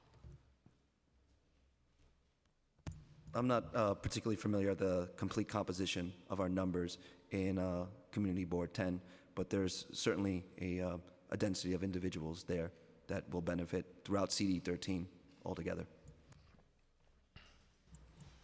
If you can please follow up with us after with that number, that would be helpful. Also, have you connected with Community Board 10 to discuss your role in the project or seek assistance in establishing a role? Well, I mean, we were active in the community board process from the beginning. I was personally at every hearing, including hearings where we were told there was going to be public testimony. I signed up, wasn't allowed to testify. So we've been there. We've been part of the process since the beginning, and publicly testified there and publicly testified at the borough president's hearing as well. So we've been active and engaged in the community board process from the beginning. So in relationship to CD 13 and community boards, we do participate in a number of them, particularly in the, I think you are a community board member. In regards to this particular project, the dynamic has been recent, our engagement in it. We've been gathering petitions, we've been talking to people in the community, particularly, however, in terms of our active engagement and dynamic. As of recently, there's been, in terms of opposition, a lot of toxicity in terms of our presence there, which has not been helpful. But, of course, we're always willing to meet people where they're at. So no real conversations with Community Board 10 as of yet? Just wanted to clarify. Me as an individual, I have not had any. And Local 79, when did they start? Because you said just recently, so when did they start engaging with the applicant? I'm unfamiliar with that particular dynamic. Okay. But for you then personally, with Local 79 and the engagement with the applicant, how long has it been? I imagine those conversations have been happening a while with our market development department. However, I am, as an individual who's a Local 79 member, rank and file for the most part of my life, I'm not familiar with the exact question of conversation that led up to the agreement with the developer. So if you can get back to us, two things. I would love for you to sit down with Community Board 10, the district manager himself, and the chair, Joe Russo and Matt Cruz, just to describe what the agreement that you have come with the applicant, just so that they are updated with the process, and so the community board can understand what is going on in your position in it. Can you explain, and this is for both again, what are the benefits associated with you in this process? Well, I mean, one thing about being a member of 32BJ and a building service worker, the comparison to being a member of our union and building service workers they're non-union, I mean, it's night and day. The comparison between the wages, the conditions, the benefits, I mean, they're really two different worlds. To be a member of 32BJ, what these jobs ultimately will produce are wages that are, prevailing wage or above, fully funded family health care. So, if you're a member of 32BJ, we have fought for decades to ensure that there is a healthcare standard that's completely employer funded. So our members aren't paying premiums and all the rest, which is, I mean, not just the difference between that for union workers and non-union workers. I mean, in our particular industry, the difference between our members and, white-collar workers, it's profound. So that's one thing. Also, folks that would be employed in this building and become member of our union would also have access to our training fund. So you might be a super, you might be a porter, those that work you want to continue for the rest of your career, which is work that has value, and we very much want to continue if you want that. But you also have access to our training fund to come and cross-train for all different types of employment in our training fund, and that is a wide section of skills that you can either use for career advancement or just for the benefit and enrichment of your life. So I don't want to just go on all day about the differences between union and non-union, but in particular for building service workers, the jobs that will be created as a result of this development, it is really, and often folks that are employed are local. So they can have, folks that can live in the community, have a short commute to work, spend their union wages in the community they live in, We hear from our members, we have members that have to commute from the Poconos. If you want to live in the Poconos, that's fine. But we shouldn't feel like folks have to commute into good union jobs from outside of the city. And so that's why we're here today, very much trying to fight against that trend, fighting on behalf of our members that live in the council district, but also just across the city. And we feel that this is very much a local concern and a local issue, and we appreciate that. But as we know, as members of folks that live in New York City, that, we live in an ecosystem that is connected. And that's why we are giving this the full support and attention and that we are giving it today. In regards to Local 79, our benefit here is very clear. First of all, one, it'll bring union jobs, our position in stake in here, in a part of the industry that has actually very low union density, right? Affordable housing, generally developments in the Bronx actually feature nearly no union composition. So that's a issue that we've been trying to address in question of what we are doing. And this development obviously brings 32BJ to the table, strong union, Local 79, 10,000 members strong. And simultaneously, it's doing work that is of a social value that we believe in, right? 70%, I think nearly 70%, maybe a little over, of our membership is New York City residents, most of them being renters. Having an affordable housing production that features us in the building process is a step forward into building the working class and building the middle class. This is our clear sort of dynamic and what our desire here. Simultaneously speaking, personally, as a laborer from this area, I've been a lifetime resident of the Bronx, born and raised. Ultimately, it comes down to, you look throughout the Bronx, there's developments happening in the western part of the Bronx or the South Bronx, which are hovering over train lines. Where this is a low density area, there's an immediate need that New York City residents have, and we want to fulfill that need by putting our labor, putting us to work. What has your level of conversations with the developers been like, and have you advocated for other labor groups to join in on this development? Again, in terms of how I could answer these questions, you would have to talk more directly to our market research department, as again, a mostly rank and file member. What? Are they available to speak, or can we get a deliverable of when these? I'm pretty sure they are willing to speak. No, are they here present? Okay, perfect. Yes. Okay. Are you registered already to speak? So if you want to come over and answer, just state your name for the record. And we're just going to need you to fill out a slip as well, okay? Thank you.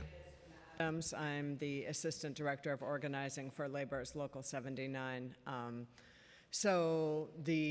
We've worked with the developer team for about a month to secure a memorandum of understanding which guarantees local hire for local residents from our community District 13 members. I will have to get back to you on the numbers. I think there are around 300-ish in district.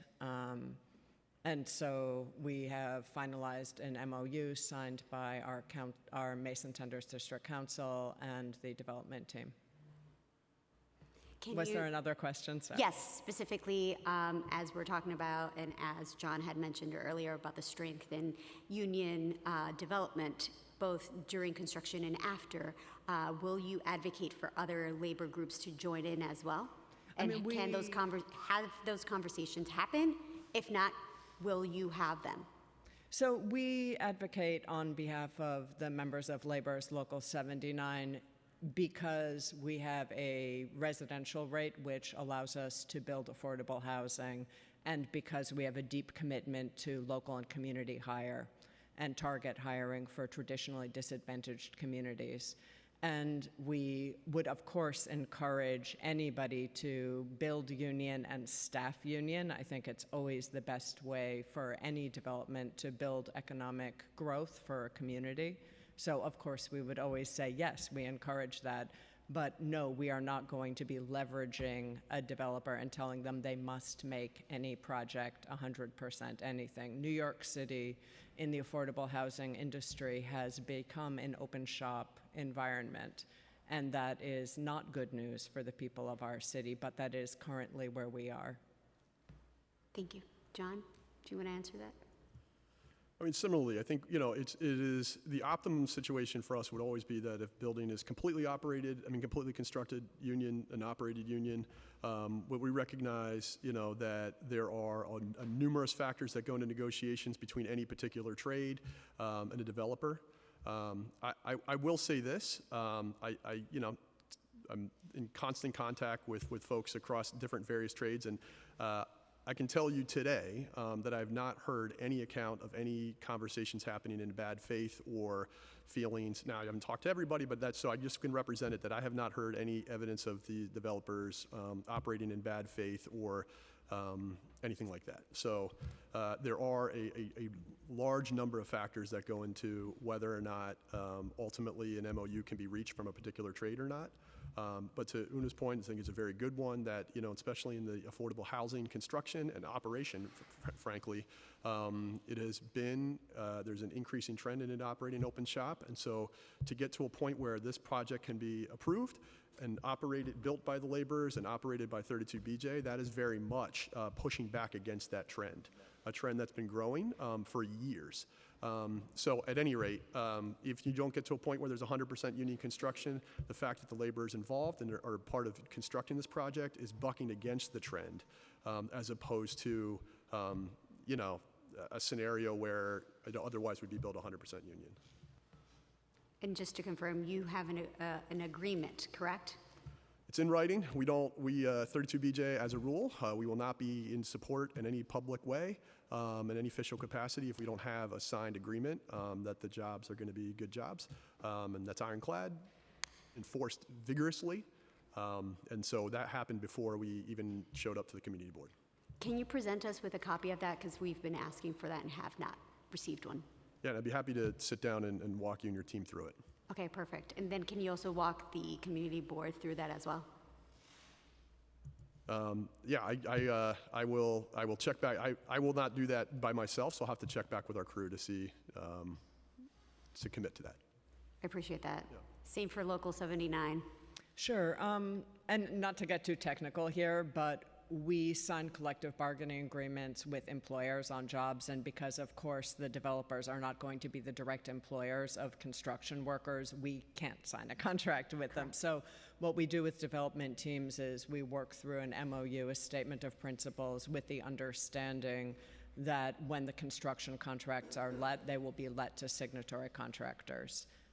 And we would be happy to talk about how we work with MOUs, what we believe the community benefit is, and what we include in every MOU, which is really pushing for deep affordability, pushing for local jobs, and pushing for jobs specifically for traditionally disenfranchised communities.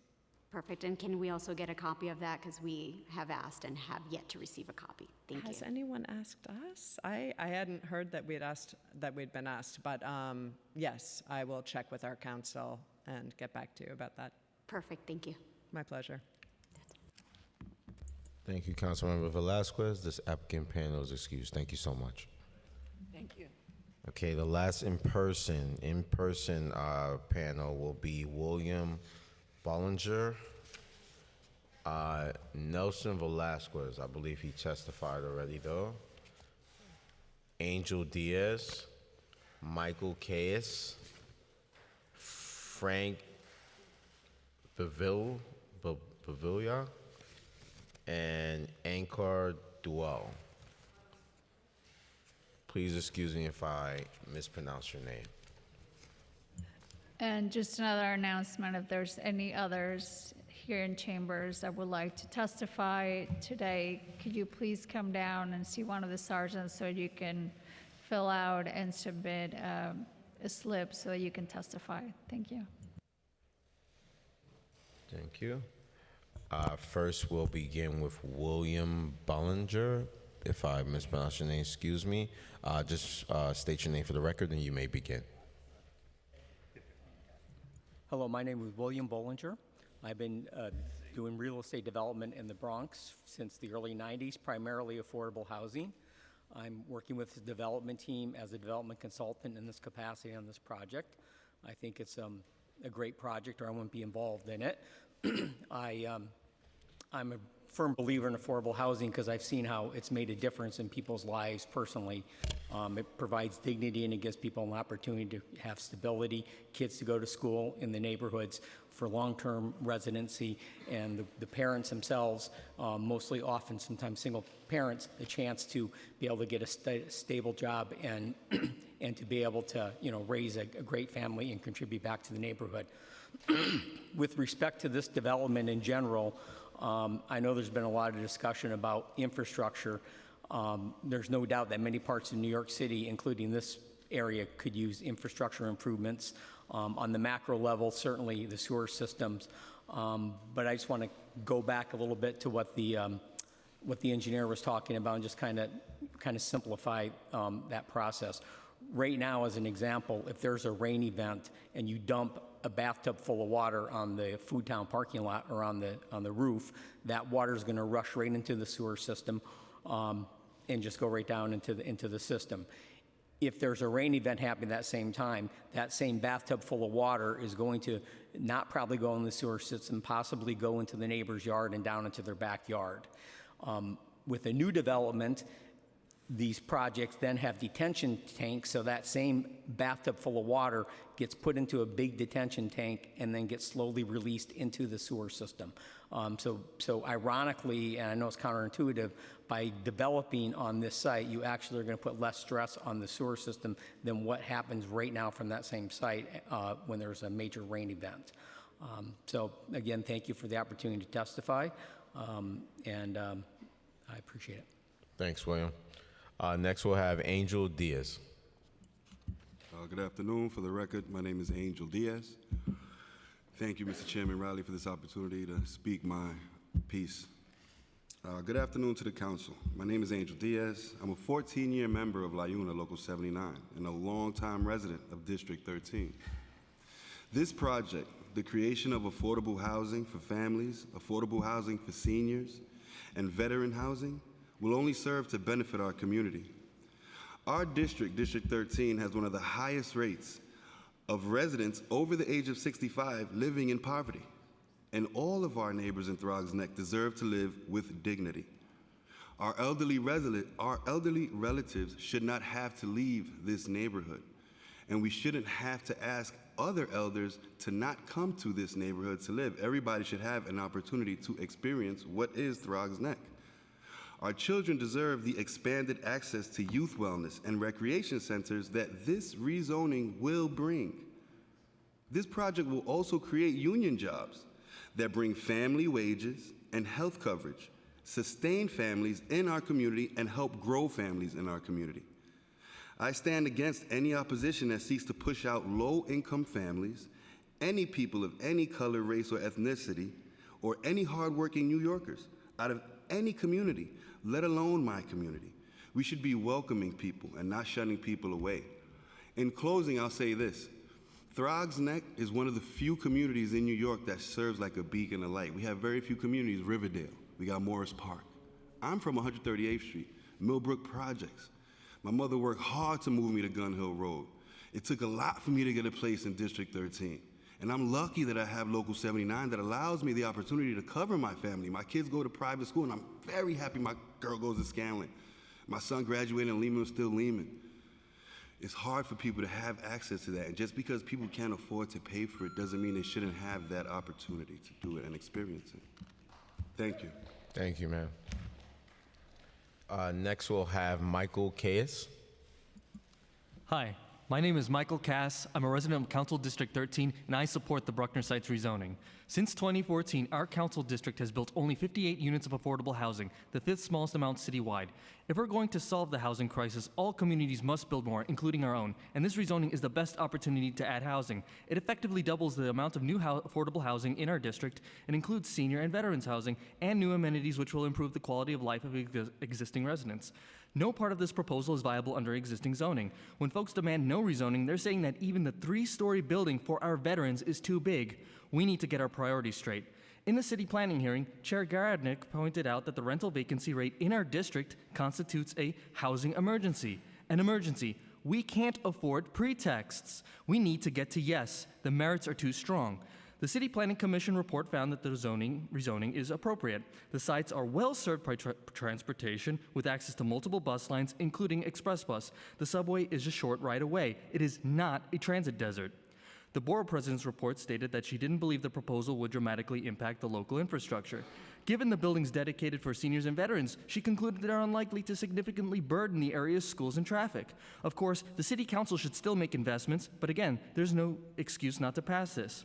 I've been following this rezoning for more than a year. I've heard every lie against this project to spread fear, that it's going to bring crime, destroy property values, that they were building, quote, drug houses, all on camera.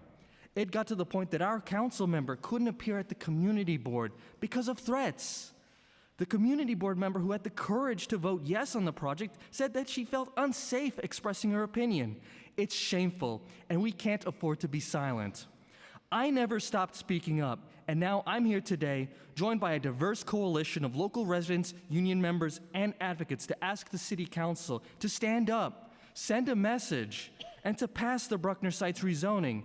It's time to be a city of yes. Thank you. Good job, Mike. Thank you. Next, we will have Frank. Frank, I'm not even gonna mess up your last name. I'm so sorry. Is Frank up? Frank is here?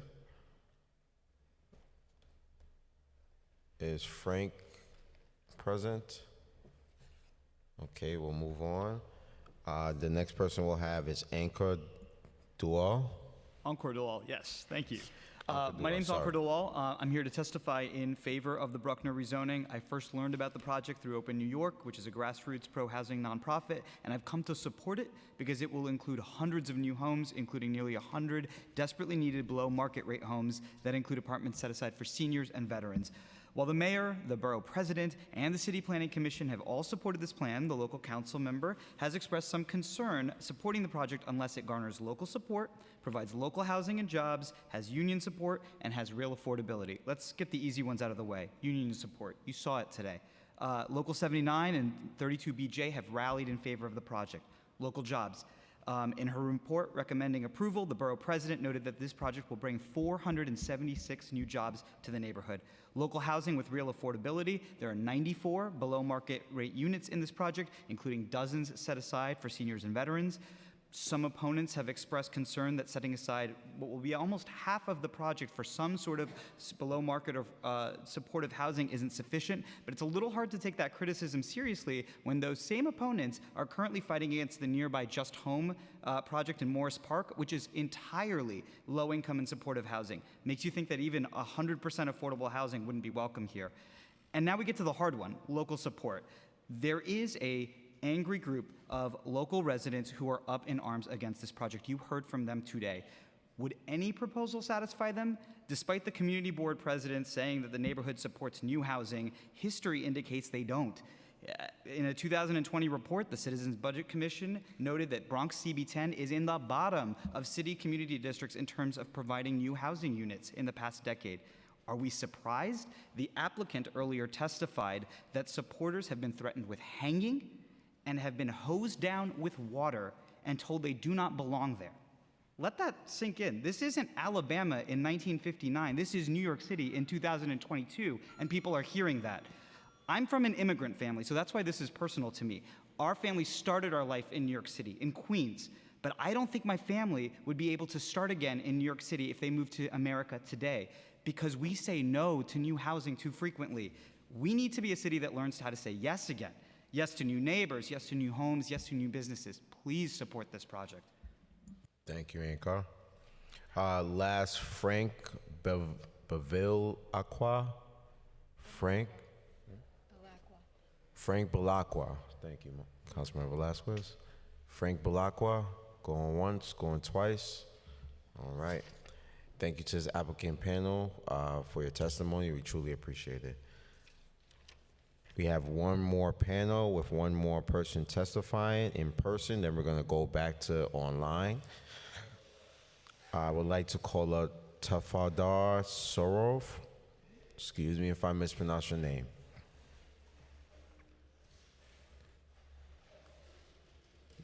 You can state your name for the record and you may begin. Hello. Hi, my name is Tafadar Sarov, and I'm an organizer for Laborers Local 79. I'm a lifelong Bronx resident who lives in Council District 13, and I represent hundreds of members in District 13 alone, including 2,000 members throughout the Bronx. Everything that the Bruckner rezoning project offers is badly needed means of creating housing affordability and equity in Throgs Neck, along with good union jobs.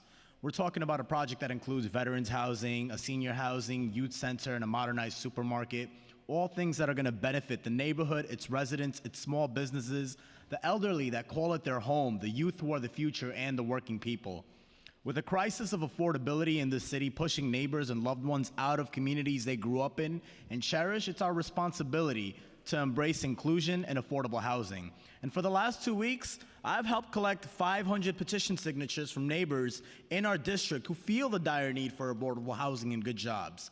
These are the working people who aren't out in the streets loudly trying to build a wall around the community, the silent majority who are struggling to provide for their loved ones that the City Council has a responsibility to stand up for, especially when intimidation and threats are keeping many folks from speaking up for what they feel in their hearts to be right and good for the district. If infrastructure and traffic were the real concerns, then why is there so much racially charged vitriol hurled at workers and residents who've bravely spoken up in favor of this development? The project confronts us with the question of what kind of a district, borough, and city we believe in. Do we live up to the words that are carved on the Statue of Liberty, or are we giving in to the fear-mongering of the sort that we had to watch on TV every day for 4 years since 2016? Last week, someone counter-protesting our press conference accused a Mexican-American union brother of mine of stealing lawn signs and then said maybe it was someone who looks like him. And right in front of this committee, we've heard rhetoric about sanctuary cities thrown around to smear affordable housing. We, Laborers Local 79, implore the City Council to rezone Bruckner Boulevard and create all of the benefits this project offers for the residents and businesses and workers of Council District 13. Thank you very much. Thank you so much. And you said you have 500 petition signatures? That's what's in the magic little red folder. Would you be able to give that to Councilmember Velasquez? Yes. May I thank- proceed? Oh, yeah, of course.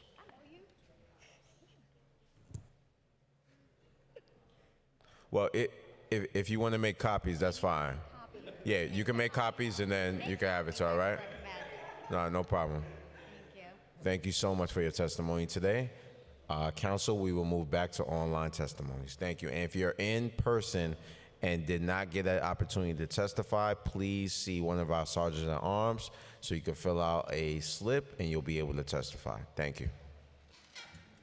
Thank you, Chair. We'll continue calling on panels online. So the next panel will be Petra Cruz, Carol De Chiara, Catherine Donnelly, and Teresa Hernandez. The first panel will be Petra Cruz. If you are leaving, please do not congregate in here. You can have your conversation outside. Thank you. Ms. Cruz, you may begin.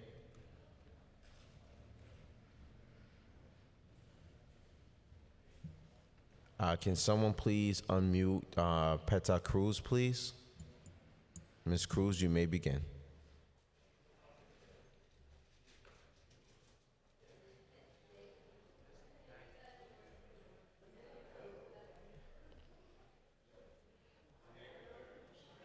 Ms. Cruz, can you hear us?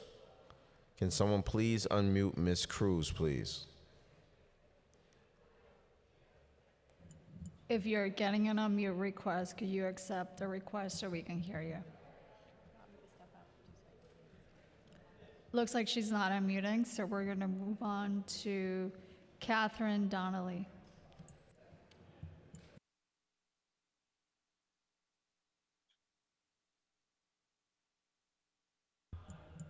Catherine, are you there? Hello, can you hear me? Yes, we can hear you, Yes, can you Catherine. hear me? You may begin. Yes, hi. Hi, good afternoon, and thank you for allowing me to speak. I've heard a lot of great testimony, both pro and against, and I am against the upzoning. As like for some of my constituents, I do believe that we do need affordable housing, but creating this kind of housing in the environment that we're in at the moment, in a neighborhood that needs a lot of structural updating, I think it's irresponsible. I think that most of us do want to help our fellow man to have better housing. However, a lot of us went into this neighborhood because it was low density, because it gave us a piece of living like we were in a upstate kind of a place, and we want to keep that community. Our community is quite diverse, and the fact that we're being called racist and pretty much so many outliers saying that we've said horrible things is untrue, because I've been at all of these events, and we do not call people racist, or we don't say bad things to people, but we do want our community to stay within its normal zone. We are okay with the building, but within the zone that we have. We want to have people be able to build wealth by buying homes, and we find nothing wrong with that. I'm hoping that you guys consider everything that everybody's saying, and that let's find a medium ground that we can all live with and get the community involved, because we have not been involved with this process other than going to these meetings and talking, but not knowing anything else. So I'm willing to listen, and I'm willing to have an open mind to other things, but in the way that it's presented at this moment, I am not for it. And that's all I have to say. Thank you so much. Thank you. Next, we're going to call on Carol DeChiara.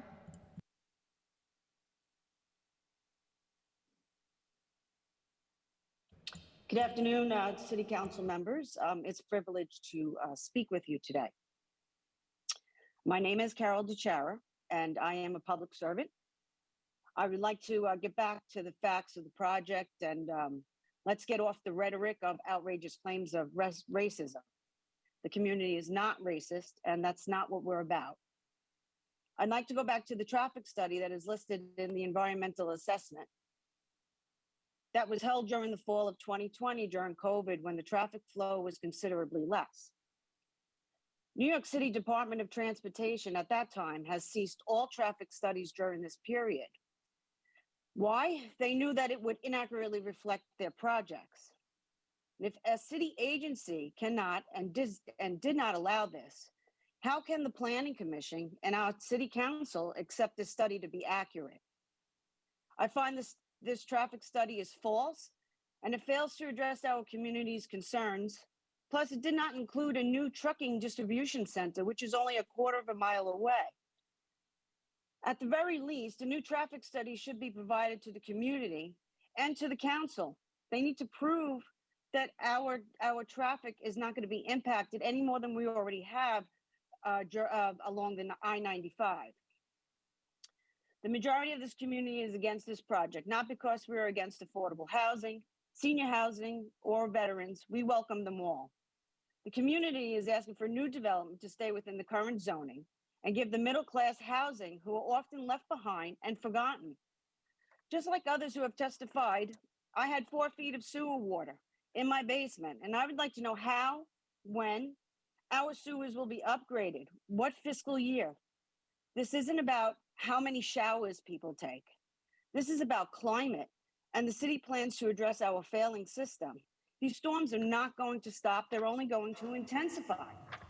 I am curious what kind of services for veterans will be provided.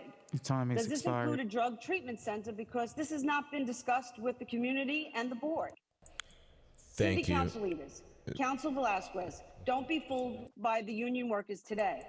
Excuse me, Foodtown Carol. fired all of their union workers and hired non-union workers. Thank you, Carol. This happened within the last few years. I'm asking the council to please consider what the community needs and wants. And I thank you for the time. Thank you, Carol. Thank you. Thank you, Carol. The next speaker will be Teresa Hernandez.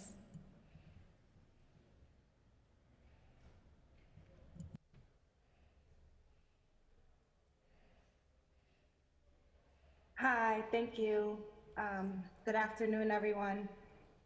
I am speaking today in opposition of the Bruckner upzoning.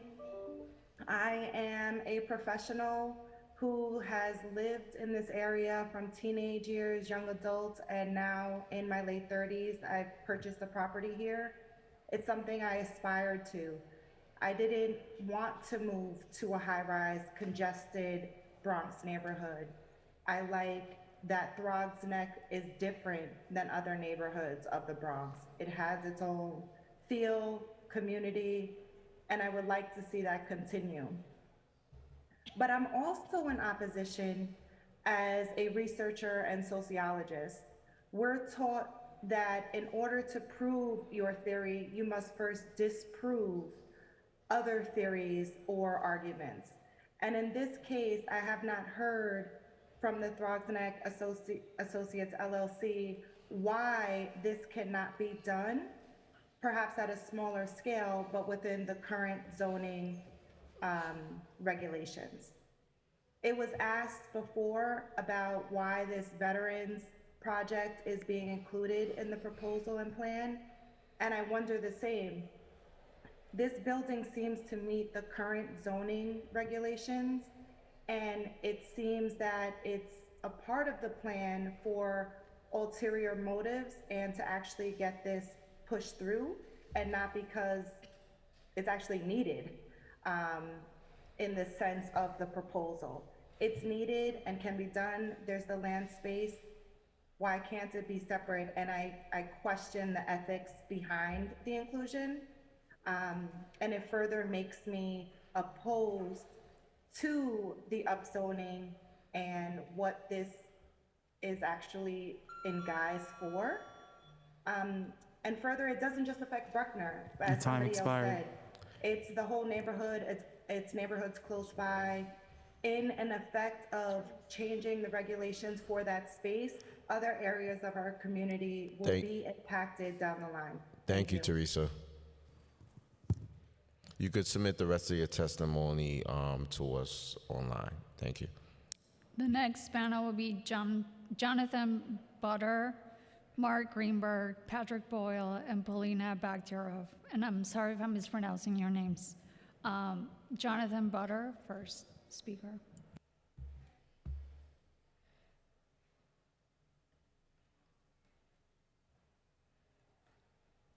Hello, this is Jonathan Butler, consultant for the project, part of Radson Development and Real Builders. I'm speaking in pro this project.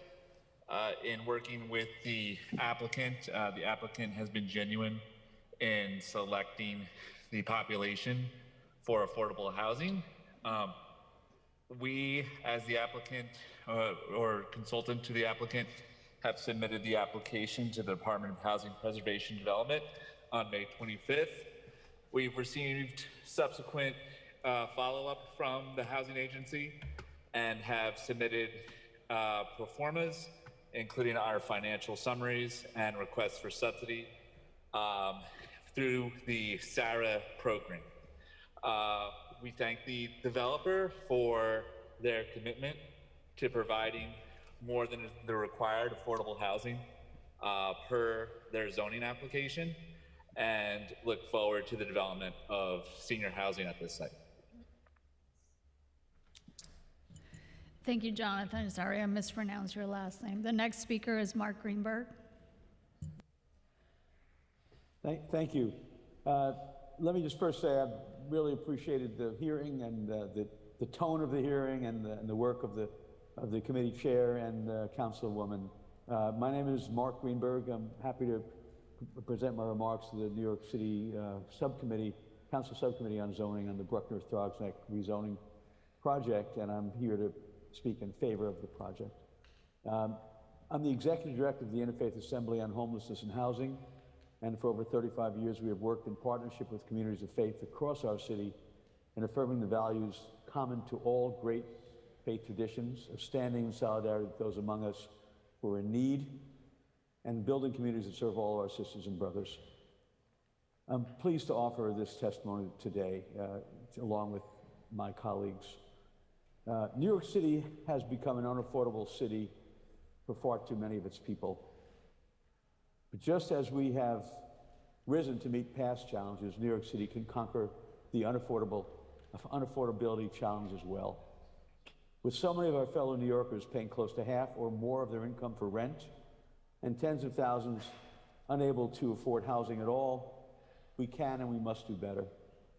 The households, just like our own, are those that we're looking to house, our sisters and brothers who are veterans and seniors, and it is in a community like this one where people of good faith and goodwill can embrace the most fundamental human values of decency and respect, of recognizing the sacred in each other, that our city will show its true greatness.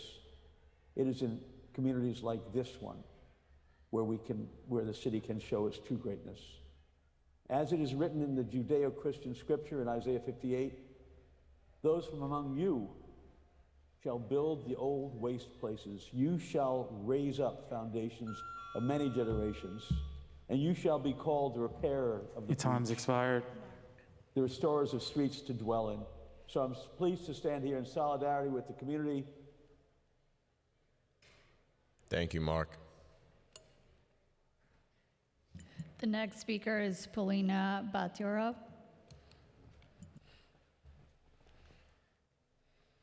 Thank you, Chair Riley, Councilmember Velasquez, and members of the Subcommittee on Zoning and Franchises for hosting this important hearing today.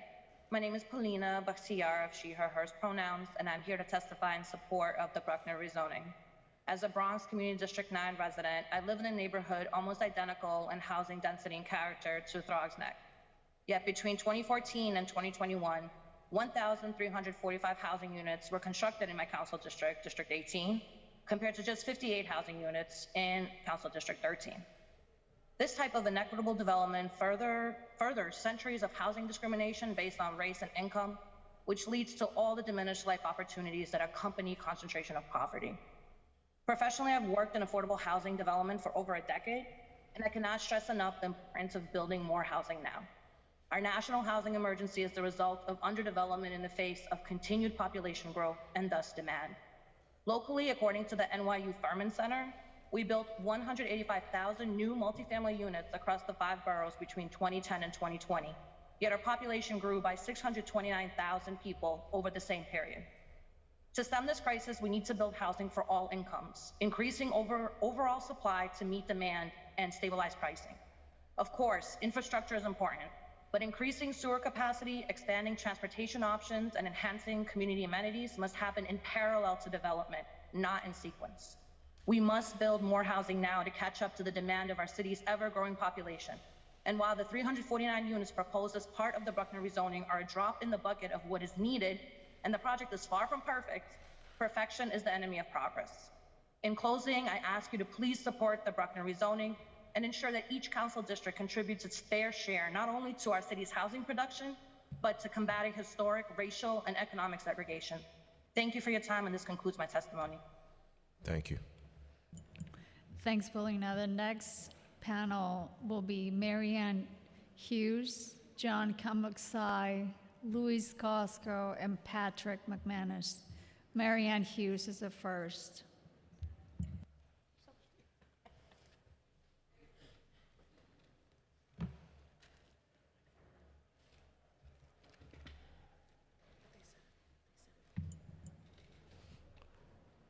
Is Marianne there?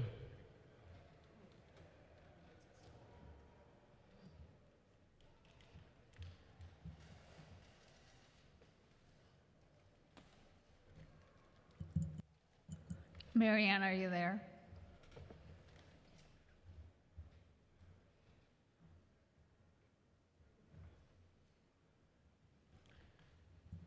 Can we move on to John Kamuksai?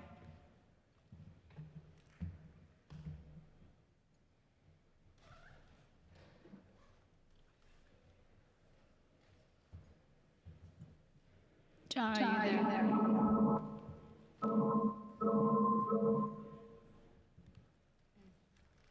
John, are you there?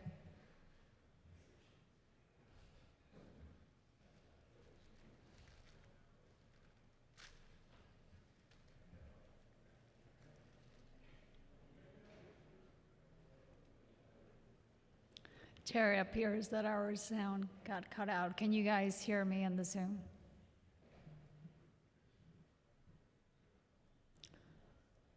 Hold on, let us check with our audio people here. Hold on.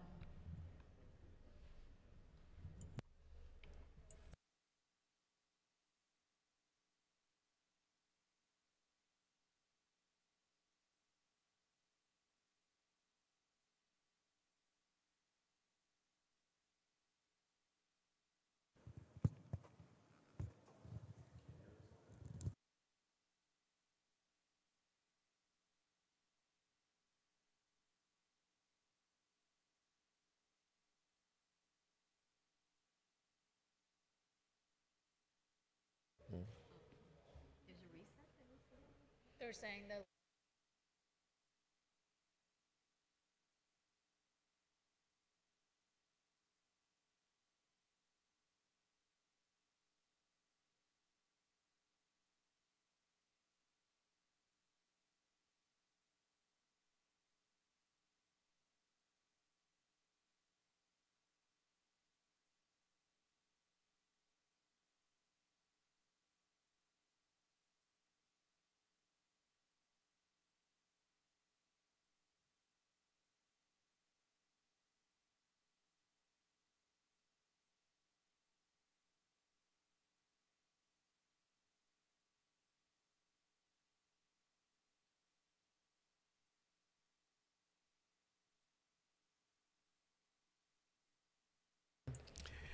Can you hear us now? Are we back up?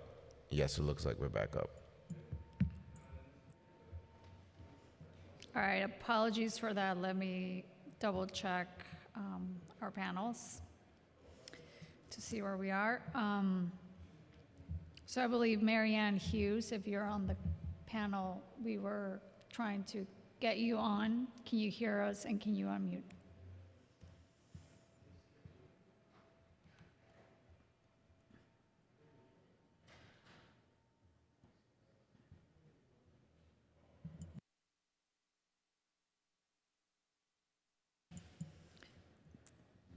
Marianne Hughes, last chance.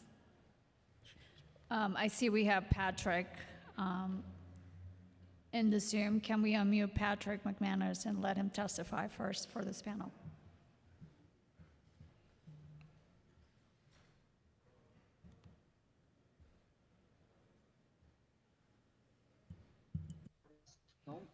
Yes, Patrick, we can hear you. You may begin.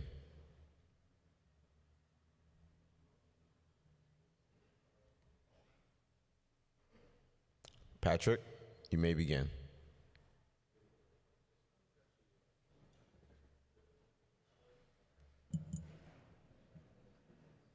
Patrick, we can see you, but we're not sure we can hear you.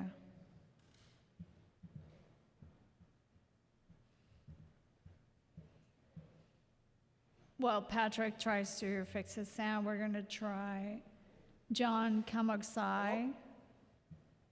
Can you hear me now? Yes, we can hear you, Patrick. Yes, hello? Yes, we can hear you, Patrick. Go ahead.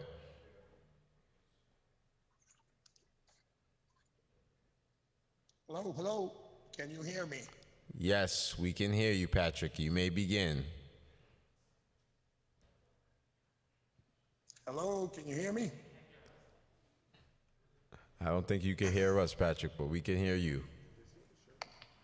Hello? Can you hear us? Can you hear us, Patrick? Hello, hello, hello? Okay. Can you hear me? I cannot hear you. Yes, we can hear you, Patrick. Can you hear us? Okay, it looks like Patrick is having Hello, can you hear me? technical difficulties. Hello? Can we move on to John, please? John Kamoksai, if you are there, can you accept the unmute request?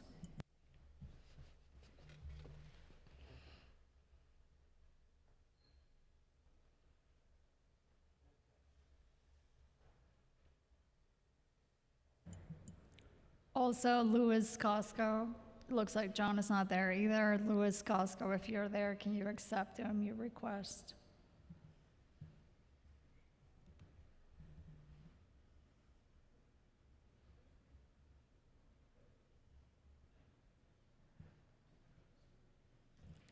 Last chance for Marianne Hughes on this panel. If not, we're going to move on to the next panel, and we'll come back to these speakers if we can get to them.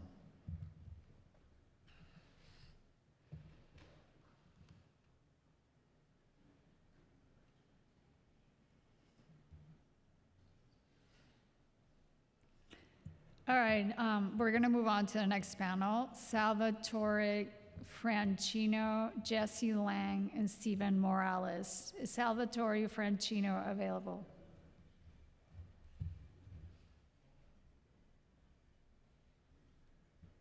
Hello, can you hear me okay? Yes, we can hear you, Salvatore. Great, so hello all, I'm Salvatore Francino. I've lived in the city since 2010 and I currently reside in Jennifer Gutierrez's district.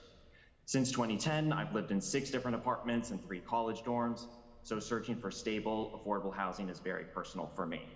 I support the Bruckner rezoning because it offers 94 subsidized homes that would otherwise not exist. It would offer hundreds more market rate homes, which are critical to slow displacement pressure by offering homes for the middle class. It would further desegregation efforts by diversifying a neighborhood with above average incomes, and that's disproportionately white. It would also offer space for a grocery store. I know Councilmember Althea Stevens in particular cares about food access and combating food deserts, so I know this proposal certainly helps. And unlike the opposition to this proposal, I support our troops and I support our seniors. This project has homes set aside for lower income vets and seniors, and so if you oppose this project because it's not affordable enough, or you have some goofy aesthetic disagreements, please know that you are willingly blocking the creation of affordable homes for 2 very, very vulnerable groups. So if we choose to block every project by letting perfect be the enemy of the good, or by valuing architectural opinions over affordable housing, then the city will be less vibrant and the homelessness crisis will only get worse. So please, let's approve this rezoning, build some homes, and make sure that we have an open New York for all who want to live here. And a special note to Councilmember Velasquez, it's your job to ensure infrastructure and schools for your district. It is not the builder's job to do every single thing under the sun. So if there's not adequate infrastructure, if there's not adequate school space in your district, that failure is on you, not the builder. So please don't point fingers and blame them for things that are out of their control. Yielding my time, thank you very much. Thank you, Salvatore. The next speaker is Jesse Lang. Hi, can you hear me? Yes, we can hear you. Great. My name is Jessie Lang, and I am speaking in support of this application. I am somebody who generally supports new housing, both market rate and affordable, so I'm happy to see that this application provides both to the community, which is a community that is in need of this type of housing. I am also somebody who, I've lived in New York City for a while, and during my time here, I have had my own issues with housing affordability. I started my time living here being severely rent burdened. I was lucky enough to move out of that position and be able to afford my apartment, but due to the housing shortage, I am actually going to be rent burdened again when my lease renews this fall. And that is something that I attribute directly to the housing shortage and the city's failure to build housing. Moving on to this proposal, I believe that this is a good proposal. I actually believe it's a very good proposal and addresses a lot of the housing needs of the community. I have also seen that the developer has really addressed all of the reasons for the opposition that the opponents to this project have brought up today. I don't know if they weren't listening during that portion of the application, or if they just couldn't join for that. But throughout this time, I've seen that they really have been making concessions and improving upon what their original application was. So I think that the opponents have been moving the goalposts in bad faith throughout this. And, you know, in the beginning, they were saying that there was too much affordable housing. Now they're saying that there's not enough. It seems that all that they care about is making sure that this fails. However, personally, I've been impressed by how those who have spoken in support today have answered questions from Councilmember Velasquez, and how those involved in the application have really gone above and beyond, like really above and beyond what is normally the developer's role in this process. and have made a lot of improvements, have addressed some of the infrastructure concerns, have addressed a lot of the concerns that have been raised, and have made this something that is very good for the community, and is something that I believe will make the community more affordable for those who do live here, those who want to live here, those who are aging in the community, veterans returning from service, and you know, will really help to prevent displacement in the long run. I know that the Bronx is a borough that has very high risk of displacement throughout the majority of the borough. So I think that it's very, very important that the Bronx continue to develop new housing everywhere, particularly in neighborhoods like this. Thank you, Jazzy. Thank you. We have to wrap it. Thank you. The next, excuse me, the next speaker is Stephen Morales. Good afternoon, and thank you committee members and Chair Riley for hearing all this testimony today. My name is Stephen Morales. I'm a resident of Council District 13. I'm a member of Open New York. I'm proud to join Mayor Adams and Borough President Gibson in support of the Bruckner Boulevard rezoning. My family has lived in the Bronx since the 1920s, when my great-grandmother fled poverty and persecution in Eastern Europe. In 1969, they moved to Co-op City, where I grew up, and in 2019, I had the good fortune to buy a co-op apartment in Pelham Parkway. I'm grateful that 100 years ago, my family was able to take our shot at the American dream in the Bronx. I'm certain that we were able to do so because when we came here, we found abundant, stable, affordable housing. I am sure that many others in our community, whether they are Eastern European, Italian, Irish, Mexican, Dominican, or from wherever else, have had similar experiences. Why do I tell you about my family's history? Because it illustrates what access to housing can do for families and for communities. This Bruckner Boulevard project will provide our community with much needed new affordable homes at a time when rents are at an all-time high. It will also include our senior citizens and veterans who face increased struggles in a strained housing market. How can we as a community slam the door in the faces of those who have sacrificed for us? And it's not only seniors and veterans who will benefit from this project. New housing brings additional customers to patronize our businesses, workers that are sorely needed in today's labor market, new members for houses of worship and local community groups. And most importantly, it allows families the opportunity to live in a place they can afford and will allow our city to make one more dent in the ongoing housing crisis. With this project, as with many others like it in our city, the council has a choice. Move our neighborhood and our city forward by making it more welcoming, more accessible, and more affordable for future generations, or remain stuck in the past by putting a virtual gate around our community. I say if there are neighbors who want to live in a suburban gated community, they are more than welcome to move to one, but the Bronx that I know is open to all. For our seniors, for our veterans, for the future of the Bronx and our city, I urge you to support the Bruckner Boulevard rezoning. Thank you very much. Thank you. The next panel will be Peter Musot, Dennis Navarra, John Olivo, and Carol O'Malley. Peter Musot will be the first speaker. Can you hear me? Yes, we hear you, Peter. Okay, my name is Peter Mousseau. Been living in the Bronx for 65 years, and I've been living in the Throgs Neck community for 64. First of all, I was not going to come on because it seems like anyone who is opposed to this program has been labeled as a racist and do not want to live with those of different nationalities. My grandparents came here from Chile. My grandfather learned the language. He worked hard, had several heart attacks, working in order for his children to get ahead in life. And I've worked 14-hour days in order to get where I am and own a home in the Bronx. I heard a few people saying that, you know, one person said if you want to live in the suburbs, go to the suburbs. This area of the Bronx was a suburb to begin with. So we are the suburbs. Secondly, with the way that it goes, we have had problems with electricity and other utilities in this area that have never been updated and have been neglected by the city. Whenever there is a blackout or there's a big storm, we're blacked out for 2 or 3 days. Also, we don't want to keep people out. We want people to have housing, and we are a diverse community. We want to keep the community the way it is, and which is a suburb.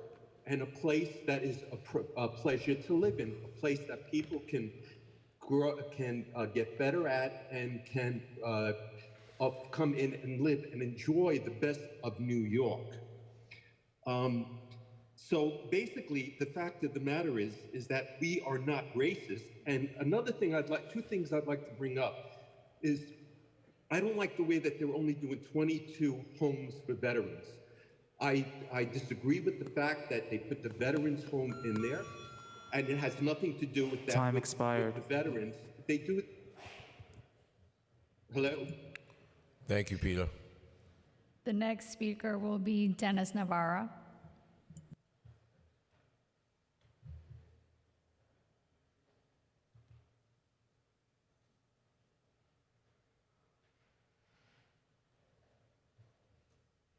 Dennis, are you there?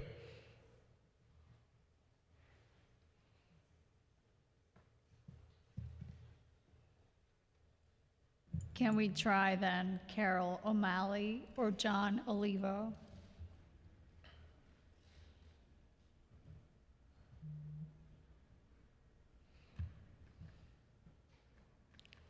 Carol or John, if you are there, please accept the unmute button and you may begin.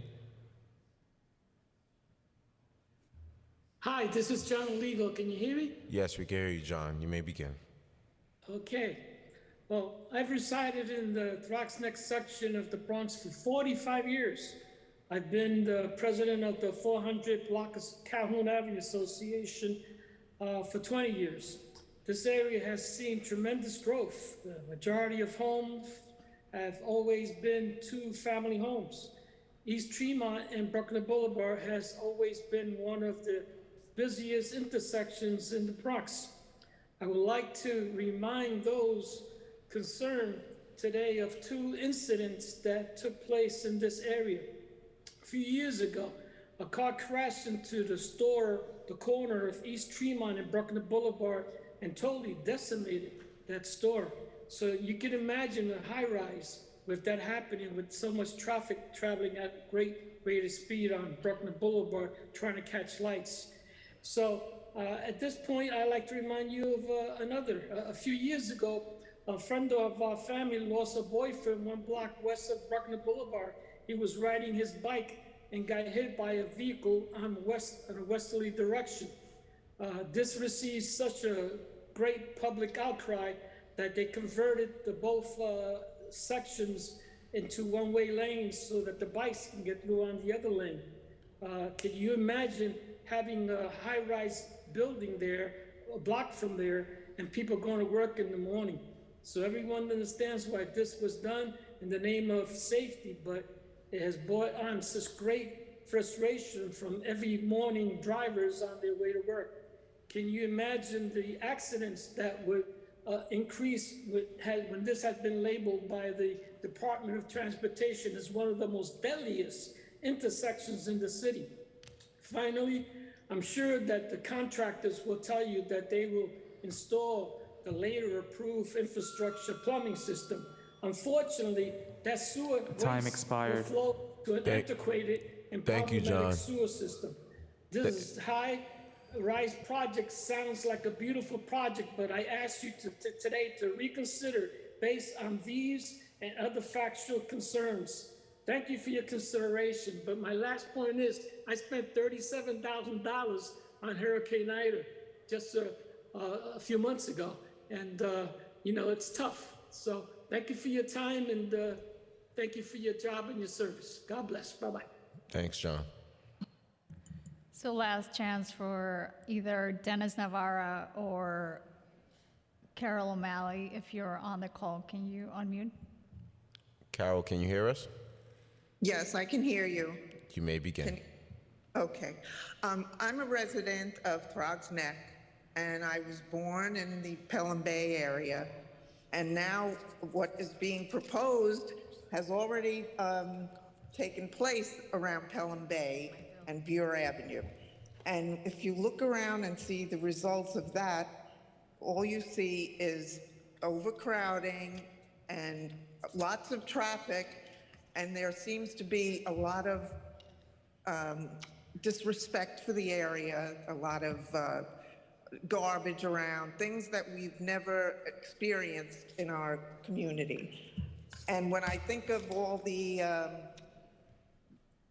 families here in Throgs Neck, I can understand why we want to keep our community the way it is, because the way we are living brings a lot of, I don't want to say that I'm against low-income housing and bringing, the veterans and the seniors, but I'm just worried about the infrastructure like everyone else, and the flooding and the electrical panels. Everything is overloaded as it is. Why can't we fix the problems that are here now rather than start bringing more into our neighborhood? So I'm just voicing my opinion and my feelings. And thank you for listening. Thanks, Carol. Dennis Navarra, if you're there, can you please unmute?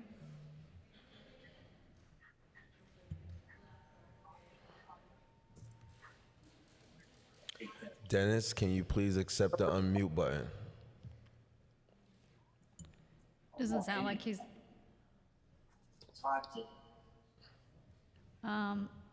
We can move on, Chair, to the next panel. So next panel will be Brian Barrett, Charles Palumbo, Yvonne Phillips, and Joseph Vaney. Brian Barrett, I understand you're a caller, so remember to press *6 to unmute.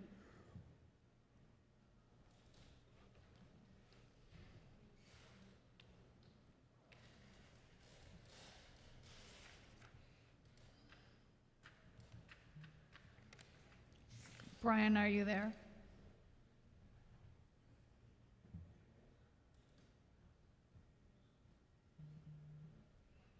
I see Joseph Vaney is in the room, so Joseph, can you unmute so we can take your testimony?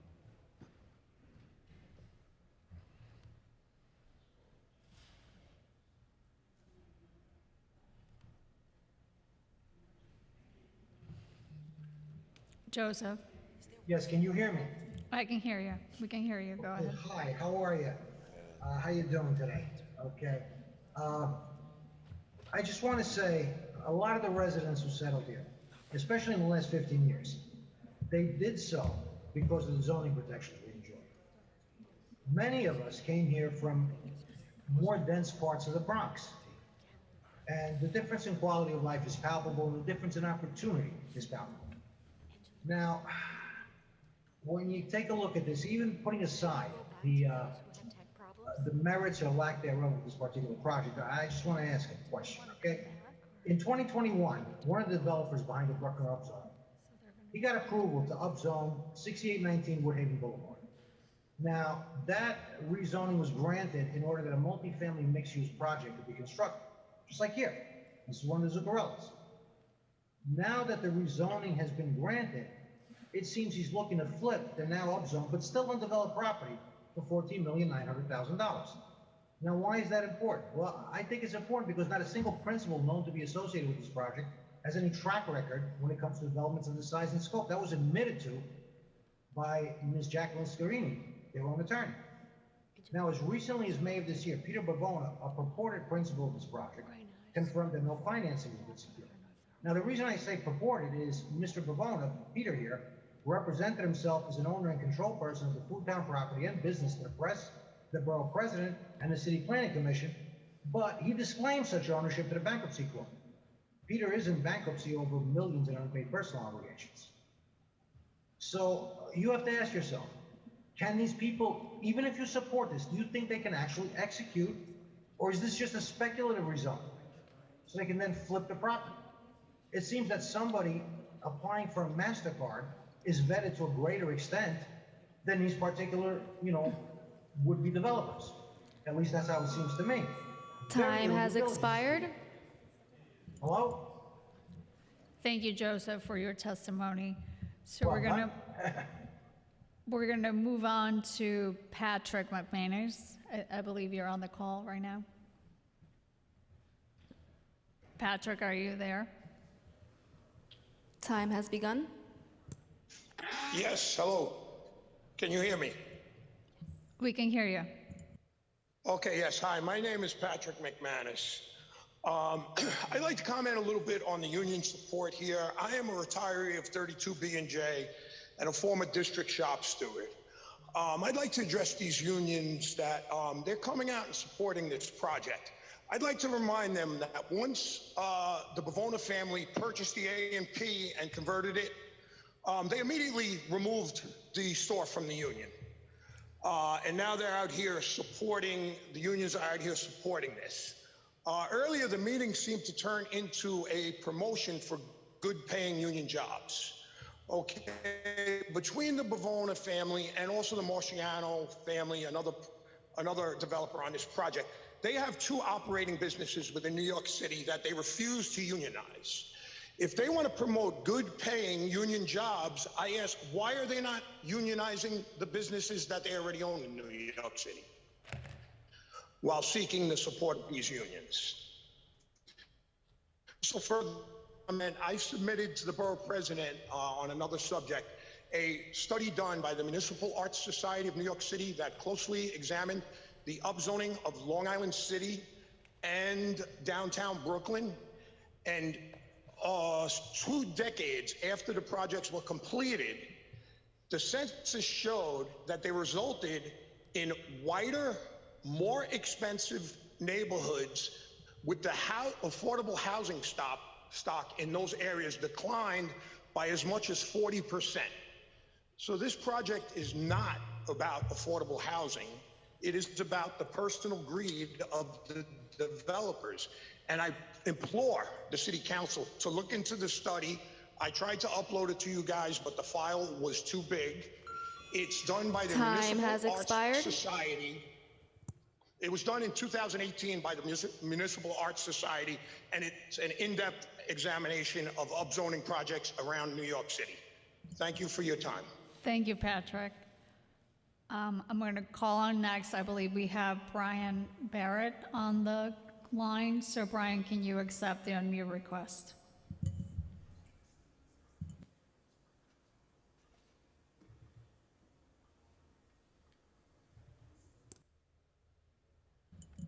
I know you're calling from your phone, so if you do a *6, that should unmute you.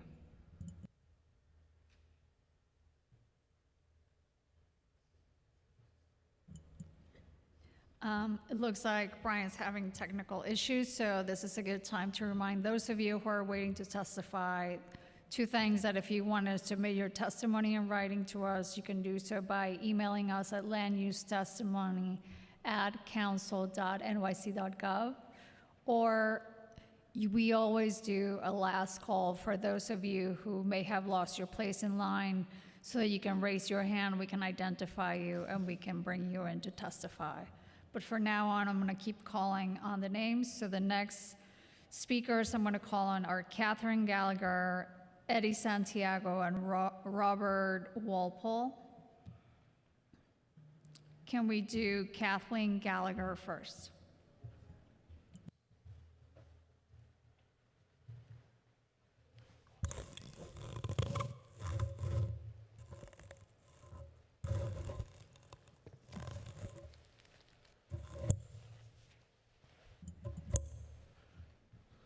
Kathleen, are you there?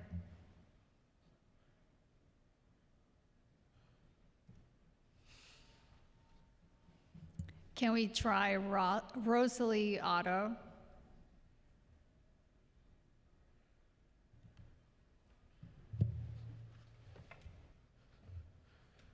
Rosalie, are you there?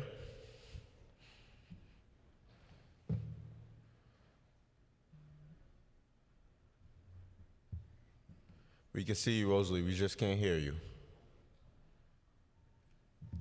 Looks like oh, Rosalie, we can see you. Can you hear us?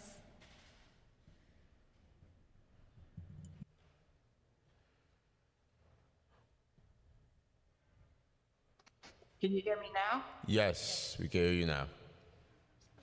Okay. Hi, my name's Rosalie Otto Cuesta.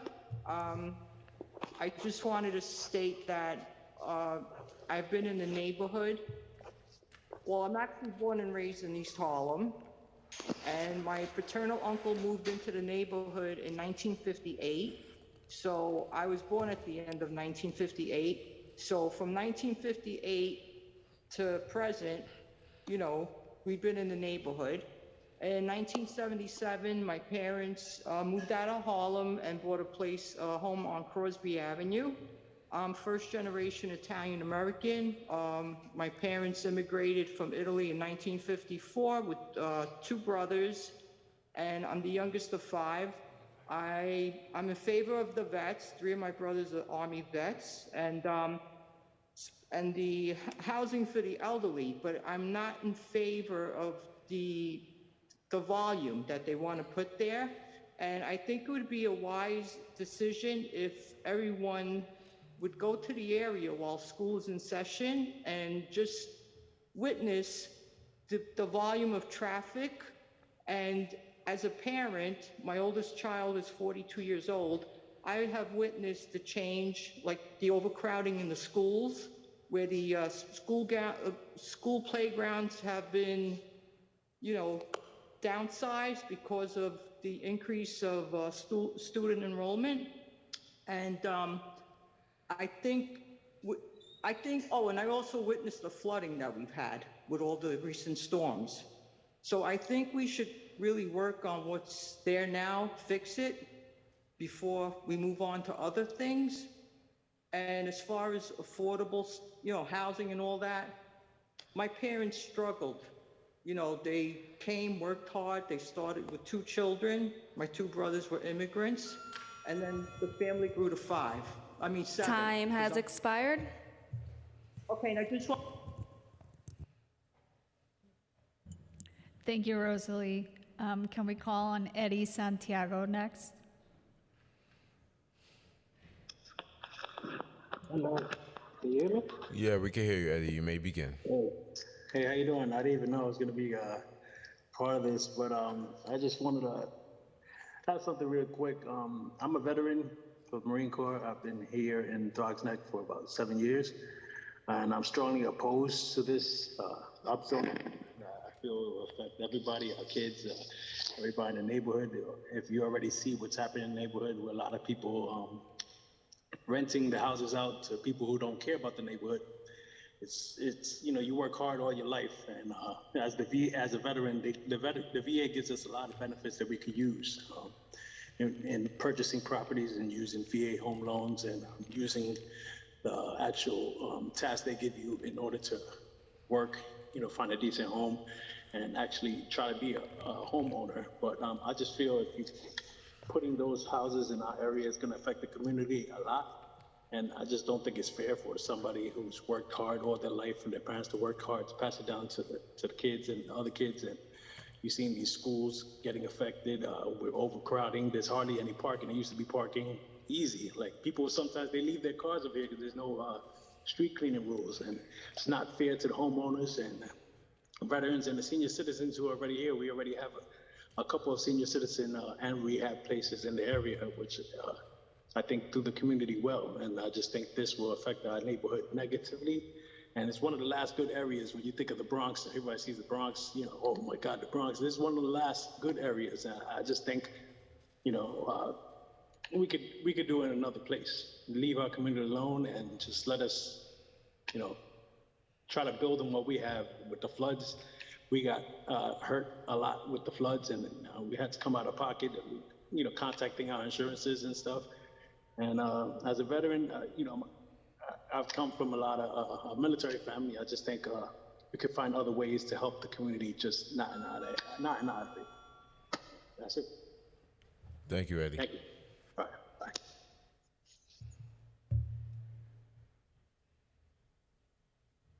Chair, I'm trying to check with our intake team who our next speaker should be. Hold on.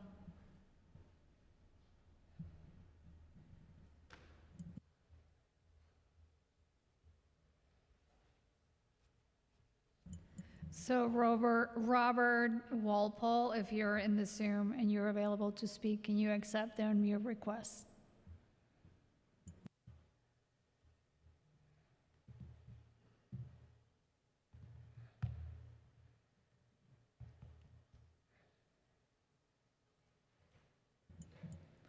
Robert, are you there?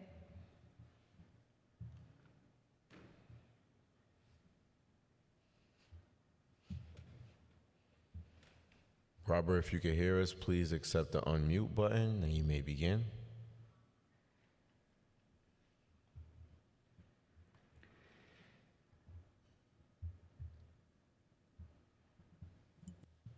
We can move on to our next panel.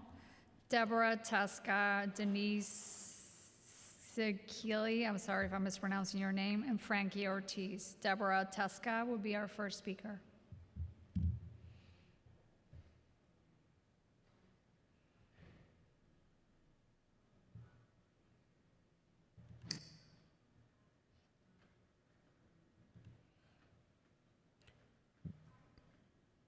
Deborah, can you please accept the unmute button and you may begin? Deborah, are you there?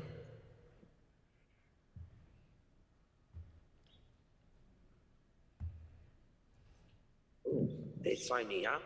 Yes, they signed you up, Deborah. Are you there? Hi, am I here? Can you hear me? Yes, we can hear you. Oh my goodness, I don't know who signed me up, but yes, I'm a Drugs Neck resident. I'm here 58 years. Beautiful place to live. It's got its issues right now. We have a lot of congestion, and we have some problems that we need to address ourselves. So before we make any more changes to our neighborhood, I think we need to fix what's going on right now. Our schools are congested. My grandkids couldn't even go to the schools in their own area because it was a lottery. They had like an all-zone school when they weren't even allowed to go to the schools near their neighborhood. Now, I don't know, with PS 14 being across the street from Food Town, I know the traffic, everything that was going on back then, it's only gonna get worse. I know with the Hurricane Ida, that was a big problem with the sewer system. I had a lot of family members, friends, they had to pay $1,000 out of pocket, no help from the city.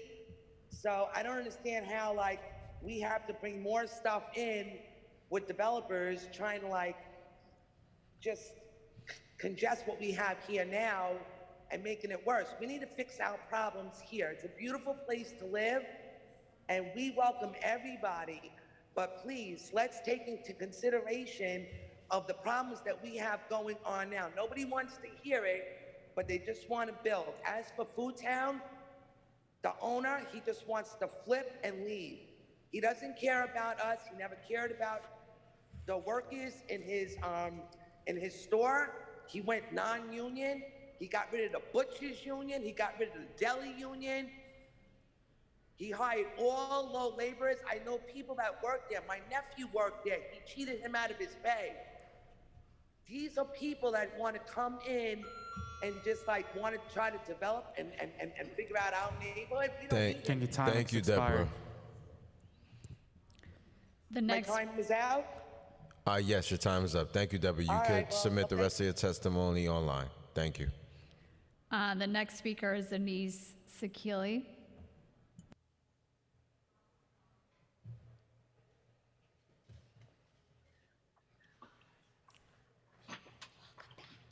Hi. One second. Hold on, TJ.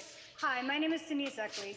I do not believe that the neighborhood infrastructure can support this project for many of the reasons that others have stated.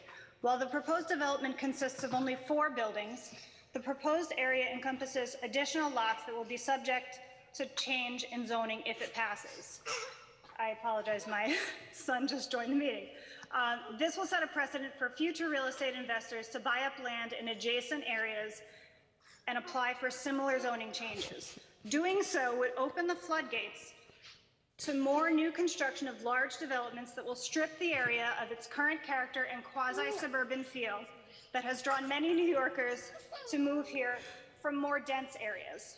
I was born and raised in this neighborhood. I went to PS 71, IS 192, and Lehman High School. After living in other parts of the city in Brooklyn and Queens for 11 years after college, I moved back here to raise my family. We are a diverse, well-integrated community of hardworking people who support growth within the current zoning because its low density allows residents to have homes in an area where we can walk to stores and parks, but also have space of our own that the infrastructure can support. I would urge the City Council to insist that we address the existing infrastructure issues before approving zoning changes that would add further strain to our community. I don't need to remind anybody here what happened last year during Hurricane Ida, or this July when we had 2 rainstorms within the same week that flooded basements and cars. What's the matter, buddy? It's okay. As to affordable housing, this project is a way for the Bavonas to expand their profits and including mandatory inclusionary housing. They are including mandatory inclusionary housing because it is mandatory. You want to say hello? They are required to include a percentage of units below market value. They added senior and veteran housing to this proposal to make it more palatable to the housing activists. This isn't a bad requirement, but no one should be fooled into thinking that the developers have put forth this proposal because of their philanthropic belief in affordable housing. If they truly want to provide the much needed affordable housing for our community, let them do so within the current zoning. Thank you. Thank you for testifying, Denise, under extreme circumstances. I know how you feel. Thank you so much. We appreciate it. The next speaker will be Frankie Ortiz.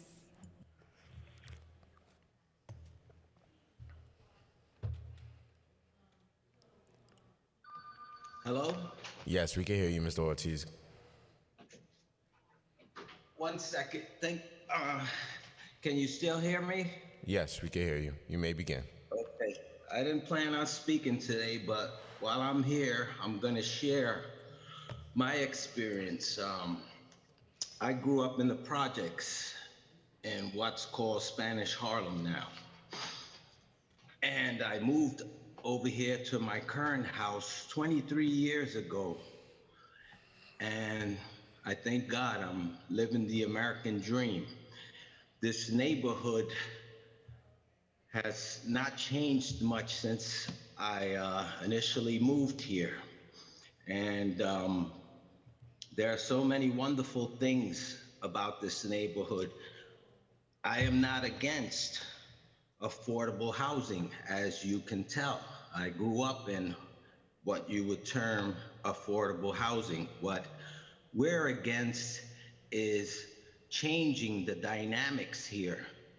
You guys can still build some housing, affordable housing, at the current structure, 1 to 2 story housing. We don't need 5 to 8 story buildings around here, in my opinion. It would take away from the charm of this neighborhood. We have many issues here. We have flooding.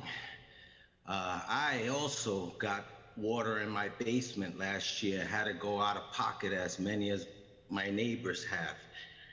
And this would just exacerbate the traffic and the parking conditions around here. So I hope you guys really hear what we're trying to say and you know, keep this neighborhood the way it is. Like we said. Time's expired. Okay, thank you for listening and have a good day. Thank you, Frankie. Bye-bye.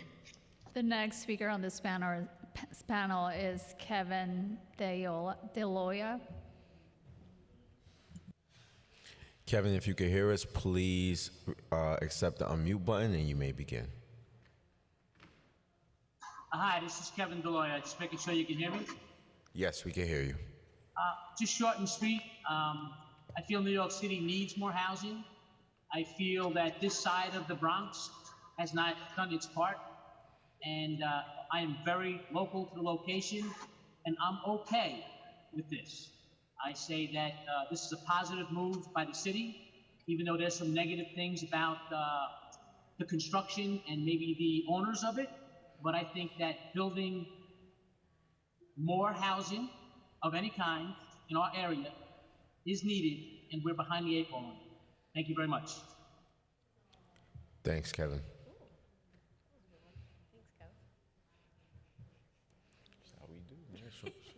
It's a Kevin thing, huh? Chair, we're going to move on to the next panel. So we're going to try Kathleen Gallagher again, Josh Goodman, John Dope, and Lori Rinaldi. Kathleen Gallagher.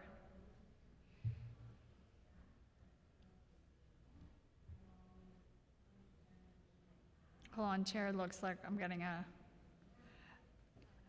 a message that Kathleen dropped off, so we'll try Josh Goodman.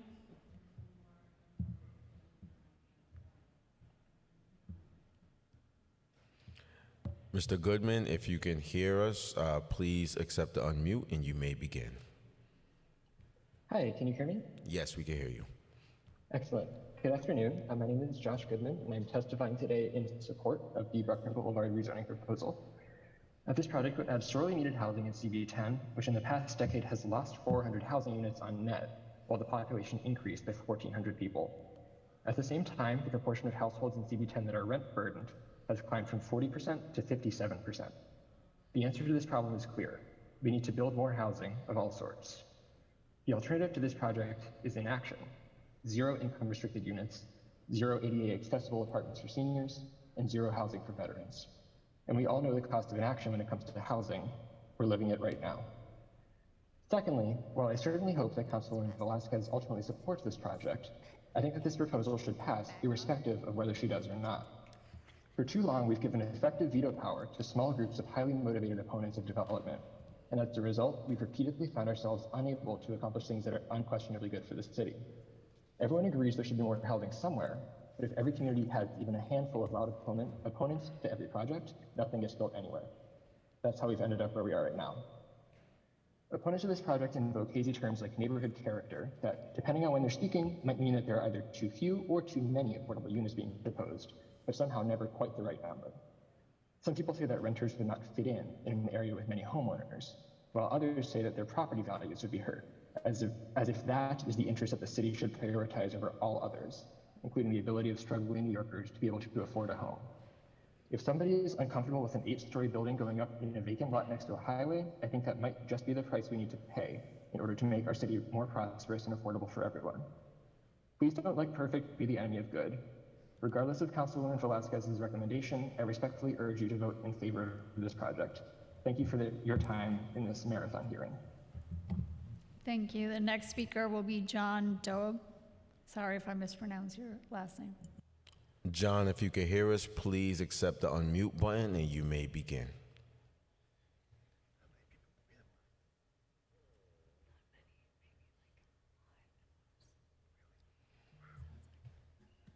Hello, this is John. Can you hear me? Yes, we can hear you, John. Oh, thank you very much. My name is John. I'm speaking against the Bruckner Boulevard upzoning. Not because I'm against new construction, but I think any new construction should adhere to the low-density zoning that exists. I've lived in this community for over 30 years, and it has changed both in its makeup of retail and the people who live here. Our community, though, has become more diverse than ever, which I feel is our strength. My feeling is that people come to this community for the same thing, a neighborhood feel, not a big city feel of high-rise buildings. The fear is that if this proposal is approved, it will open the door for any size construction in our community. As far as residential development, as a senior and a veteran, I understand the need for affordable housing, but any proposals should be done with the appropriate care given to the existing community, not through upzoning. Again, there's also many infrastructure problems considered, schools, overcrowding, police and fire department coverage, and things of that nature. And I feel that if this is accepted the way it is, we will have many more issues in this thing. So I thank you for giving me the time to speak with you, and have a good day. Thank you, John. Do we have Lori Rinaldi? Lori, if you can hear me, please accept the unmute button and you may begin.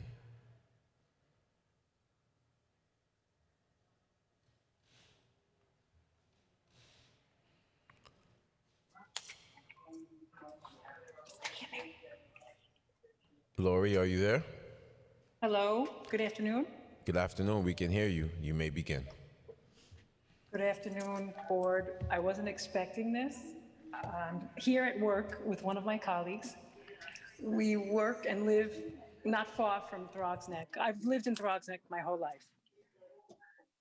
One of my neighbors, I was very proud of him, got on the on the Zoom meeting and said something I found very interesting about equity. I am opposed to the upzoning. I'm going to be real honest to the panelists in the group here. I don't know a lot about what's going to happen to Throgs Neck.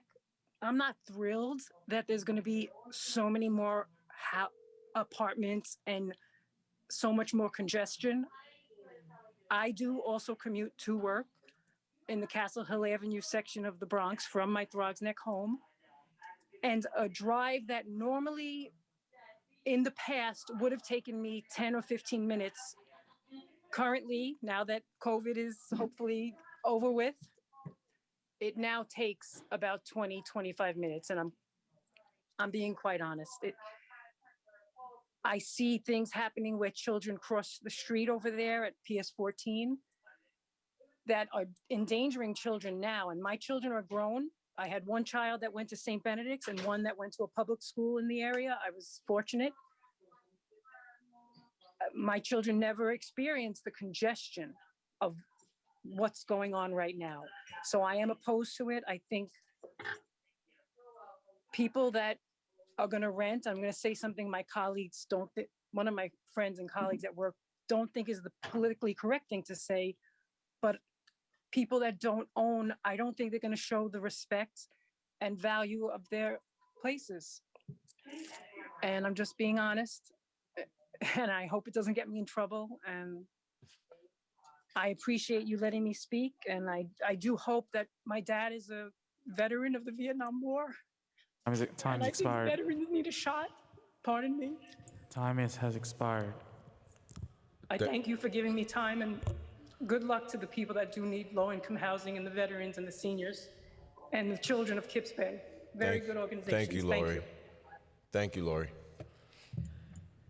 The next set of speakers will be Alex B., Vincent Mendil, and Samira Balanca. Alex B.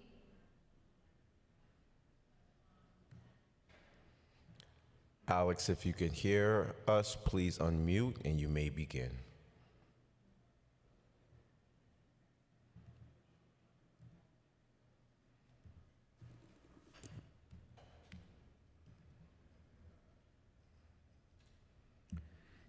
Can we try Vincent Mandil? I see you're a caller, so you just need to press *6 on your phone to unmute. Vincent, if you can hear us, please press *6 on your phone to unmute and you may begin.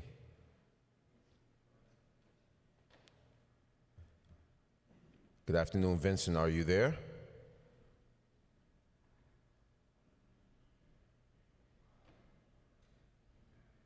Vincent, if you're there, please press *6 to unmute.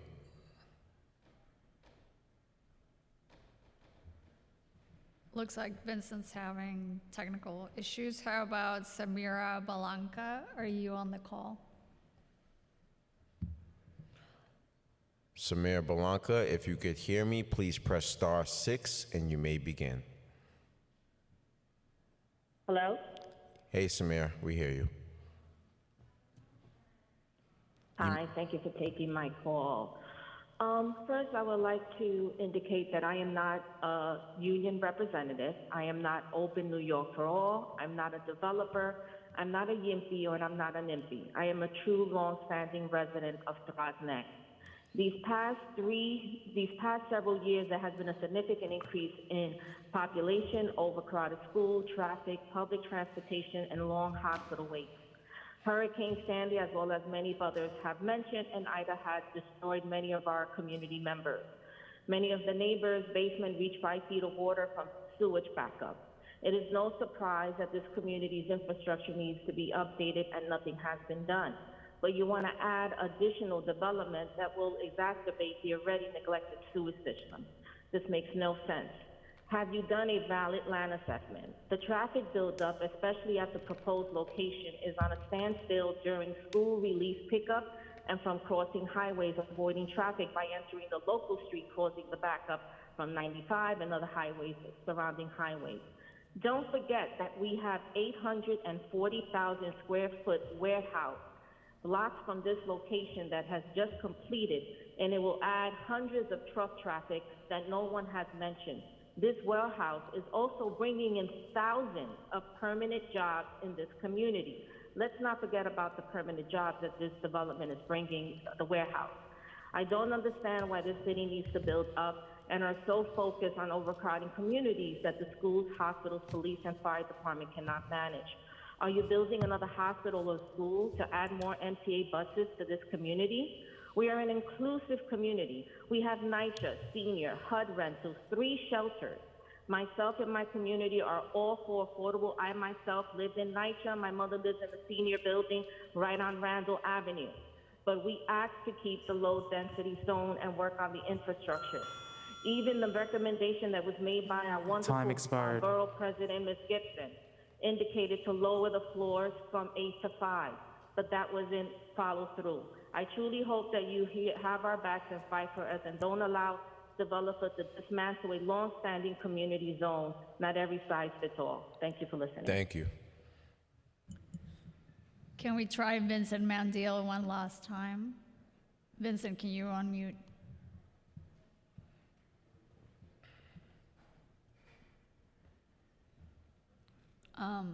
Now we're going to move on, because it looks like Vincent's still having trouble, to a caller that is identified in the Zoom as Michael. Michael, if you're there, can you unmute?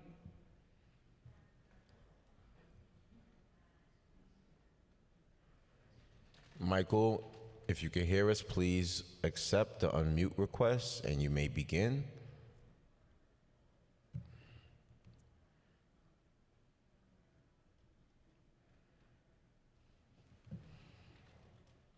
Michael, if you can hear us, please accept the unmute request and you may begin.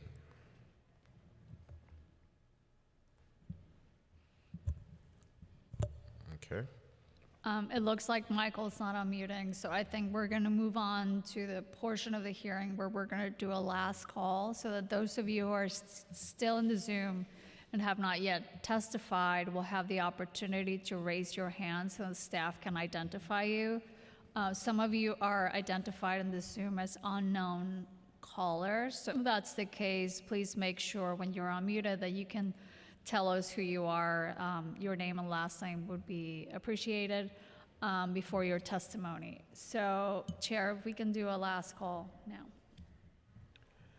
So we will do a last call. We're going to proceed in the next 30 seconds. If you are here in the chambers or on the Zoom link, and you want to testify regarding the Brockton rezoning application, please notify us as soon as possible.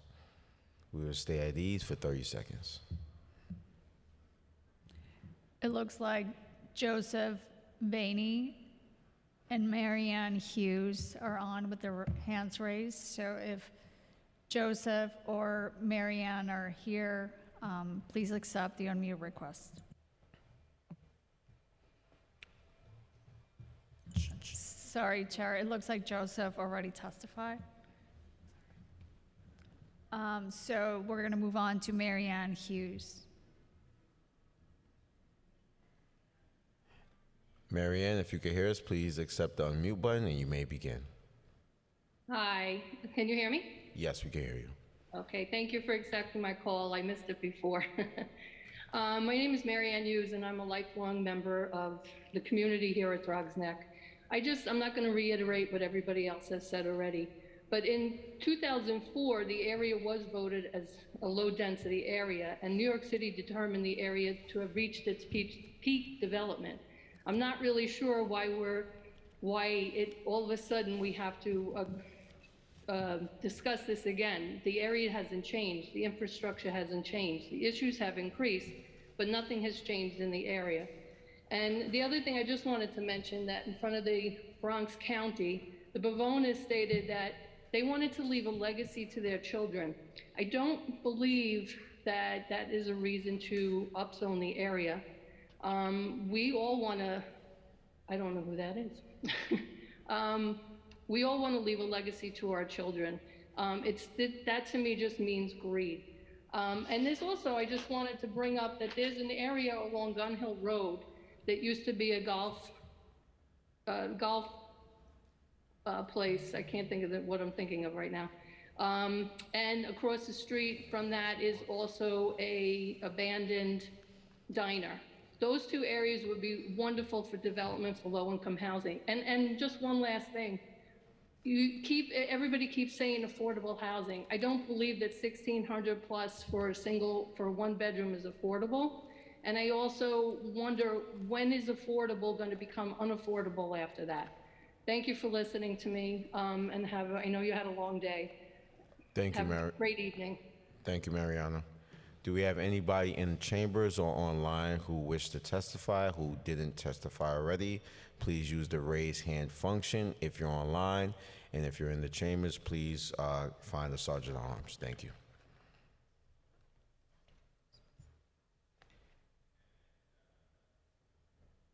And we're taking testimony from those of you that have not testified already. So if you have testified and you're raising your hand, we only take testimony once per caller. So other than those who have testified, are there any others who have not yet testified that wish to testify? Please raise your hand now.